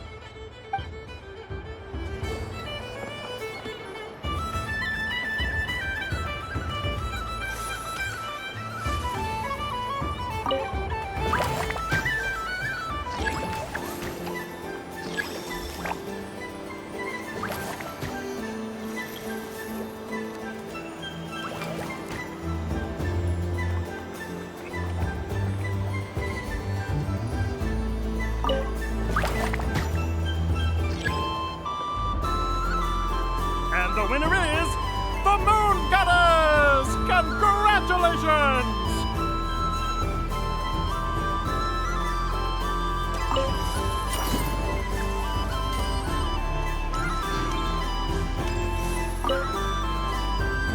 A soft and furry creature that bounces and jumps. Welcome home, Moon Goddess. This one talks too. Allow me to introduce myself. I am a Dodoco from a distant archipelago, the most mischievous of all my Dodo brothers and Dodo sisters. When the going got tough, I powered through, and when I met obstacles, I boomed them away. That sounds like a lot of fun. Doesn't it just? Oh, but then the trouble started. Recently, I found a lovely beach, the same beautiful jelly color as my hometown, and so I dove in to have a look. Only to find it overgrown with seagrass and nasty little spiky fish everywhere, looking to turn me into a Dodoco kebab. I made it back to shore by the skin of my teeth, but my tail was sorely hurt. Couldn't you just boom them away? Oh, I wanted to, believe me. But I've heard that you, Moon Goddess, can understand animal speech. The last thing I wanted was to cause a gigantic fuss and get taken to court by a school of spiky fish. I'd be driven out of these waters for good, and my winter holiday would be ruined. And so, dear Moon Goddess, I was wondering if you might lend me your allegiance. Are you roping me into a crime? Oh, let's call it a once-in-a-lifetime carefree adventure. Does that sound better? All the festival goers tonight are dressed up as the Moon Goddess. But there's nothing to say that the Moon Goddess can't disguise herself as a Dodoco, is there? Besides, this is your home. You should be free to be whoever you wish. I'm afraid I'm not well acquainted with Dodocos, Madam Mage. Oh, that's quite all right. We Dodocos are innocent, happy creatures with a free-spirited nature. Many, like myself, are mischievous troublemakers. Others are lazy souls who like nothing better than to lie down on a nice rock and take a nap. In our eyes, every creature who yearns for happiness and freedom is a Dodoco. But perhaps in yours, we Dodoco are a fluffier and more mischievous breed of Kuhenki? Yes, that is a much easier image to follow. Oh, wonderful! Then let's play! Grab onto my tail and follow me into the sea! Time to settle some scores with the bad guys!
wonderful talent. So, what do you make of it? The use of Jumpy Dumpties doesn't come as naturally to me as Kuvaki, but their unpredictability makes it fun. I think they call this novelty. Indeed! And how did it feel blowing those pesky nuisances away? Not bad. Any guilt? What do you mean? Oh, wonderful!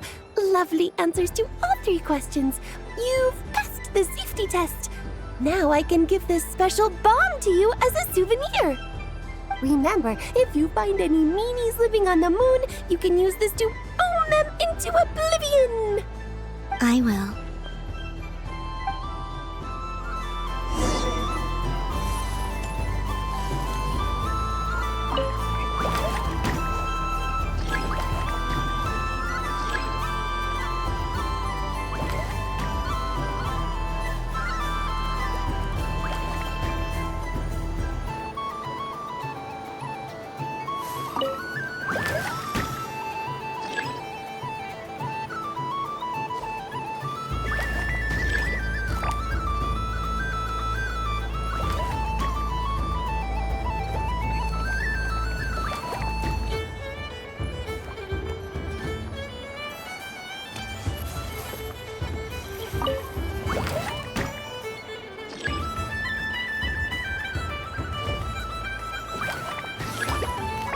The winner is a Stampy! Well done!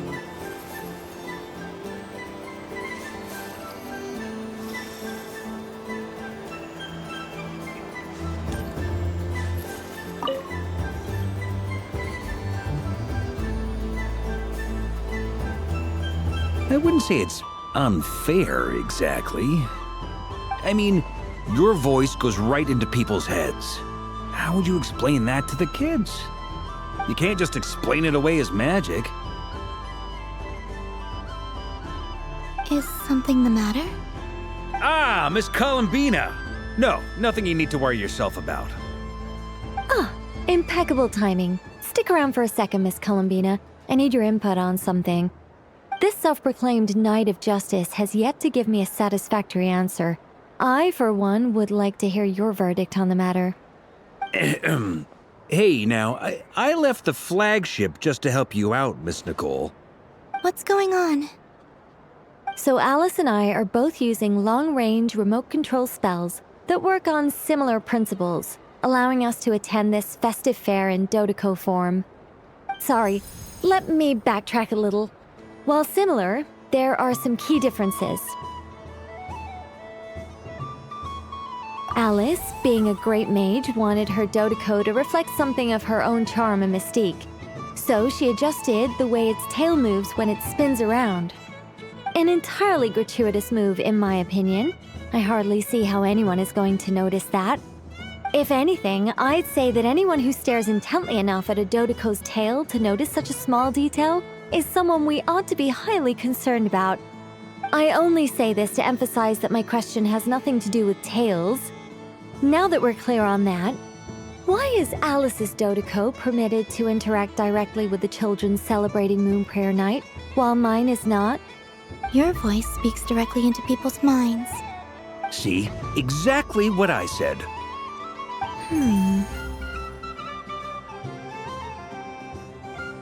Miss Nicole? Ugh, I can't stand it. I know that probably makes me sound like a whiny child acting out in front of their parents.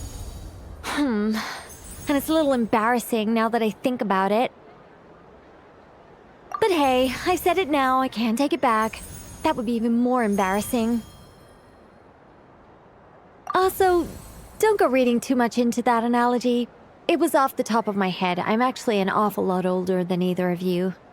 Miss Nicole, are you saying that you'd like someone to play the game you've prepared? I'm not so invested in that. It's just something cobbled together using items I borrowed from Alice. She probably didn't even make them herself. The point is, I want to know everyone's thoughts after they receive their prizes. But as you've said, I can't just ask. I've been biting my lip for so long, and I've had no one to vent my frustrations on. I thought this was going to be a nice, straightforward festival where I'd get the chance to guide people to treasure. Well, can I play? I can't guarantee that I'll win a prize, but... You will? I'd like to try. Then what are we waiting for? Let the game begin!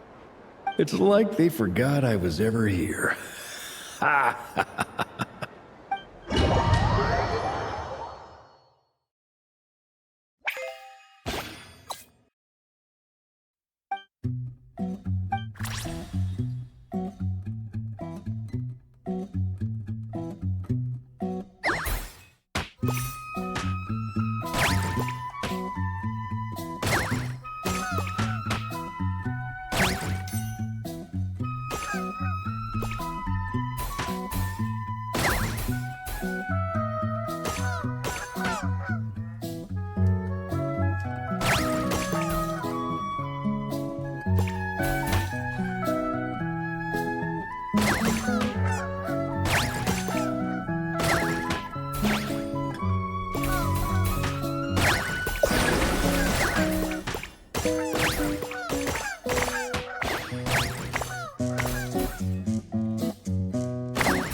Congratulations, Miss Columbina!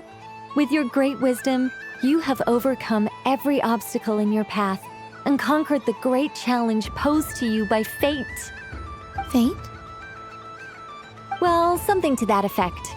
If you'd prefer something more poetic, it could be the icy winds or the dawn. Anything you like, really. You could even go with the challenge posed to you by Dodeko, if that's what you're into. Anyway, you can take or leave my suggestions. Moving on. All my hopes are now resting on this. Can I open it now? Stop teasing me. Please, I'm begging you. No more talk. Just open it.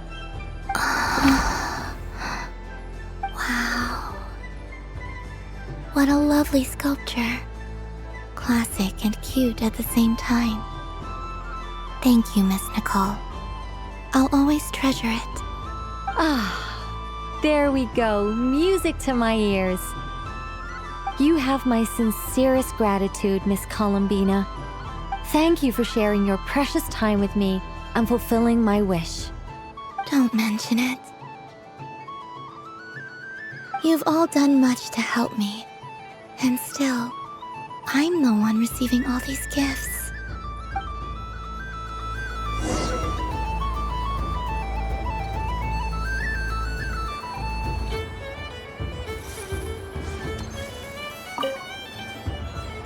Welcome home, Moon Goddess.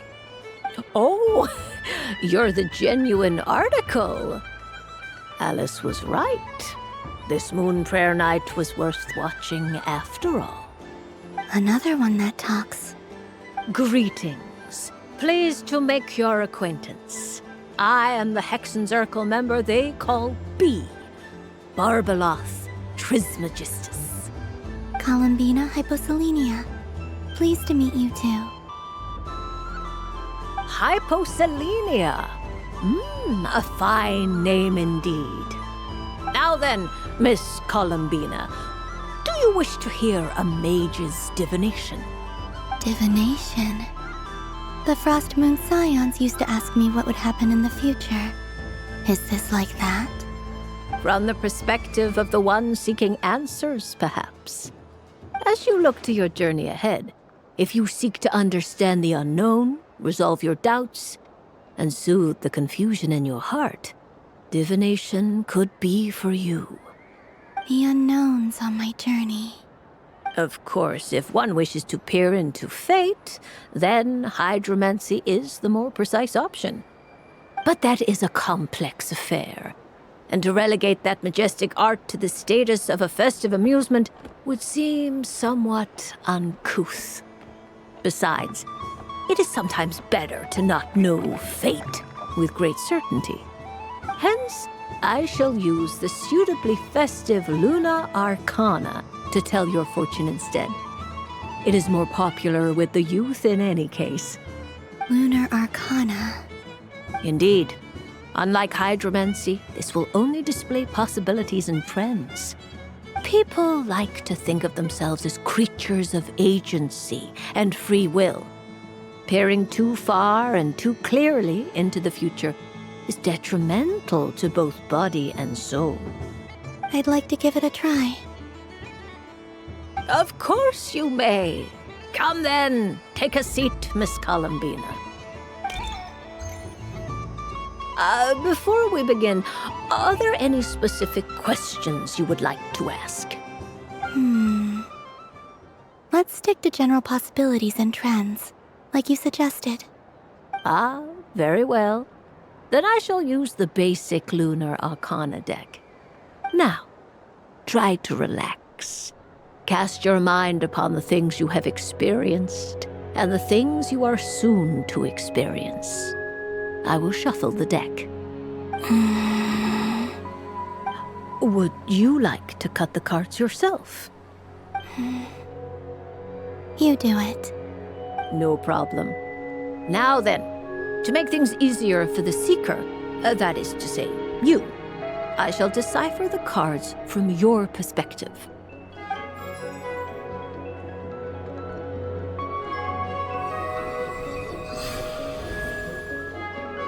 Please, draw the first Lunar Arcana. This represents destiny and is the foundation for the divination as a whole. Now, draw your second card. This will stand for the past, the sum of all your experiences that have come before.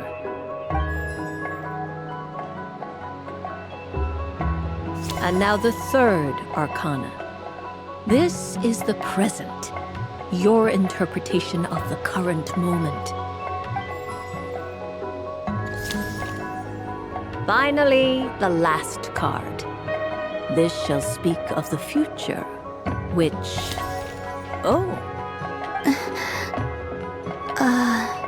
Kuvaki Pulse? Fascinating. I've never encountered this before in my role as a diviner. Something has exerted an influence upon this card, causing it to leave its designated position. What do you make of this, Miss Columbina? Perhaps this is the guiding hand of fate in action. Of course, if you wish, you can choose to deny the validity of this card and draw the future for yourself. No, it's fine. Let's go with this one. A bold decision. I must say I'm looking forward to the results. Well then, let us flip the Lunar Arcana in sequence and see what emerges. Sure. First, Destiny. No surprises here. The card that represents yours is the moon. The moon. Indeed. The moon can represent the truth at some times, but deception at others. False peace, destructive calamity, and the world-changing power that lies within. When the moon is placed on the destiny tile, it indicates that your destiny is not what it may appear on the surface. Instead, it may yet have a hidden side. It symbolizes a journey through the fog, fraught with uncertainty and deception, where one must face inner challenges head-on. I don't understand. Patience, my dear. This is but the first card, which serves as a basis for the interpretations that follow. Our divination will only grow clearer from here on out. Now then, flip the second card, the one that speaks for the past.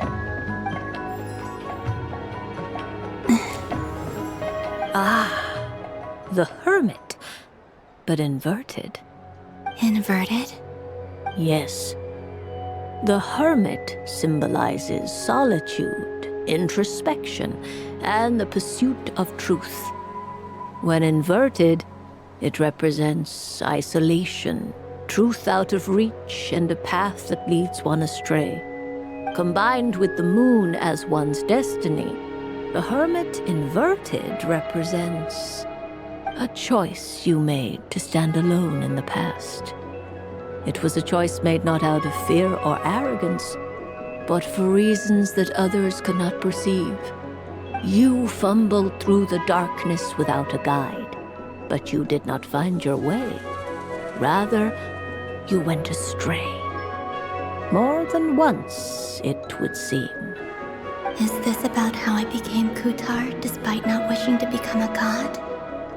And how I joined the Fatui because I yearned for a place to belong? I suspect only you know the answer to this question. All is not lost. The past is in the past, and so it shall remain. Shall we look into the present now? Oh my. The Lovers. One of the most interesting Luna Arcana. What does this one mean? This means that you have had an unprecedented emotional experience. The joy of finding your soul becoming intertwined with that of another. A precious and wonderful thing indeed. It's true. I've made a lot of friends recently, and they are very good to me. I like them a lot. That sounds lovely. I am most delighted for you. The Lovers can also represent important decisions, perhaps related to a parting of ways. Now, if I were to guess... Yes. My return to the moon. I understand. Parting with friends is never easy, Columbina.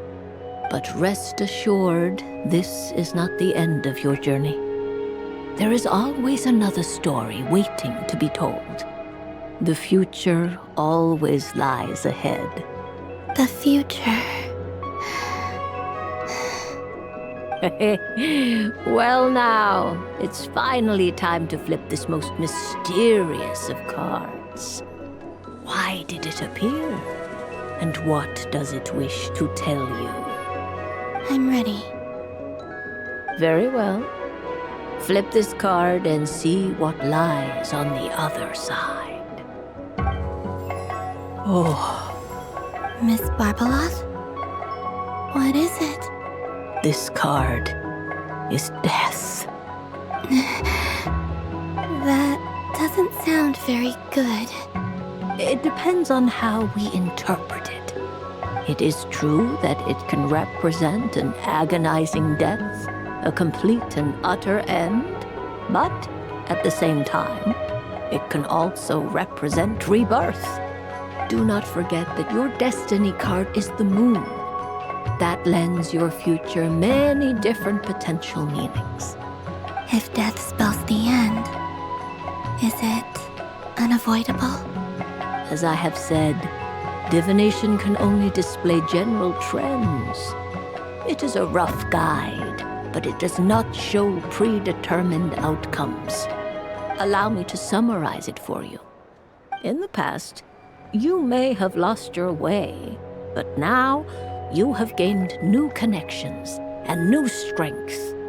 You now face an important decision, one that may bring about a great change in what is yet to be. This change might, in turn, be the end of all things, or their beginning. But remember, everything is subject to change because of the moon present in your destiny. You must see the truth clearly and face your innermost thoughts. The truth. My innermost thoughts. Thank you, Miss Barbeloth. Don't mention it. Some people dislike divinations, for fear of glimpsing an ending to their story that they wish was not so. But I can see that you're different. The result of this divination will not sway your decision. This is a rare quality, and one that diviners always hope to see in the seeker. We are here merely to guide, not to exert undue influence. I understand. Go then and illuminate your future, Miss Columbina. The moonlight that shines from you now is most captivating.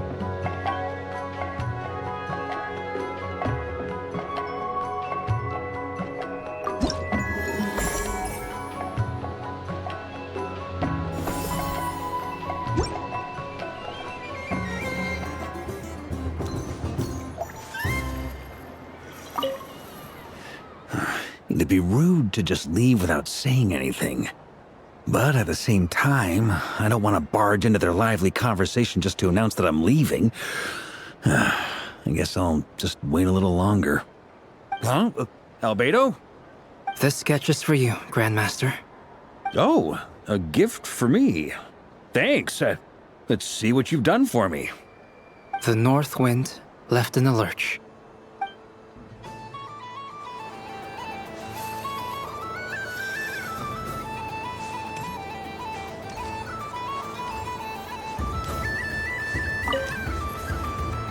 Fun ride, huh?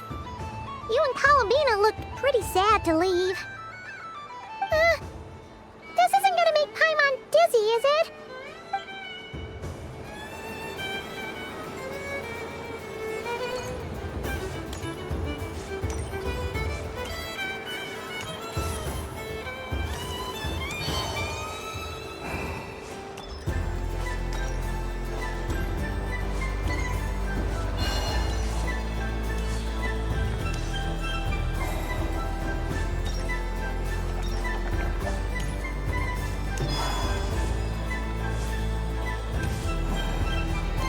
There are so many attractions here. Since I rarely get out, I might as well make the most of it. What's this? Should I give it a try?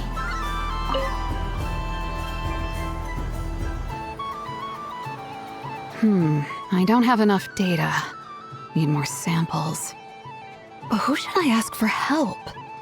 Is this one of the amusements? Or is it a research project? Bit of column A, bit of column B. I'm currently running some synchronization tests on these bots. Basically, you need to press the button to help them successfully obtain the treasure. But you've got to time it right. I'll record your data, which will be used to improve the robot's accuracy. But, ma'am, I mean, Moon Goddess, don't you think you should take your eye mask off first? There's no need. I will be all right. Okay then. Whatever you're comfortable with. Great. Then let's begin.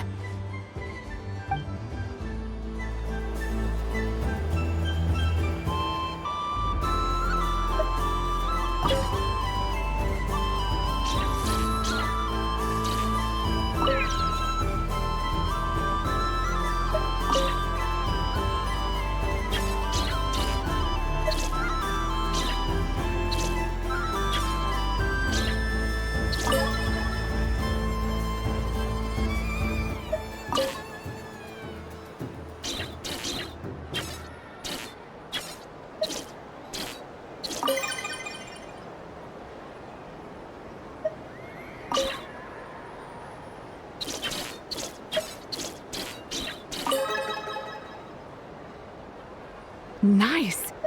Data collection complete.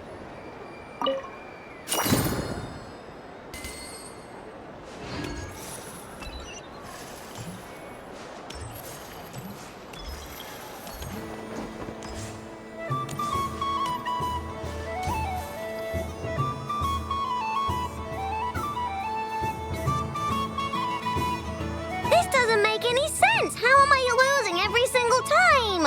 Wait, Inefa, you're cheating, aren't you? Yeah, that must be it. I am not cheating, Aino. Uh-oh, sounds like Inefa's turning into a big baloney bot. I think it's time for some serious maintenance. Moon Goddess, help me. Miss Columbina, Aino is attempting to cheat. What the? I'm not the cheater! You're the cheater! How dare you throw it back at me?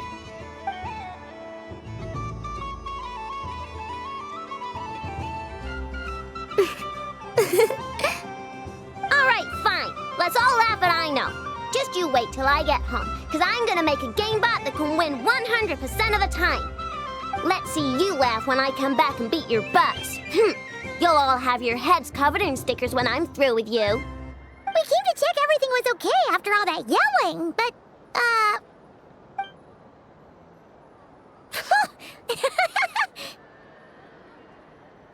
Whatever it is, it sounds like cheating is allowed. Kuhenki concentration. Each player starts with differently colored kuhenki. Each round, they draw one kuhenki from their opponent. When a player has two kuhenki of the same color, they make a pair and can be discarded. Any that can't form a pair must be kept. The round ends when a player can't form any more kuhenki pairs, and that player gets a sticker.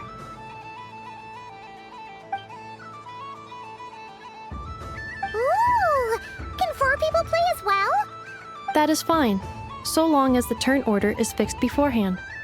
Alrighty then! In that case, the 2 of us will join as one team. Okay, but if you lose, you're both getting stickered. I don't want to hear any excuses. Sure. And if we win? If you win, only one of you gets to sticker someone else.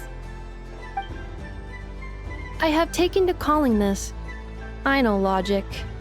Hey, lay off me, alright?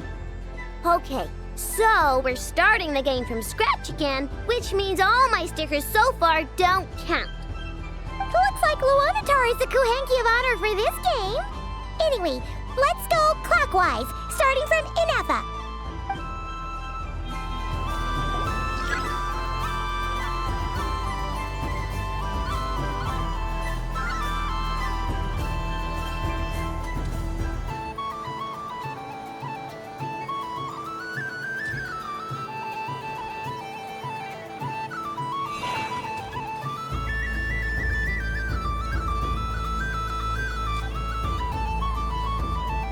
Nice! That's a pair!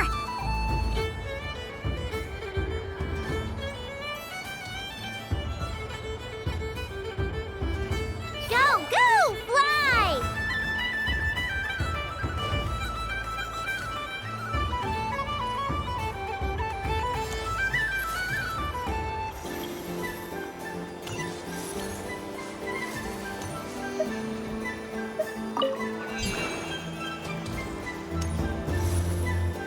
Go on.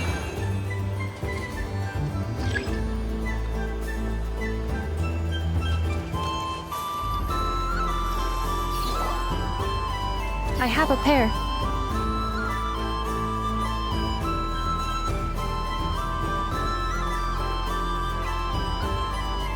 Uh-oh! We gotta pick up the pace!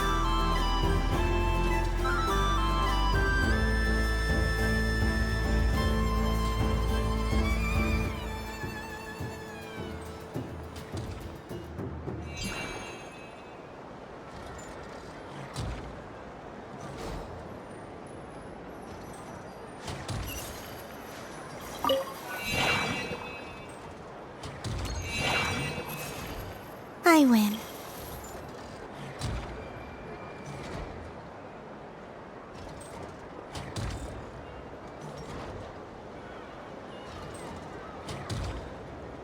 Phew, that was too close. I thought I was gonna lose. Good luck, everyone. We're out!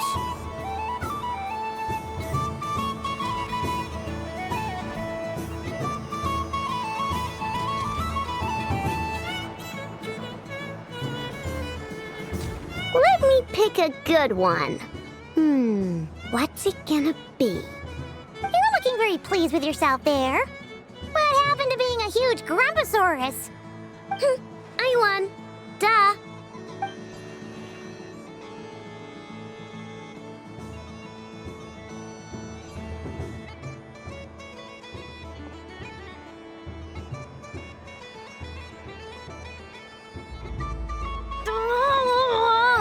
Me again? Don't fidget too much, Aino, or the sticker's going to fall off.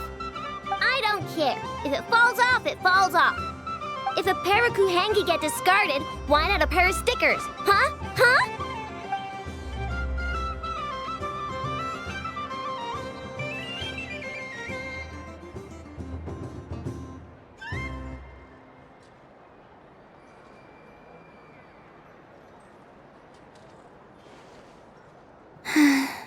I've lost. Sticker, sticker, sticker!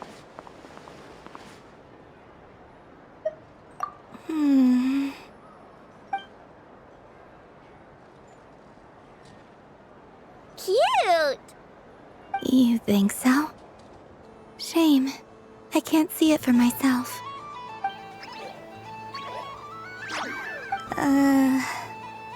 What did Luanatar say?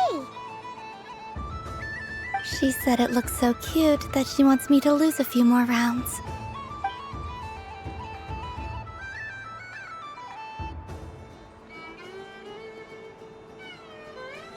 Who put these stickers on Paimon's eyebrows? Ugh, she can barely see. All right, now, I think we got enough evidence to prove that there's a serious problem here.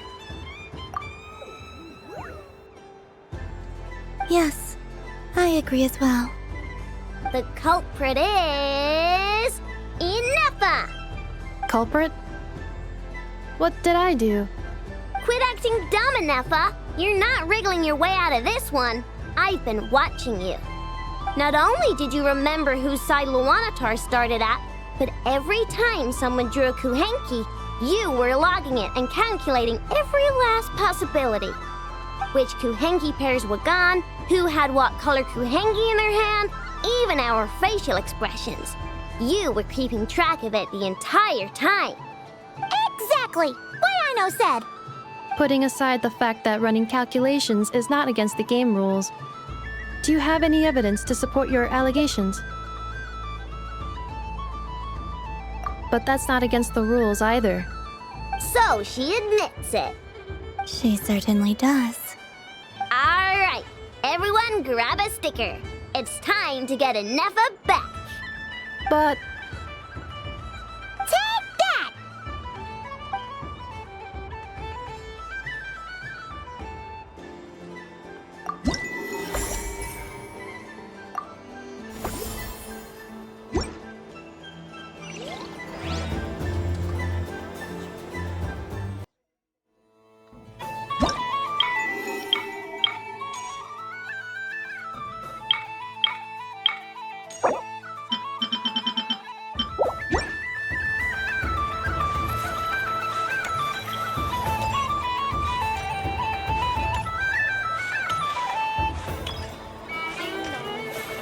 The next robot show will start in 5 minutes.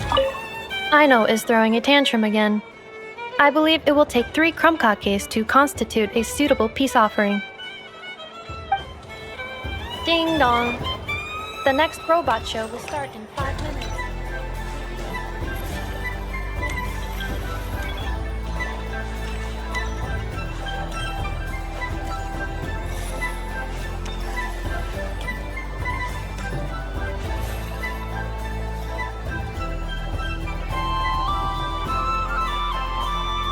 Well, well, look who it is. I heard someone went and disappeared on us the moment we let her out of our sight. They looked all over for you. Frankly, I didn't think you'd be back for Moon Prayer Night. Were you worried about me, Sandrone? You would like that, wouldn't you? Do you even hear what you're saying? It seems to me like you disguised yourself with festive headgear, just so that you could come see me on Moon Prayer Night and make sure I'm okay. You didn't even bring Polonia with you. You Ugh, I thought you couldn't see! I cannot. But I sense the confusion of those around us rippling through the Kuvaki currents. Based on what I know about you, let me guess what you're wearing. Is it cat ears? Shut up! I'm only here to protect the Fatui's interest in this territory. Running into you was pure bad luck. Really? But you were the one who asked Arlecchino to help everyone find my name. Columbina! Ugh! Just one more word, and I'll unscrew your vocal cords. It's Columbina hyposelenia now. Tell someone who cares. I've missed you, Sandrone. The whole time I was gone, I was thinking. I hope I get a chance to say some ugly words to you. Is that supposed to be a joke? Anyway, let's go play that game. What? You mean that frostfin whale? Yes. It's some kind of game where you get bitten if you step on the wrong tooth. Seems like fun.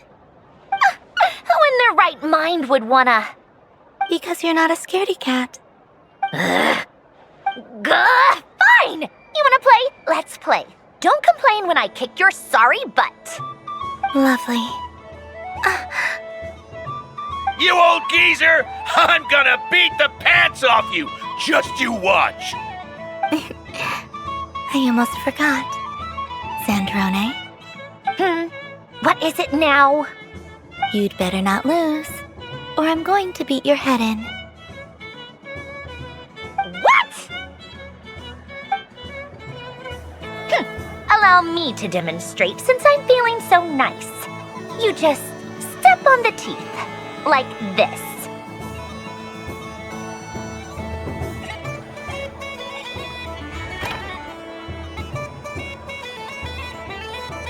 Which should I pick?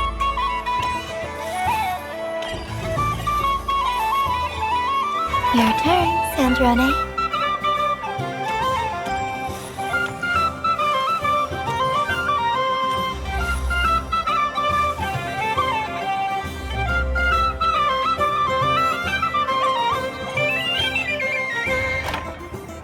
Don't come crying to me if you get bitten.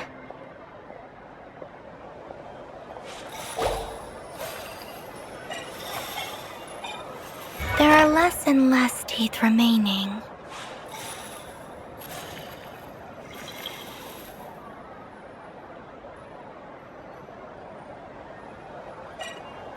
Huh? What's that noise?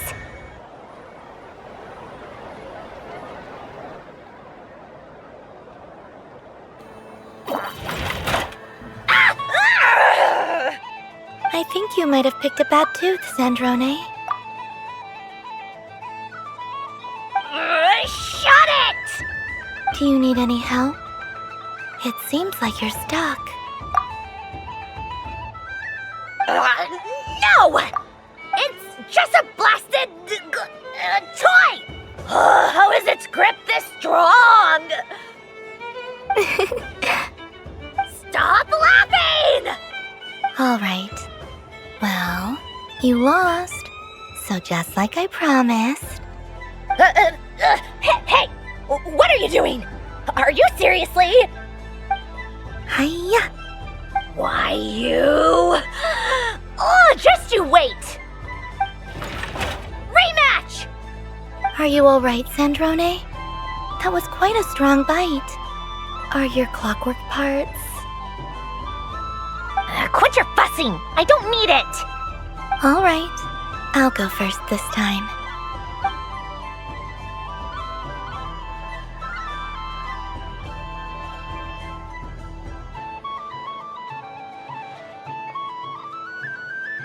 I see it now. She can sense which teeth are rigged. So I just need to avoid the same ones that she does.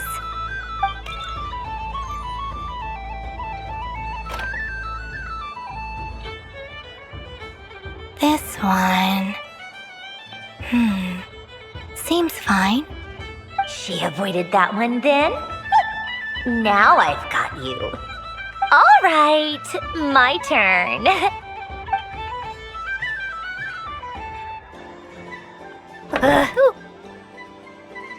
What? Looks like you lost again, Sandrone. Wait! There's more than one bad tooth! Bonk.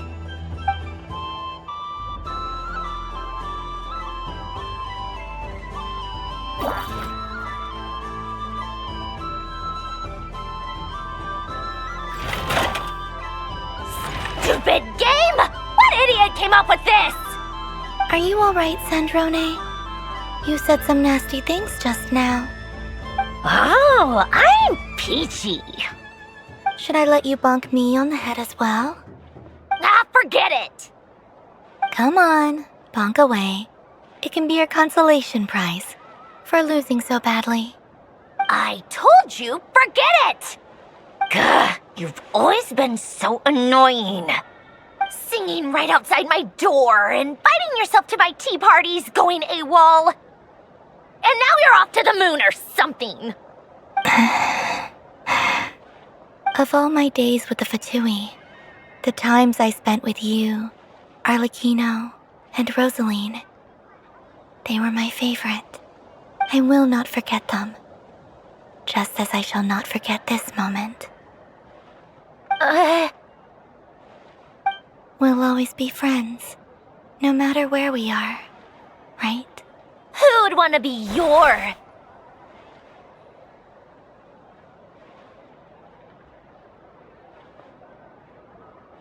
I'll miss you, Sandrone.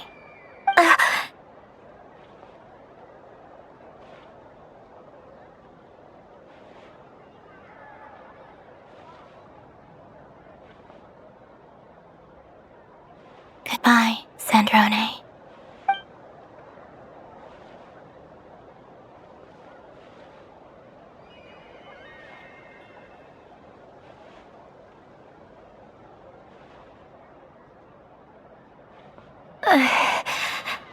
I'll miss you too, Columbina. Sorry, what was that? Ah! Ah! Yeesh! No need to freak out. What's wrong? We've been looking everywhere for you. What do you want? Oh, nice ears.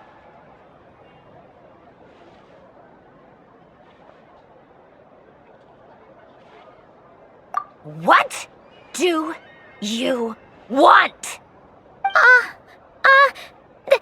This.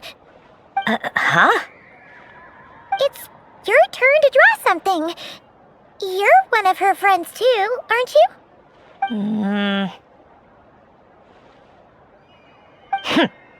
Doesn't know how lucky she is. Sorry? Nothing. I'm done. Take it. Oh, that was fast.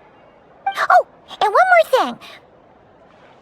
Last time we spoke, you mentioned you were interested in the Narcissan Kreuz Ordo's research, remember? There were too many people when we last met, so we didn't get the chance to do this. What are you talking about?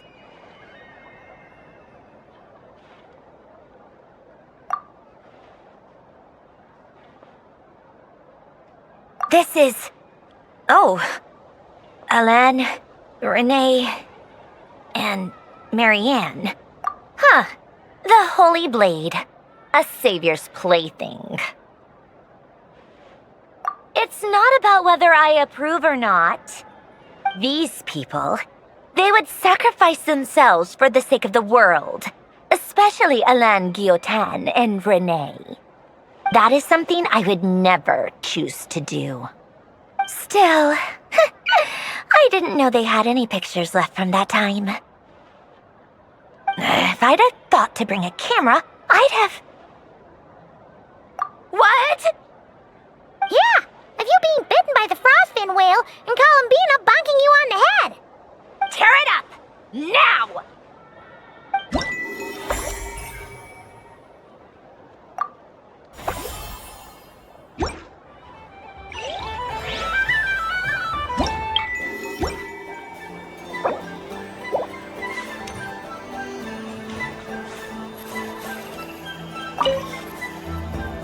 there to see on that moon anyway? Let her go up there and cry alone.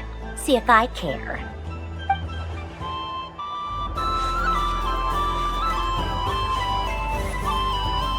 Moon Prayer Candy! Beautiful, tasty Moon Prayer Candy!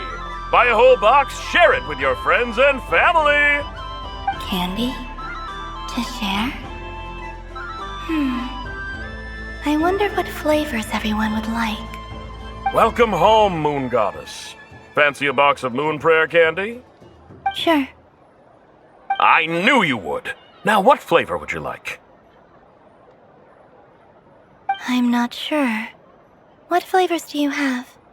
Is this for yourself or as a gift? A gift for my friends. Ah, I see. In that case, I'd recommend apple, lockaberry, or midsummerberry. Those are the most popular. Do you have nocturnal blossom flavor? Huh. I've seen couples give those as gifts before, but I did not know they were edible. No? Okay then. Moonfall silver? You did say this was for friends, right?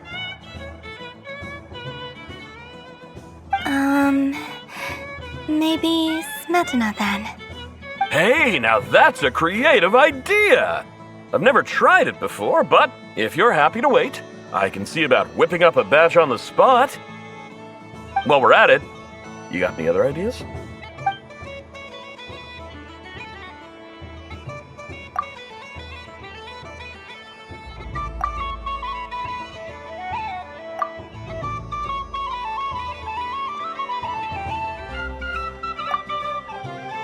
Here you go. Every flavor you asked for is in there. Thank you. I should be the one thanking you! You brought me a whole bunch of new business. It's like a genuine blessing from the Moon Goddess. I hope you and your friends have a lovely night.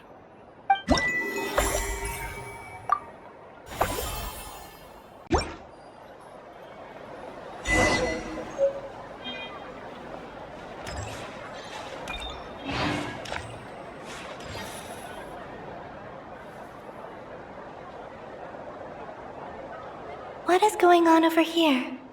It looks like fun. Hold it right there! You can't run away from me, Moon Goddess. Are you talking to me? Of course. Do you see anyone else here dressed up as the Moon Goddess besides me and you? Hey, come on! Call me by my title. Happy Moon Prayer Night, Moon Goddess. And the same to you. Anyway, there's no time to waste. Get ready for the duel of a lifetime. Duel? Meet my partner, Stacko. Come on out, Stacko. Well, don't just stand there. Let's see your partner. Partner?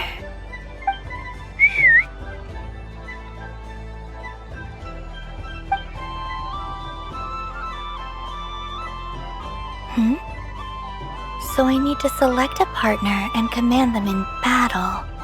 Partner. I need a partner.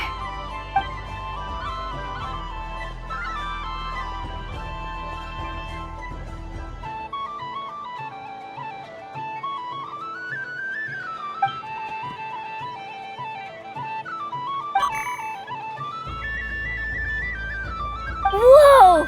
Am I seeing things? Where'd you get a Kuhenki?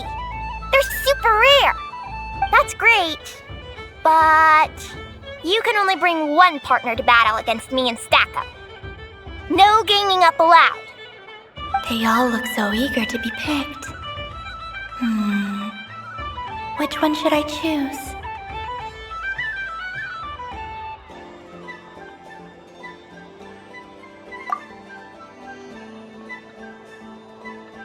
This one usually lives in Nasha Town. She likes falling asleep to the sound of striking hammers. And I bet she's quite familiar with robots' weak spots.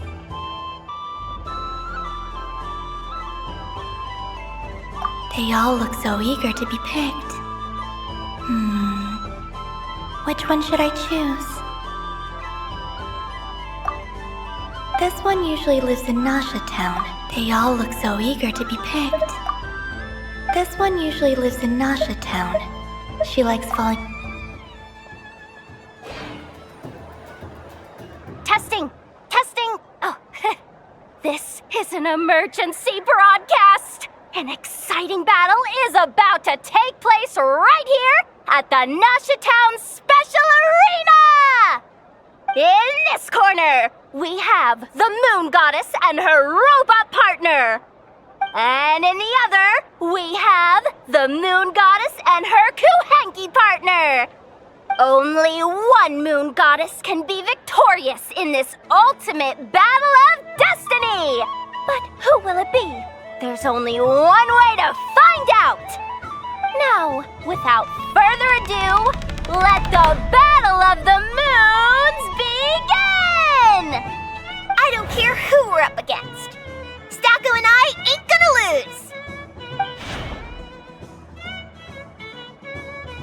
Let's strike first. Stacko, formation shift. Ho ho ho! The robot has kicked things off with a change of formation. But how will this affect the battle? Nobody knows! The other party chooses to attack! Let's see how their partner performs!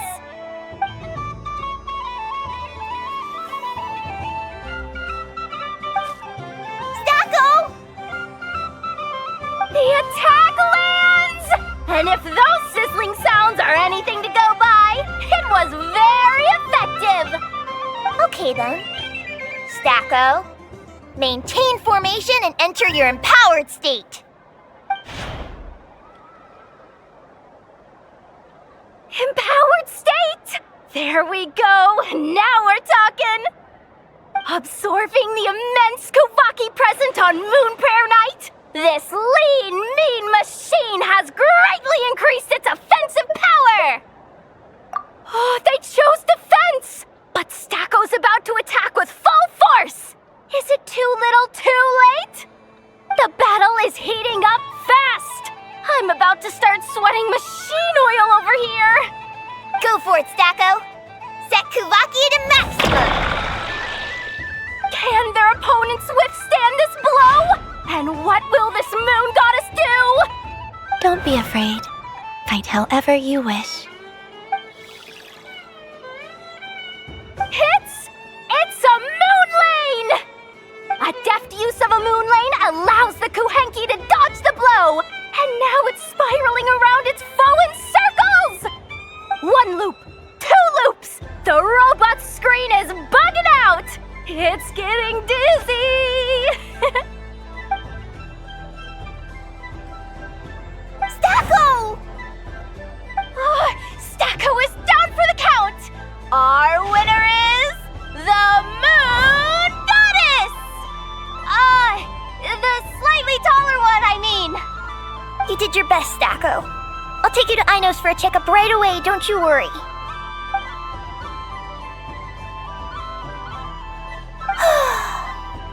Well, you beat me fair and square, I guess. Honestly, I underestimated you. Won't make that mistake again. I think my partner deserves most of the credit.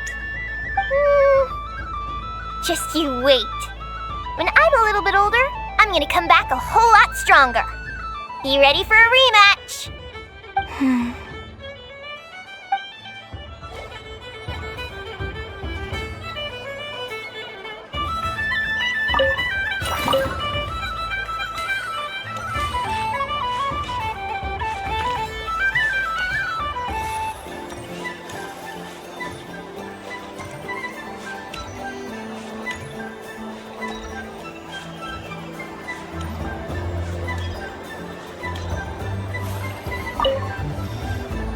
Traveler. Hey there, Columbina!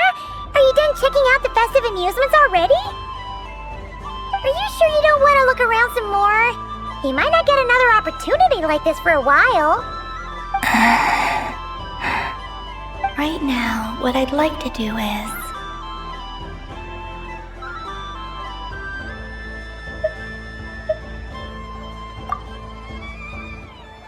Oh, candy for us? Thanks a bunch, Columbina. Don't mind if we do. Whoa, this one's intense.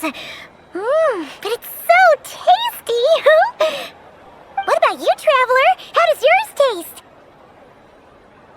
Oh, sounds good. Paimon's drooling now. Are there any more Smetana candies in the box? Yes, I believe so. Okay, gotcha. Let's see.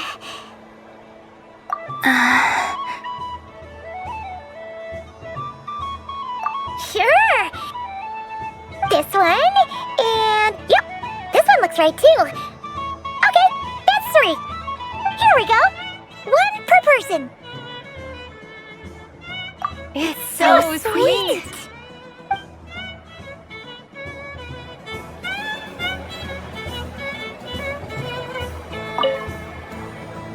Traveler, Paimon. Columbina! Finished with the festival already? Really? You're sure you don't want to have a little more fun out there? Final answer. Yes, I am sure.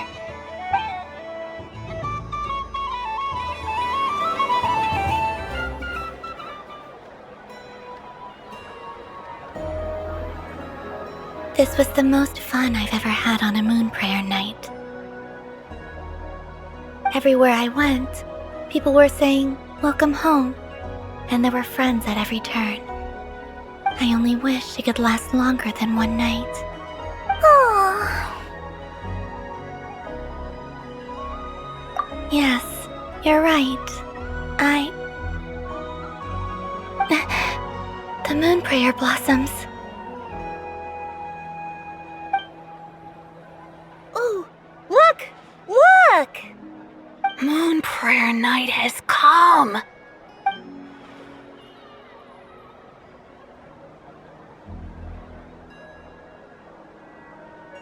The moon. It's so beautiful. Happy Moon Prayer Night, dear. Happy Moon Prayer Night.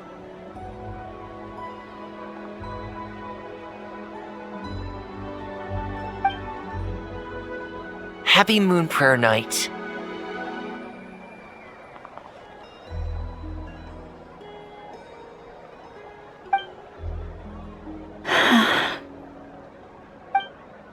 Aww.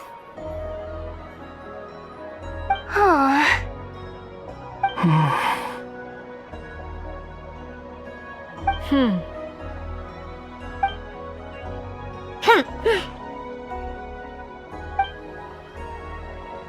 Time flies when you're having fun.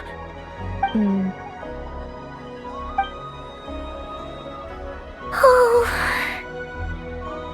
Looks like the time has come. Columbina. You're heading off then? Yes, to the ruins you mentioned, and from there, back home to the moon. Wait! I know? At least...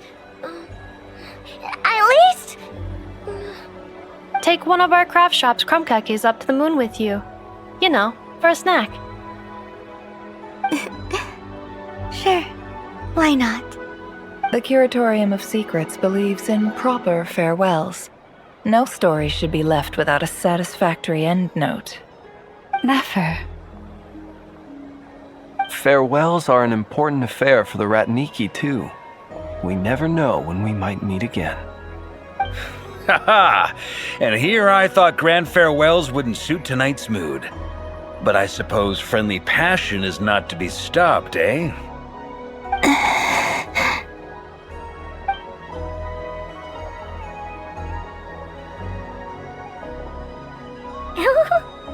We made a little something for you, Columbina. Ta-da! What is it? A Moon Prayer Night greeting card with drawings by all of your friends. You did mention that you'd like a portrait done, so I took the liberty of creating one for you. I, meanwhile, did the portrait of Mr. Albedo, and Mr. Varka did the same for me. I mean, I think my work was pretty true to life, don't you think? The picture of Ashru was my doing. The two of you seem to get along rather well. Wait, was I the only one who did a full body picture? That's so embarrassing. I did pictures of me and Anefa. I did my own portrait and one for Hat Guy. Plus, there's the two mages, Arlecchino and Sandrone. So, if you ever miss us, just flip the card open and we'll all be right there with you. I don't know what to say. Thank you so much, everyone. This whole Moon Prayer Night was more than I could have ever asked for. It is the greatest gift I have ever received. Llama, I figured it out. Figured what out? Remember how the Frost Moon Scions used to use milk as invisible ink to write hidden messages? That was a very long time ago. Oh, are you saying? Yes. When I miss you all, I shall use moonlight in the same way, to write words that only you can see upon the moon itself. Wow, that sounds lovely. Quite. But how will we see them? Simply open your windows on nights when the moon shines bright, and the moonlight will naturally flow towards the words I have written. That sounds most fitting indeed. Very true to form. I'll try to write them in places that won't disturb your sleep. I, for one, would sleep all the better for having read one of your messages before settling down for the night. Exactly. So don't worry about disturbing anyone's sleep. Just promise you'll write to let us know you're okay, alright? All right. I promise.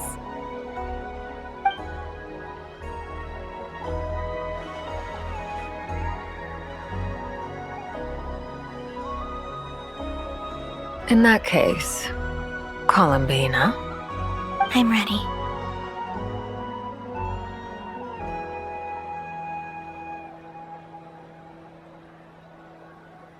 Very well. Let's go.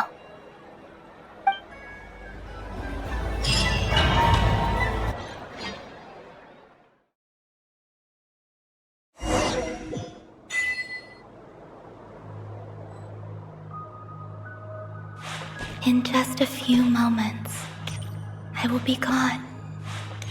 I still don't know what to expect on the moon. Will I really be able to send messages to my friends? The Kuhenki, the animals of Not Cry. I'll never get to see them again. I wonder where I'll be when the next Moon Prayer Night comes.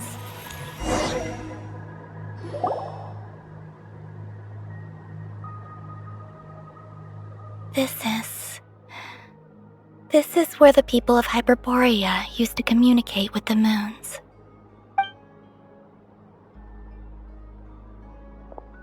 Eternal moon, frost moon, iridescent moon. When the power of all three converge, the gate to the moons shall open. Moon marrow preparations are complete. Only the final step remains. I'm sure Nasha Town is livelier than ever at this moment. Yeah, it's a shame you couldn't be there for it, but it's now or never, right? It's fine. I'm more than happy with this. My last piece of luggage. My only piece of luggage.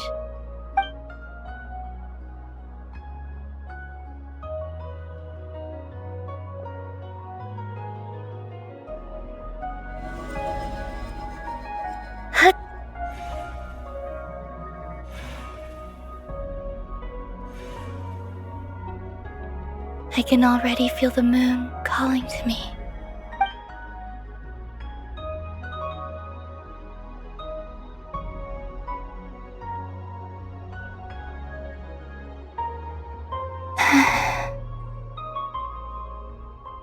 Your home lies on the far side of this light, Columbina. From now on, we will at last have a reason to pray to the true moon. Columbina. Yes? I'm listening. Be sure to come back and see us when you get the chance.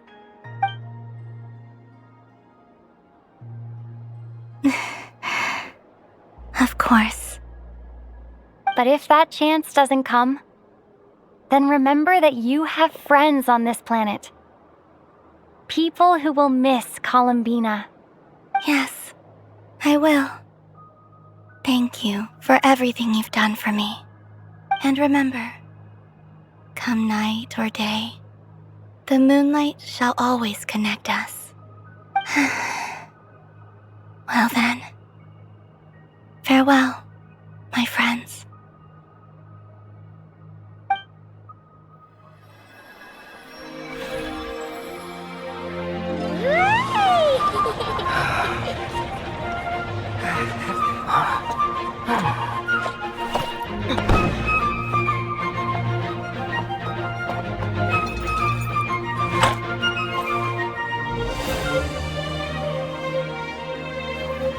Thank you. This was my happiest night in Tevat. Farewell, Columbina.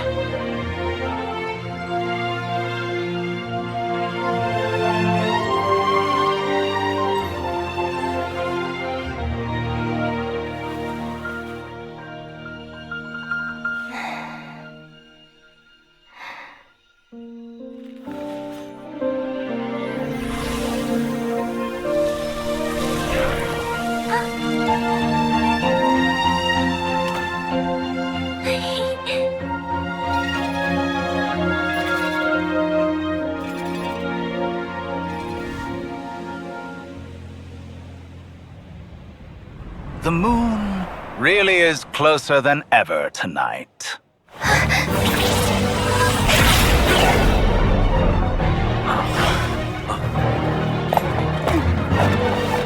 Columbina. All 3 moons in one place. Time for one final experiment. Reason, life, death, time and space. They all believed I would fail.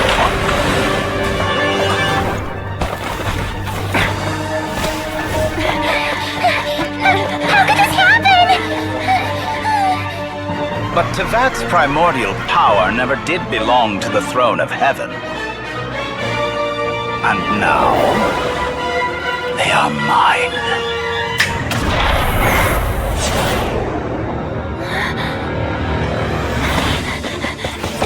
Oh.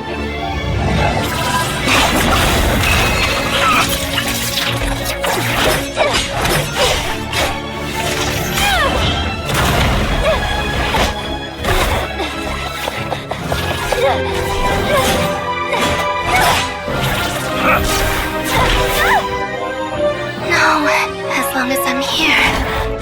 The Doctor is free to wield the 3 moons' power.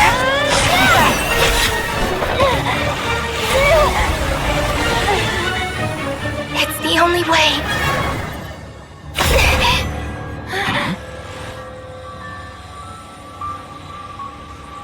I guess I won't be going home today. Columbina! No!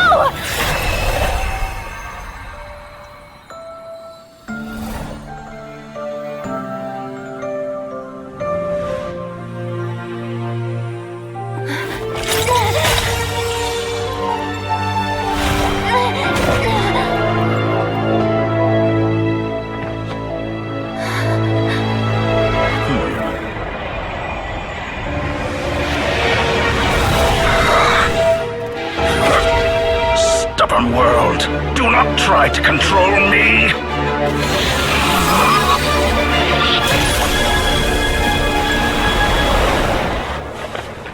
Columbina.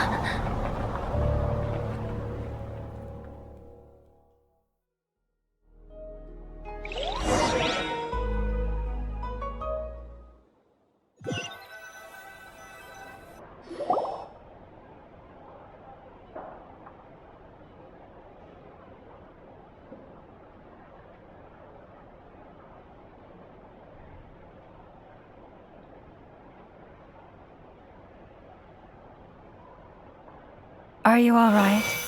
Do your wounds still hurt? I had someone prepare a little medicine that could prove effective. Take it if you need to.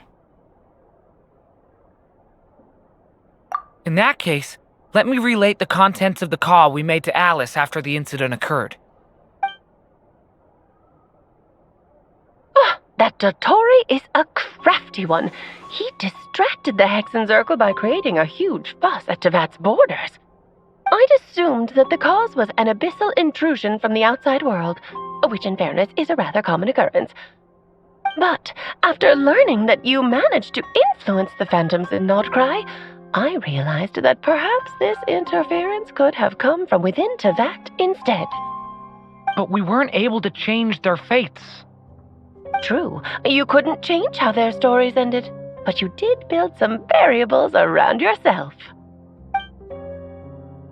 Variables? Yes, things you heard that you could not otherwise have learned, ideas that would otherwise have never crossed your mind. All these things are variables.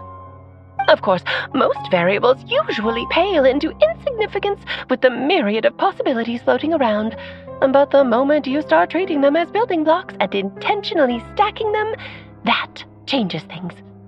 That's what Dottore did, and it's how he created the necessary conditions so that when you activated the portal tonight, it played right into his plan. However, we have no way of knowing exactly what he did. Yeah, we also need to ascertain Columbina's status.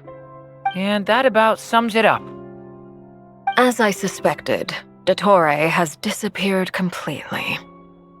If it's any consolation, he wasn't able to control Columbina as he might have wished to.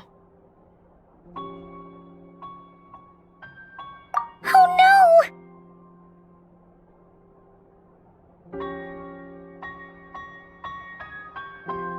What? She did what? All we saw was Dottore appeared and used some kind of power. The next thing we knew, he and Columbina were gone and you were falling into the sea.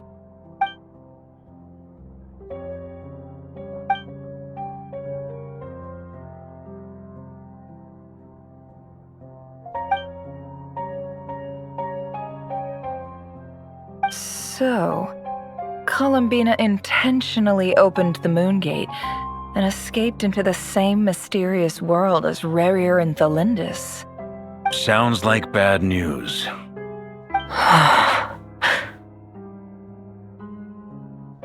Seen in that way, the Trilunar Syzygy and Rerir's emergence, Dottore might have been pulling the strings in both cases. According to Miss Alice, he is attempting to transcend his destiny and finish an experiment that only a god might complete. An utter lunatic. Wait a sec, where's Hat Guy? Seems like he'd want to be here for this.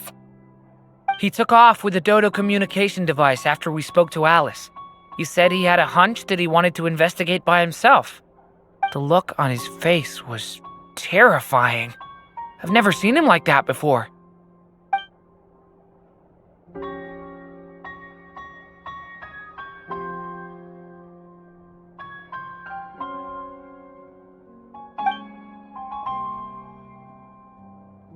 I'm back.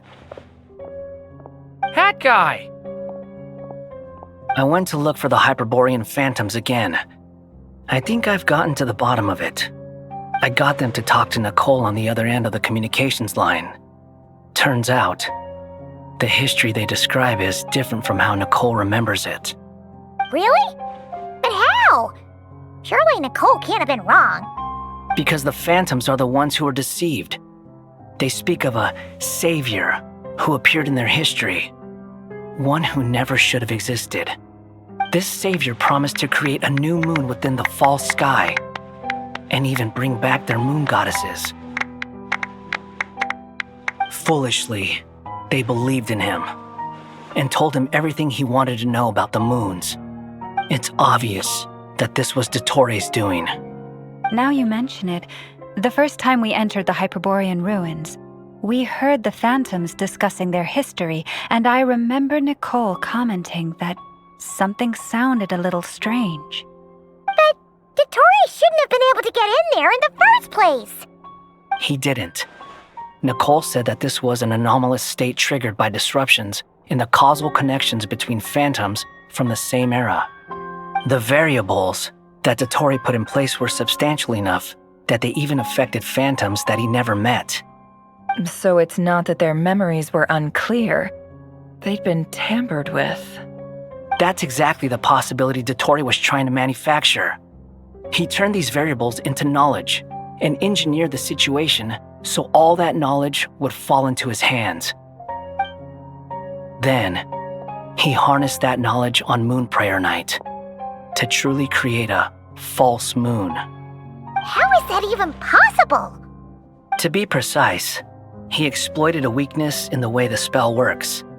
The spell senses Kuvaki to detect the moon's location. So, as long as the false moon more strongly resembled the moon than the frost moon beyond the skies, the gate would teleport Columbina to the false moon's location. In other words, to Dottore's side.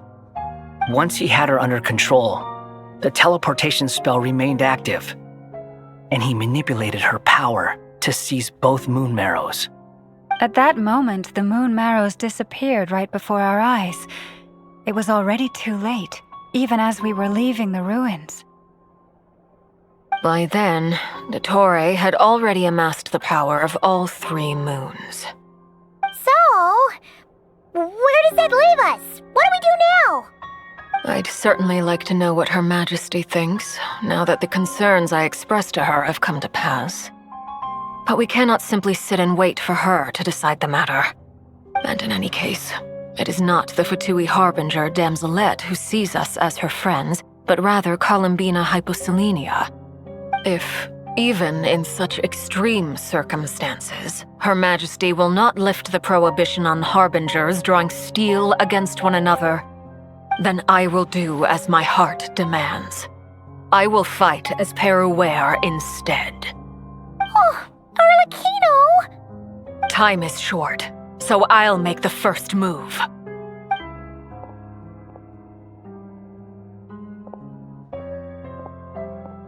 Whew. Even Arlecchino seems to be losing her cool now.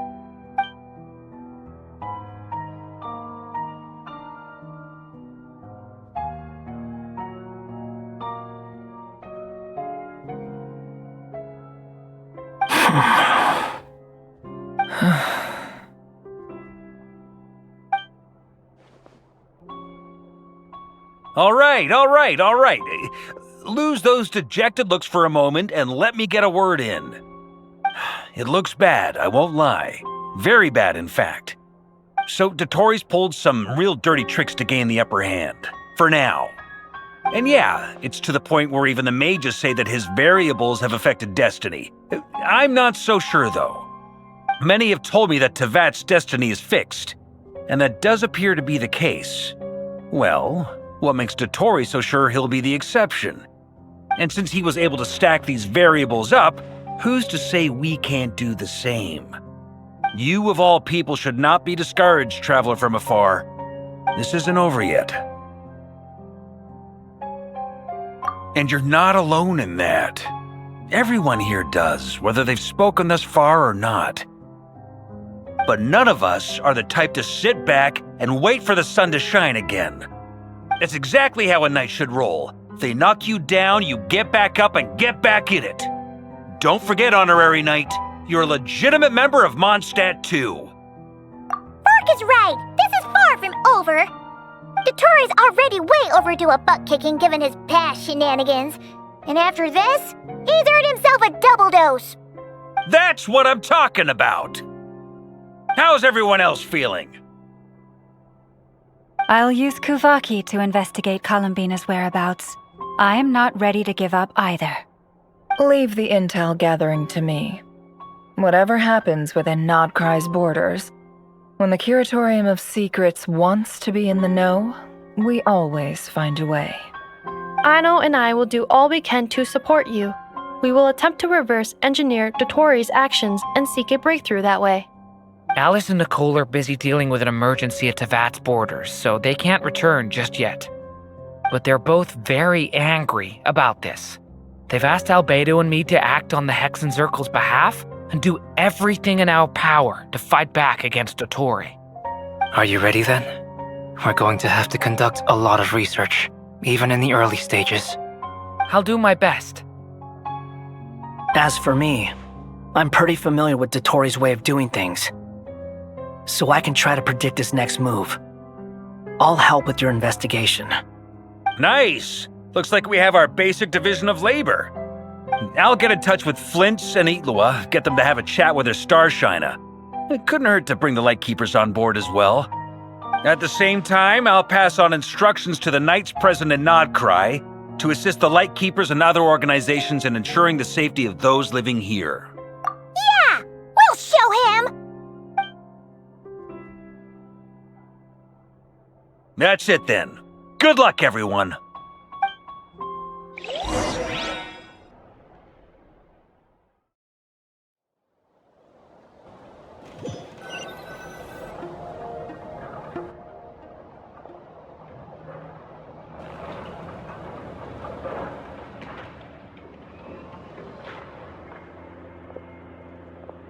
I never thought that Columbina would become my real name.